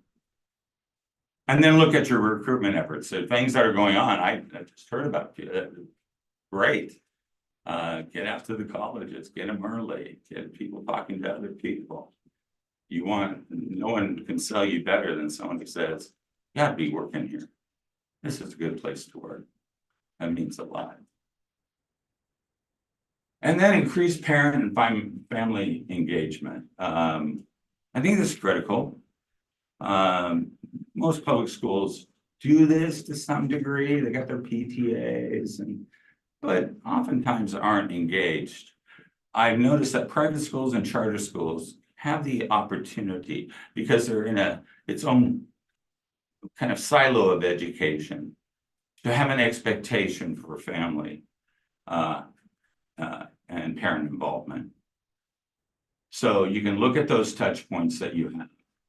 There's parent nights, workshops, email communications, dissect that, determine what's working, add to it. I think the more that families and parents, even single parents, are involved, or it could be a grandmother, get involved, I think that goes to the best quality education you can provide. And there might be some other best practices out there that we can engage and look for the new opportunities to connect parents and families. And then form the communication and outreach channels to regional leadership. So when I say, you know, capital, human capital, that includes the community leadership, business leaders, community leaders, faith-based leaders, elected officials, even the staff. And sometimes I go, you don't want to go talk to the elected official. They'll just blow you off. You want to talk to the chief of staff of the elected official. Now they'll get something done for you. And again, this is categorized in a database. You have it documented. You almost document every contact you've had with them. And what did they say? What were their concerns? What did they like? What did they dislike? You know, I happened to attend one of your events, and it was good to see some elected officials there. They spread the word, plus they have opportunities to spread the word. There's an elected official that doesn't send an e-blast out or a newsletter. That could include you, especially those that when you reside in their district. So you build this list, you work the list, and make sure that you have an outreach plan, which we'll talk about more in a moment, to the target audience and contacts. In the area of advertising, they say you have to have 21 contacts before you're known. And out of those 21, 1 out of 3 will be successful. So it is a matter of frequency of communications. Frequency. So yes, you could get an article on the front page of the Bee once. That's not enough frequency to move the needle. It's got to be this repetitive thing. You know what? I know Sutter Health. I've never been in one of their facilities in my life. But through the communications that they have, they've implanted Sutter Health in my mind. And that should be the case with Gateway. They may not know exactly what you do, but they associate positive feelings with Gateway, and that rolls out the red carpet for involvement. So an outreach plan to the target audience and contacts. Some of those will be personal, some can be by email, some will be events, some will be at their office, some will be on your sites, and document all of that so you don't have to reinvent the wheel if things change. Still with me? Moving fast. Okay. Growth. Identify and strategically pursue internal and external growth opportunities. So, you know, you will look at fulfilling the gaps that you might have in terms of enrollment of students in some of your programs, but you're at max capacity in some. And you have a good product that could be shared with others if the board and the strategy says so. That's up to you. So document the opportunities and barriers. This is for the two new high schools that are being talked about. Determine the fiscal impact, staffing requirements, size and scope. There's a lot to consider, but it needs to be documented and who out there can help you achieve that goal. Oftentimes I've seen it happen where one person, one elected official, school board member, or this or that, just raises their hand saying, I don't get it, I don't like it, and all of a sudden it just hits a barrier. But I think you have opportunities here. And there could be other geographical expansion down into the future, but only if you start now can you look 5 years, maybe even 10 years down the road. Could you be all over California? Could you have a better footprint in El Dorado County, Placer County, San Joaquin County? Maybe, maybe not, until it's discussed and you kind of peel back the layers of the onion to get to the core. You'll never know. So it requires some work, some studies. And then for you know, you're always going to go battle the non-traditional delivery of educational opportunities. I don't know where it's all going to go. You know, everyone said, you know, before COVID, there was a school of thought that said this could all be done online to students. There was a school next to Coos Bay, North Bend, Oregon. Now, Coos Bay High School was fine. North Bend was not. And they said, you know, we can increase our enrollment by just offering to everyone in Oregon to attend our high school online. Everyone thought, oh, this is going to be great. You know, you're going to have the biggest student body ever. No one really went back to say, does that deliver a high quality education? Does technology, can you learn from home on your computer? We do it, you know, we bring up things on our computer and learn. But the focused, continuous, evaluated method of education. Can it be done online? Well, some are going to push that. You'll probably stay on the forefront of it. And some may demand it. They just might demand, you know, that you use technology as a delivery of education. Still with me? Okay. This is an area that keeps bubbling up. Jack, you brought it up. Develop and implement a robust public awareness program based on specific goals and objectives. It's cliche, oh, we're the best kept secret in Sacramento. Well, in some respects you are. You know, it didn't take much when Kevin Johnson came back into town and said, I want to have breakfast. I'm thinking about re-engaging. He just left an MBA, re-engaging with St. Hope. I go, yeah, I've heard of St. Hope. I've heard of Jesuit High School. I've heard of this, I've heard of that. So the awareness had set the stage for a discussion. And public awareness, a lot goes into it. I think your current name doesn't do you justice. The acronym which others use, I think, by definition, in my thinking, an acronym is institutional and bureaucratic, except for the IBMs out there, CBS.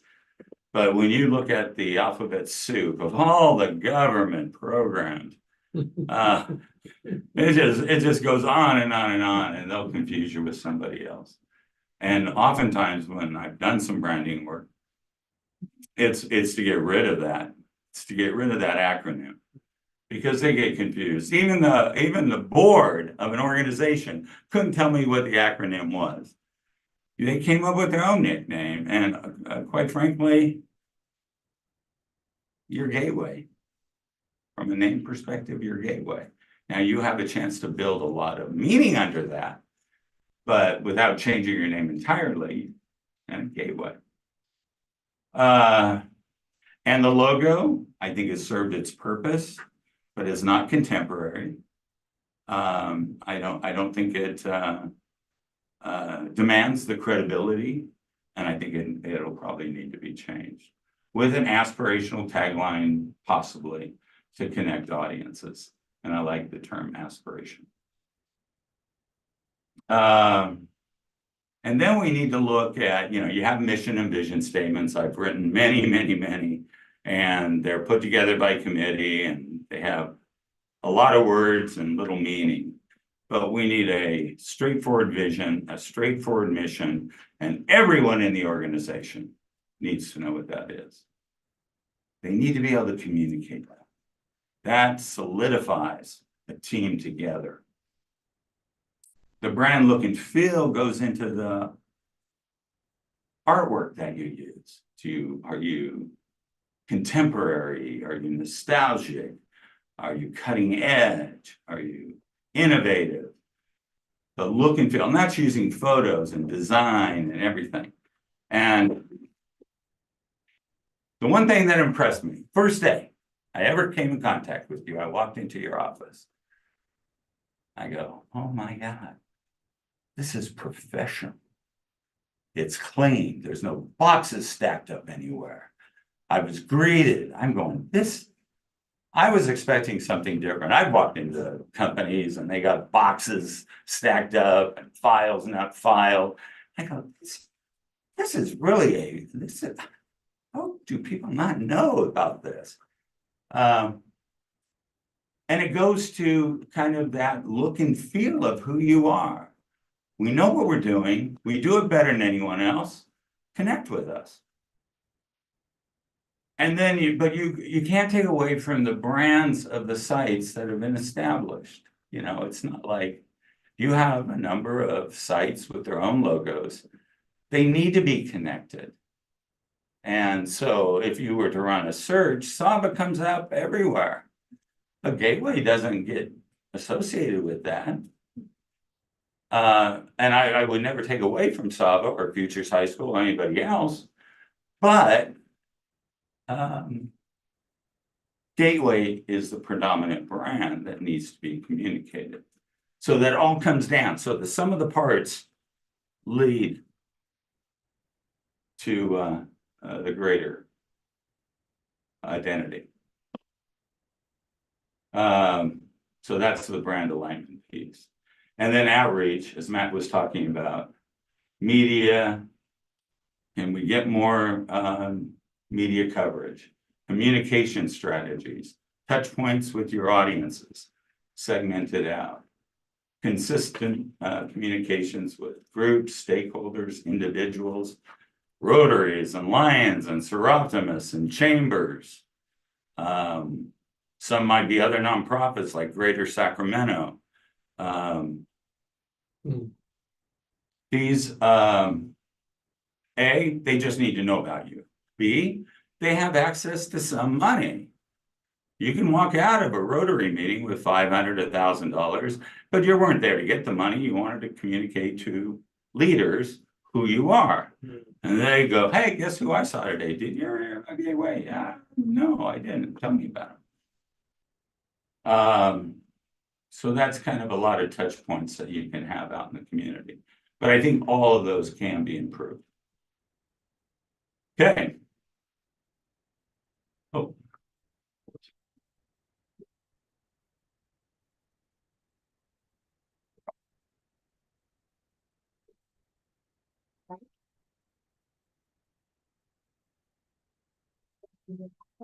Oh, I was going the wrong way. Sorry.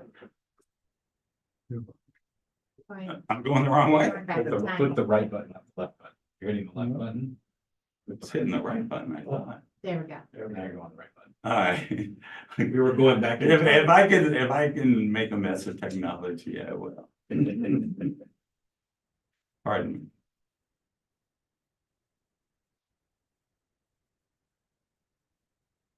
Okay, this is on technology as the sixth pillar. There's two edges to this, and you probably have already discussed them.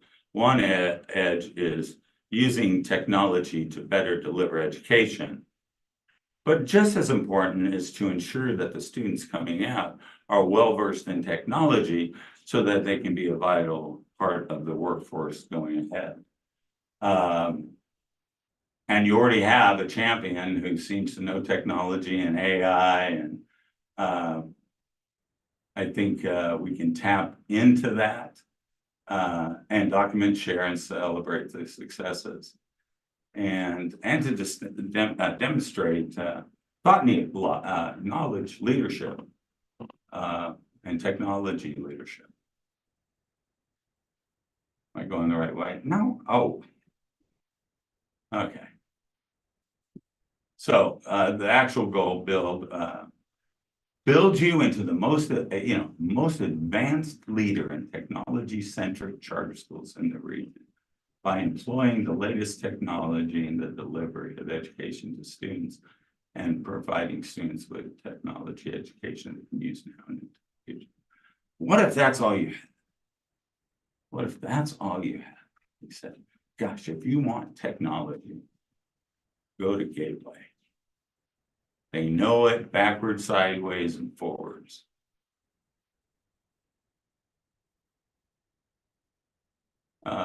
So we already went through this.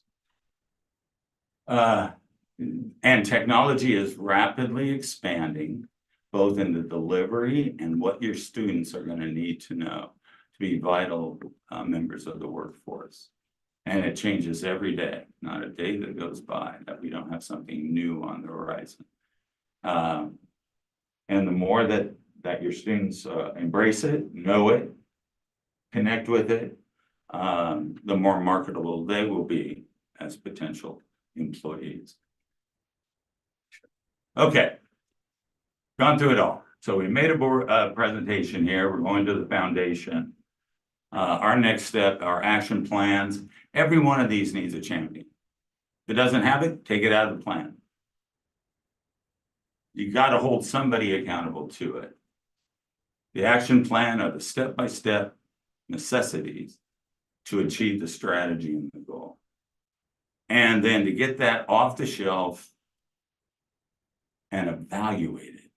It's okay to be wrong in this. When you're looking ahead to the future, it's okay to be wrong. Identify that you're wrong and fix it.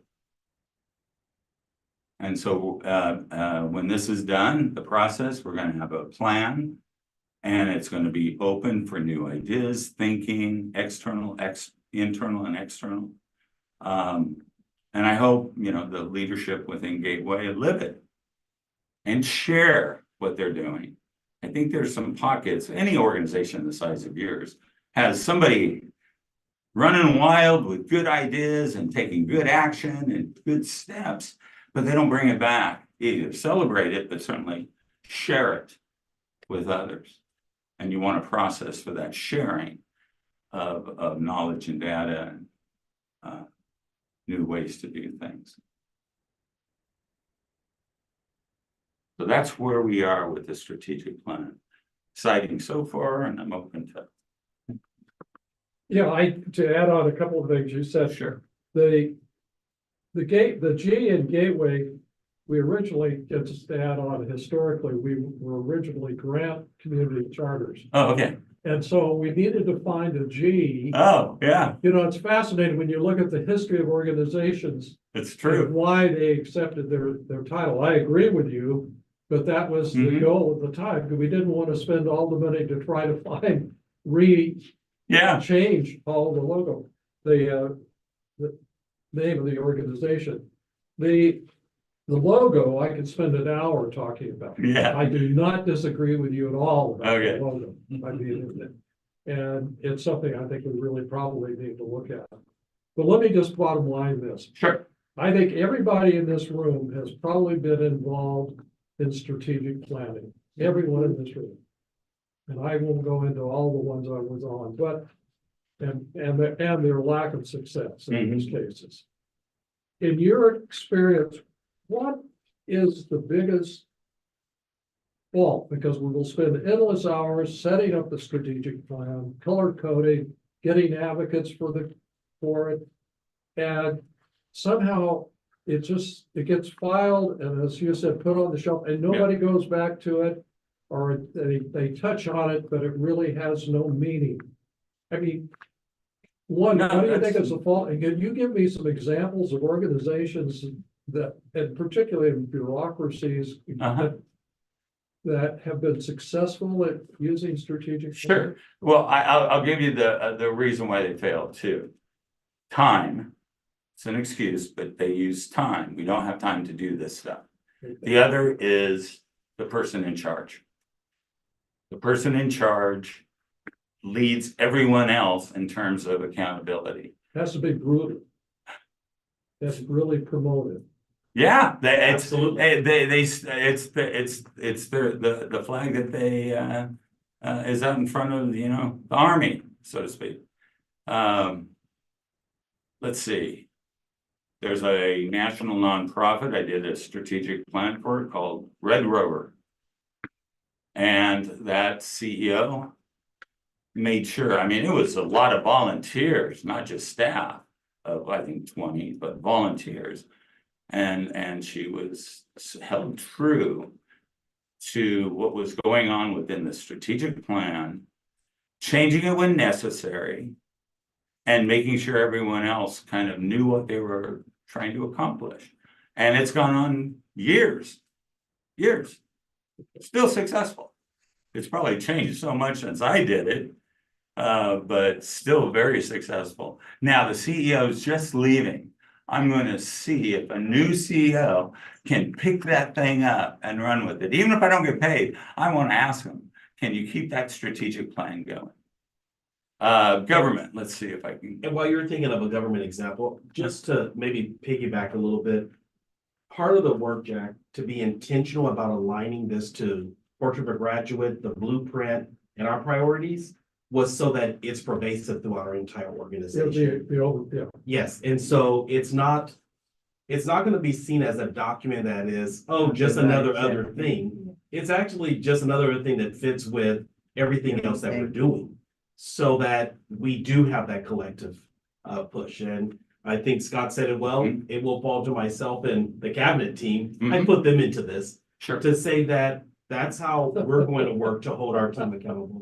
You got that? He just gave you a dagger if you need it. Let's see, you know, I helped with the strategic plan for the Sacramento Metro Chamber. And for 3 years, we were just rock solid on that. But a new CEO came in. And they just, they didn't have that much history. They came from out of the area. And yeah, it became dust in the wind. It really did. And it's hard. This is not easy. No. This is collegiate level work here. You gotta, and you gotta admit when you're off track. You know, if the strategic plan is off track, don't just ignore it, pull it out. You know, so that you can go back and say, yeah, here's the strategic plan. Yes, we have action plans, and yes, we have outcomes. And then if for 6 months, another one has to come out or a new one comes in, you do those things. But all too often a CEO gets involved, or a board, involved in developing the strategic plan, and they become so married to it. And when things start kind of faltering, they just, we can't say we failed. Right. If you fail, you fail. Pick yourself up. Yeah. Yeah, I want to talk about technology. And this is okay, but with me, I think students need to learn how to do basic things. They need to know how to, because my granddaughter, she just graduated from Sac State. She's very technology savvy, but she don't even know how to put gas on her car. Yeah. She has, Grandpa, can you go put gas in Yeah. you know, so I'm saying we can't leave the basic things out because That's right. these kids, they're getting all so full of technology. She wants to do 3 things at one time. I said, well, I can't do 3 things at one time. I can only do one myself. But I hear this a lot, you know, they don't know how to use a They don't know how to type. They don't know the keys to type. You know, we all get on and we type. They just don't know how to do that. They're expecting, yeah, some of the basics need to. Yeah, and that social media is another thing that's killing our kids. That's why they're getting. Yeah, Trafficking and everything else. So, you know, I'm trying to say some technology may not be good for them, that's right. you know. So we gotta be careful how we give them all this technology and stuff. That is probably the most impactful, massive issue. The TikToks and some of the others, but of delivering wrong information or the right information the wrong way and capturing people and holding them in a bubble. My daughter's that way. She's in this bubble and so everything she sees, she doesn't read the Bee or listen to the news. Everyone's feeding her what she already thinks. And that's why you see some of the things we have going on in our communities today. And, you know, if there's one thing you could teach kids is don't believe everything you see and read. Be skeptical, be cynical, and of everything. And gain a broader knowledge. Listen to the right, lefts, and centers, and It's the importance of teaching critical thinking. yes, Right? Yes. And ensuring that you're not in an echo chamber. wouldn't that be great? So it's a balance, have- right, of basic skills with Yeah, technology they're going to need, but more than anything, we're in a society where they have to know how to critically think. yeah. And I think we're losing a little bit because I think they're letting others think for them. I think that's a bubble. I hope it's a bubble. I think it's gonna be a bubble and it'll burst. Because they're not painting reality for the youth of today. We have one question here. Yes, sir. Well, actually, two observations, and this is really probably for future discussions, but you mentioned visibility. There's actually a historic reason for that. And that is when we were growing up as an organization, it was not a friendly environment. Of course. And I think, and we've kind of talked around that, but I think it's really time to surface. Yeah, I can totally understand where you were in the day where if you poked your head up through the sand, someone was about ready to cut it off. I mean, that's because education was changing. But I think you're there. Not that you're not going to get kicked around a little bit.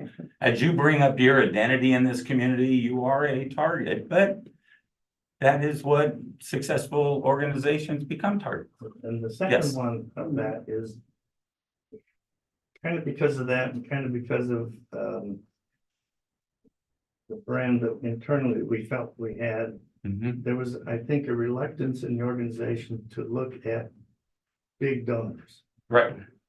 Because that really puts your visibility out there, but you mentioned the Bloomberg $100 million donation to the, you know, we've never gone that way, but I think it's time to talk. Right. And United Way took a hit when they got $1 million donation from the founder of Amazon's wife. They got divorced. She ended up with a lot of money. How she found her way, I still don't know. I could ask, but you know, how Sacramento's United Way got on the radar screen to get $1 million, and every other nonprofits are, they're not as good as we are, and you know, you're going to take, as you raise your profile in the community, you might take some hits. Yeah. I want to ask a question. Yes, You ma'am. talked about the name, the branding, GCC. Yeah. And suggested that maybe it was time for us to look at it. Would you expand a little bit more on that? Why?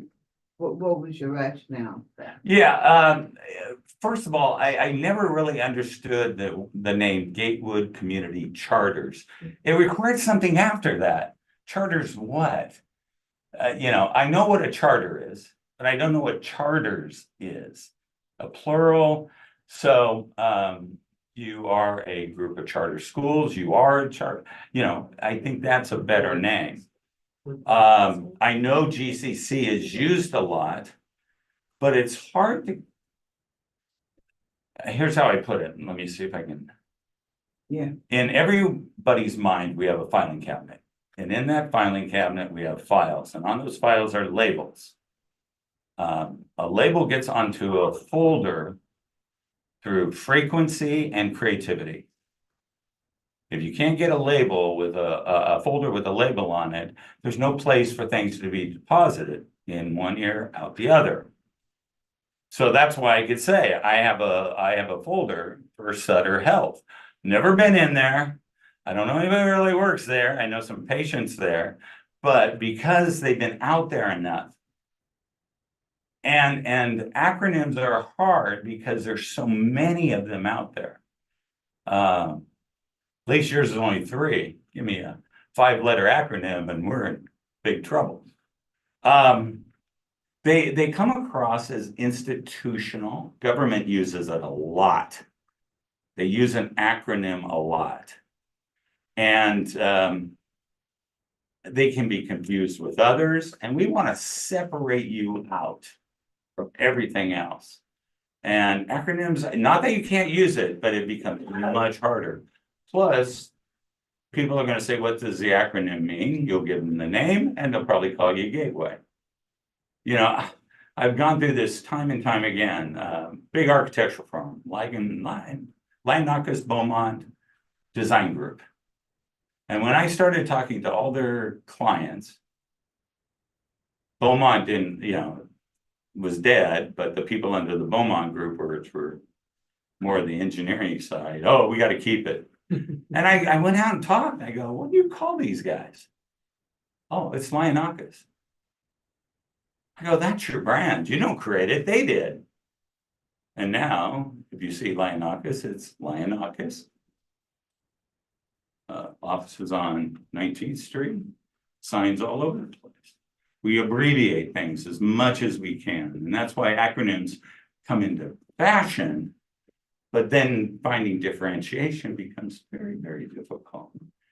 There's a lot of GCCs out there. Yes. I guess for me, it's like, what makes us unique, right? What is something all our schools have? What do we provide to the community? What do we provide to our students that is across our GCCs, regardless if it's a seat-based or an independent study, right? What is Gateway, right? And I think that's what branding is, and creating a logo in terms of, this is what we provide on all our sites, right? Regardless if it's a seat-based or if it's independent study or if it's a CT program or a IB school, right? So, yeah. So if and you make some great points. So if you look at kind of the hierarchy of messaging relative to brand, you have the logo, name, and logo. Fortune 500 companies are going to put a slogan, typically aspirational, doesn't say what you do, but at least it's a communication of a message. And then under that, there's a lot that goes into that. But, I use General Electric. We bring good things to life. Everything from a light bulb to an nuclear aircraft carrier. That's a pretty big spectrum, but we bring good things to life. And does that say what they do? No, you can't know until you dig down. And so the hierarchy of messaging, after the slogan is kind of your mission vision. And it's got to be a few words, conversationally provided, so that everyone can know what it is and own it. And you should be able to go to anybody affiliated and they could at least get all or most of that correct. Now you're well on your way. Then you start talking about the details, how many schools you got, how many employees, how many students, how many went to high school, how many went to college. Then you just can keep that communication going. Billy, did I answer your question? Yeah. Okay. It's branding and that part of it, it's part science, part art. It really is. But you look at the ones that have been successful and go home this weekend. Disney, Netflix, Procter & Gamble. they've all worked on establishing a brand that has connectivity to their target audience. Scott, your presentation really comes at a good time. We're doing it, we're in a transition period Yeah. and it's spot on. Yeah. We have a lot of questions and we really don't have that many answers. Well, I think, you know, if everything goes as I planned, in 2 years, you sit around this table, you will be well down the path. I really believe that because you have a good product. If you, I mean, I dealt with companies with bad products, you know, and, you know, all the branding you want can get interest, but it can't close the deal, so to speak. This is a good organization and is needed in this community. And people should be connecting with you. All right. Well, thank you so much. Thank you. And so, board, we look forward to, again, following through on those next steps that Scott shared with you, as well as our cabinet team, myself, beginning to look at kind of implementation, what's next, so that we start really getting down more granular with some of the objectives, the evaluation, and the outcomes. Yes, What's sir. your timeline on this? So our timeline is to be able to bring this back for finalization to kick off our next school year. So Sometime in I the would summer? say sometime during the summer. Yes. That's a lot of work between now and then. Yes, it is. I'm gonna keep them on task. Oh, When, okay. when have we never not stepped up to the challenge of a lot of work and made it happen? Are you gonna talk to all the constituent bodies about developing this, or are you gonna keep it in-house, or are you gonna go out to the community? No, so we will continue, you know, it's almost like that's how we develop our blueprint. We're gonna continue that same roadshow. The As same- Scott just shared, he's gonna talk to the foundation board, Yeah. this week, Next next week. Next week. This week. When is it? Next week, thank you. Yeah. We'll talk to our Community Business Advisory Council. Okay, I'll talk to the parents. I'll take it to the Superintendent Student Advisory Council. So all of our key stakeholders will join us in. Every foundation board member needs a button that says, ask me about Gateway. And they wear it every day, morning to night. All right. Thank you. Scott. you know, our logo, they probably think we're a religious organization. All right, we are now moving into the very next item, board members. Which is our review of our board self-evaluation. You got these right, okay. Well, let's take a 5 right quick. Yeah, take 5 right quick. So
We're going on.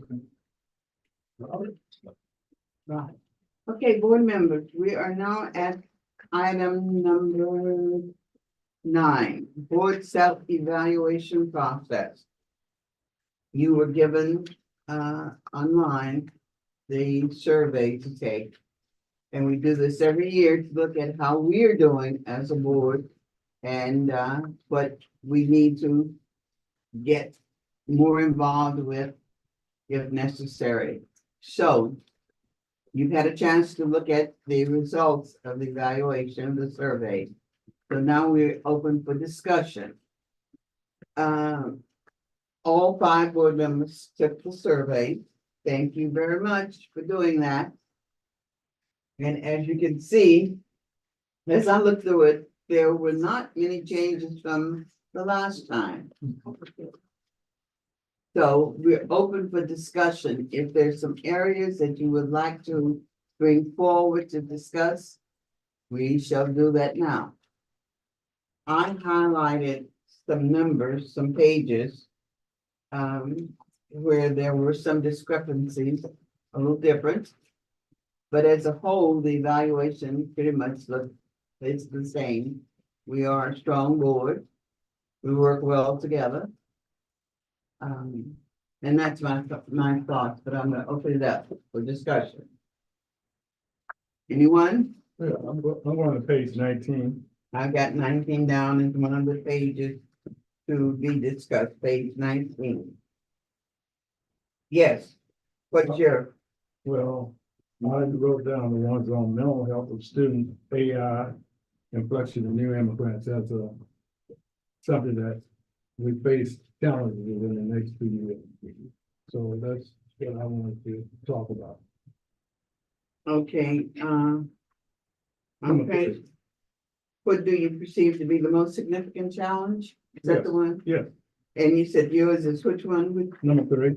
Number 3, mental health of students, AI influx of new immigrants. AI is separate, okay.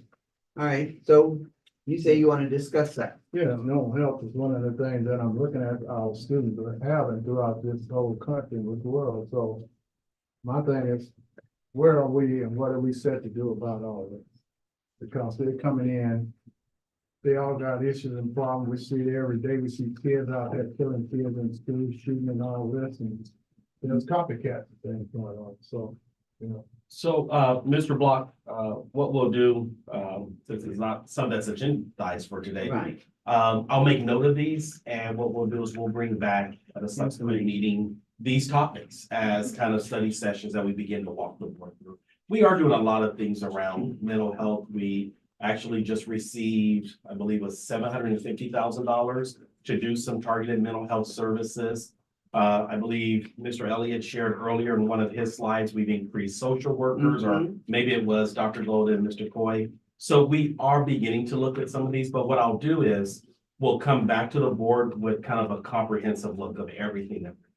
The other thing is that was something that the students identified as a huge need that they wanted was mental health services, mental health areas or spaces and support. So we would have to bring that back. Yes, sir. That subject, that's why I asked the question before, what's on the ballot. Yeah. Because there's a big emphasis there on just that subject. Social emotions. Not specific to kids, but it's specific to the overall statewide, yeah. It might be something you want to take a look at. Yeah, I think it was more like 60 pages actually. Well, Mr. Mangridge, Mr. Taylor here is more than happy as our legislative person to. Is this proposition 1 we're talking about? Yeah. Okay, yeah, it's quite in depth. Very good. Okay. And it's part of our MTSS rollout plan as well, so we'll definitely be able to dive into how we are meeting the social, emotional, behavioral needs of students through the MTSS. Okay, framework. thank you. So we can have a study So we can section. talk more about the academics of Maybe MTSS later versus on, the we can bring that as a study session to the board. Okay, so let's go back to our survey. Okay, Mark.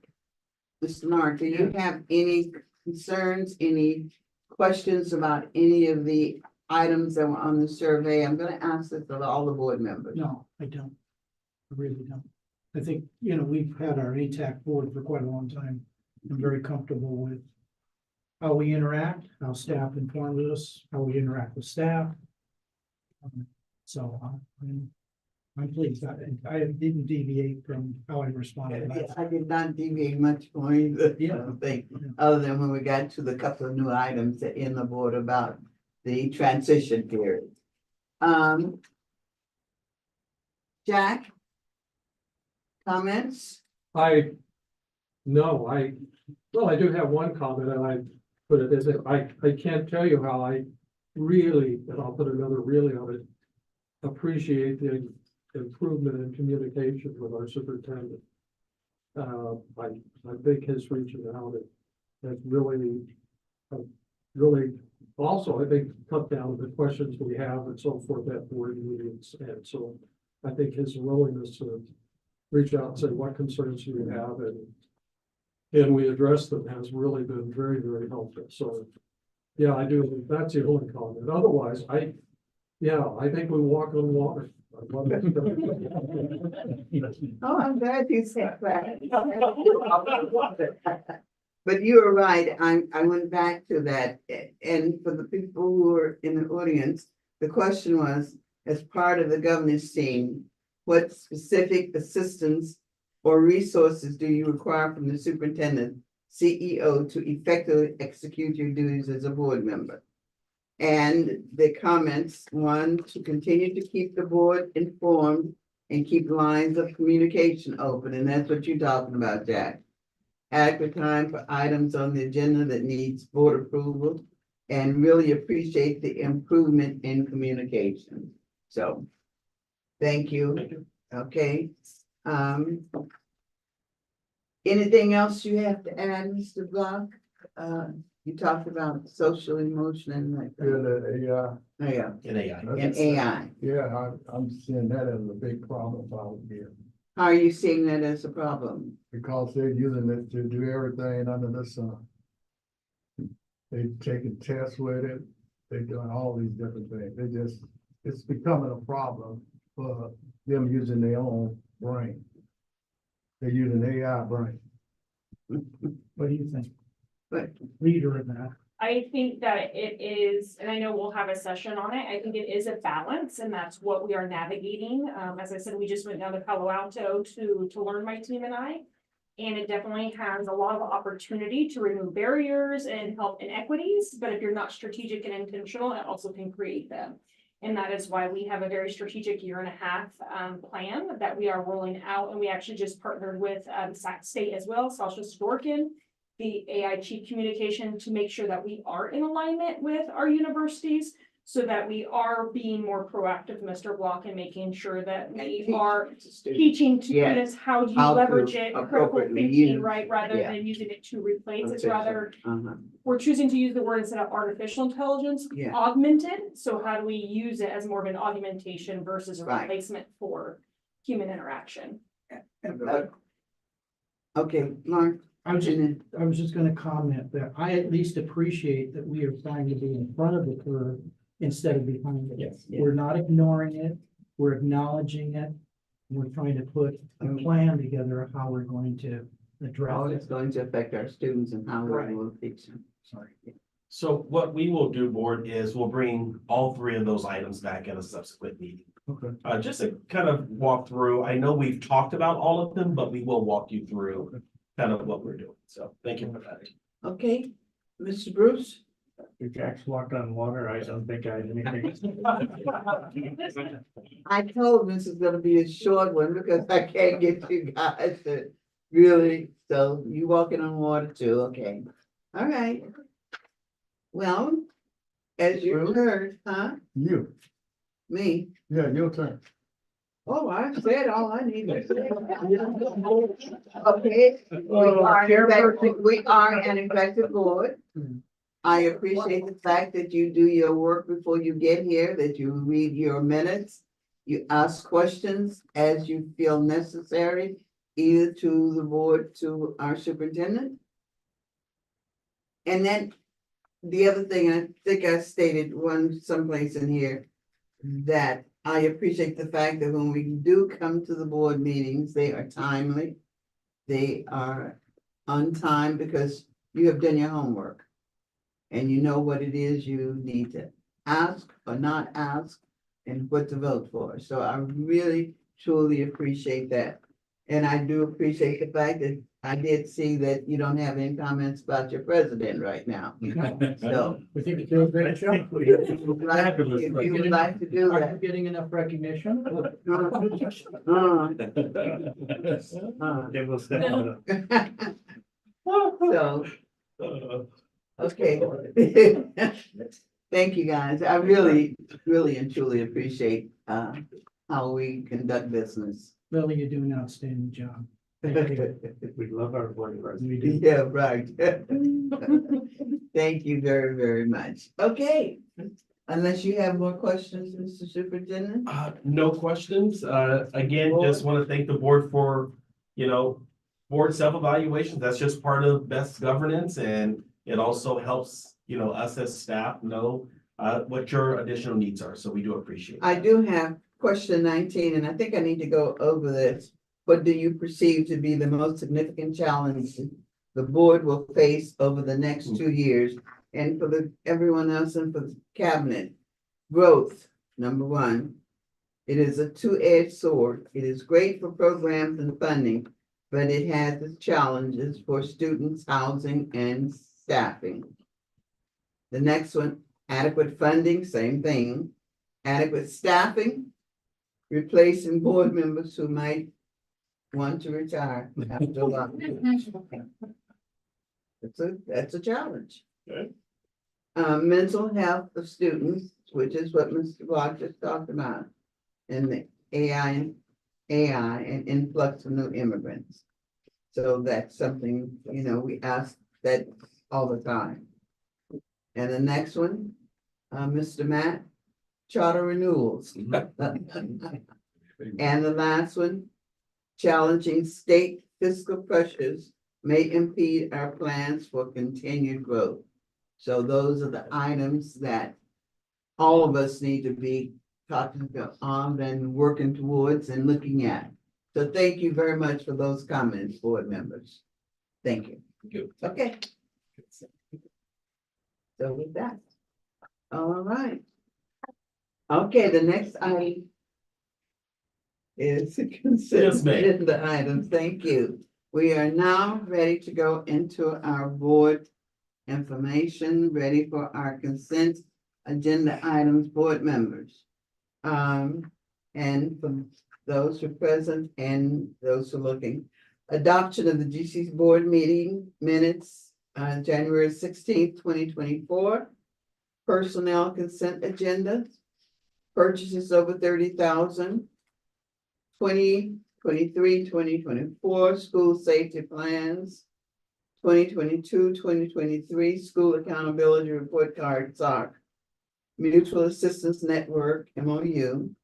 And Community Collaborative Charter School Virtual Academy Curriculum. These are the consent agenda items, and I will entertain yes. I move approval, and I want to speak on the one on number 5, the school accountability report. All right, I'll second. you second. Okay, I want number 6, you can you vote on that one separate?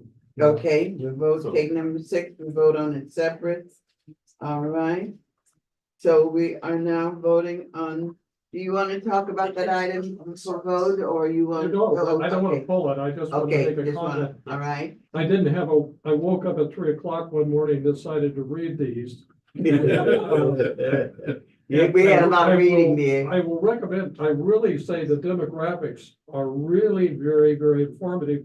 Yes. And I will ask that you really look at the demographics for higher learning and academy, because I think that is a model to represent. If you look at the diversity of that population, Yeah. that is really, really a model to take a look at. And so I know it's a lot, we're required to do it, but it's one of those things that just kind of jumps out at you. Otherwise, it was fine. Okay, so we are pulling item 6 and we are voting on roll call.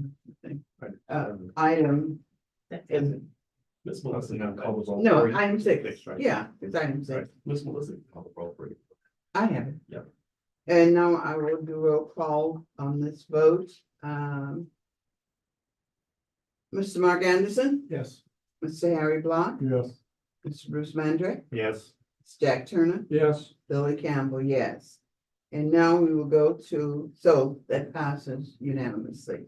And now we will come to item six, Mutual Assistance Network MOU. I will entertain a motion for that. So move approval. So move approval. Second. Second. All right. And now I will do in a discussion. Yes. Discussion on item six. Hearing none. Roll call. Mr. Mark Anderson, Yes. Mr. Harry Block, Abstain. Mr. Bruce Mandrick, Yes. Mr. Jack Turner, yes. Lily Campbell, yes. So we have a four full votes, one abstention. Okay. All right. Thank you. Thank you. And now we are moving to closed session. And the closed session items are number one, closed session, employee performance evaluation, superintendent, government code section 54957. Closed section, employee personnel matter pursuant to government code section 54957. And the third closed session, conference regarding real estate negotiation pursuant to government code 54956.8. So we will be, You missed board comment. we will do that after, when we come back. We're gonna do closed session now, and then we come back. We staying here? We're staying here, yeah. Yes, we're staying here, and we will take that after. So we are live, and you may be excused now. Thank you.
Hello, we are back from closed session and no action is taken, just information items only. And board members, very quickly, closing comments, board comments, yes. I just want to say how impressed I was today with the staff presentations, their energy. It truly is one of the best meetings I've attended in a long, long time, and it just well done. And please, again, take that back and convey that message to your staff. Thank you. Yeah, I agree. I'll second Yeah, you second that? I'll second. Third that. You third that? Well, fifth. Fourth, fifth that? And, as I heard, you heard me say, I've been pretty busy. The graduation was great. The parent conference was great. Yesterday we were at Ross in all of the weather, so we've been pretty busy in the last few days. And now the announcement of our next board meeting, It's March 12th. March 12th. Any other closing comments for the good of the organization, board members? Just want to take this Superintendent? opportunity to wish an early happy birthday to our president, Ms. Lily. Well, thank you, and I am Oh, the 14th. Valentine's Day, Good. and I am going to celebrate Oh, no. the birth of me, and my mom and my daddy. Yes. All right. So thank you, and we will see you, please. Oh, I need a motion for adjournment. I move we adjourn. Move adjournment, second, all in favor? Aye. Meeting is closed.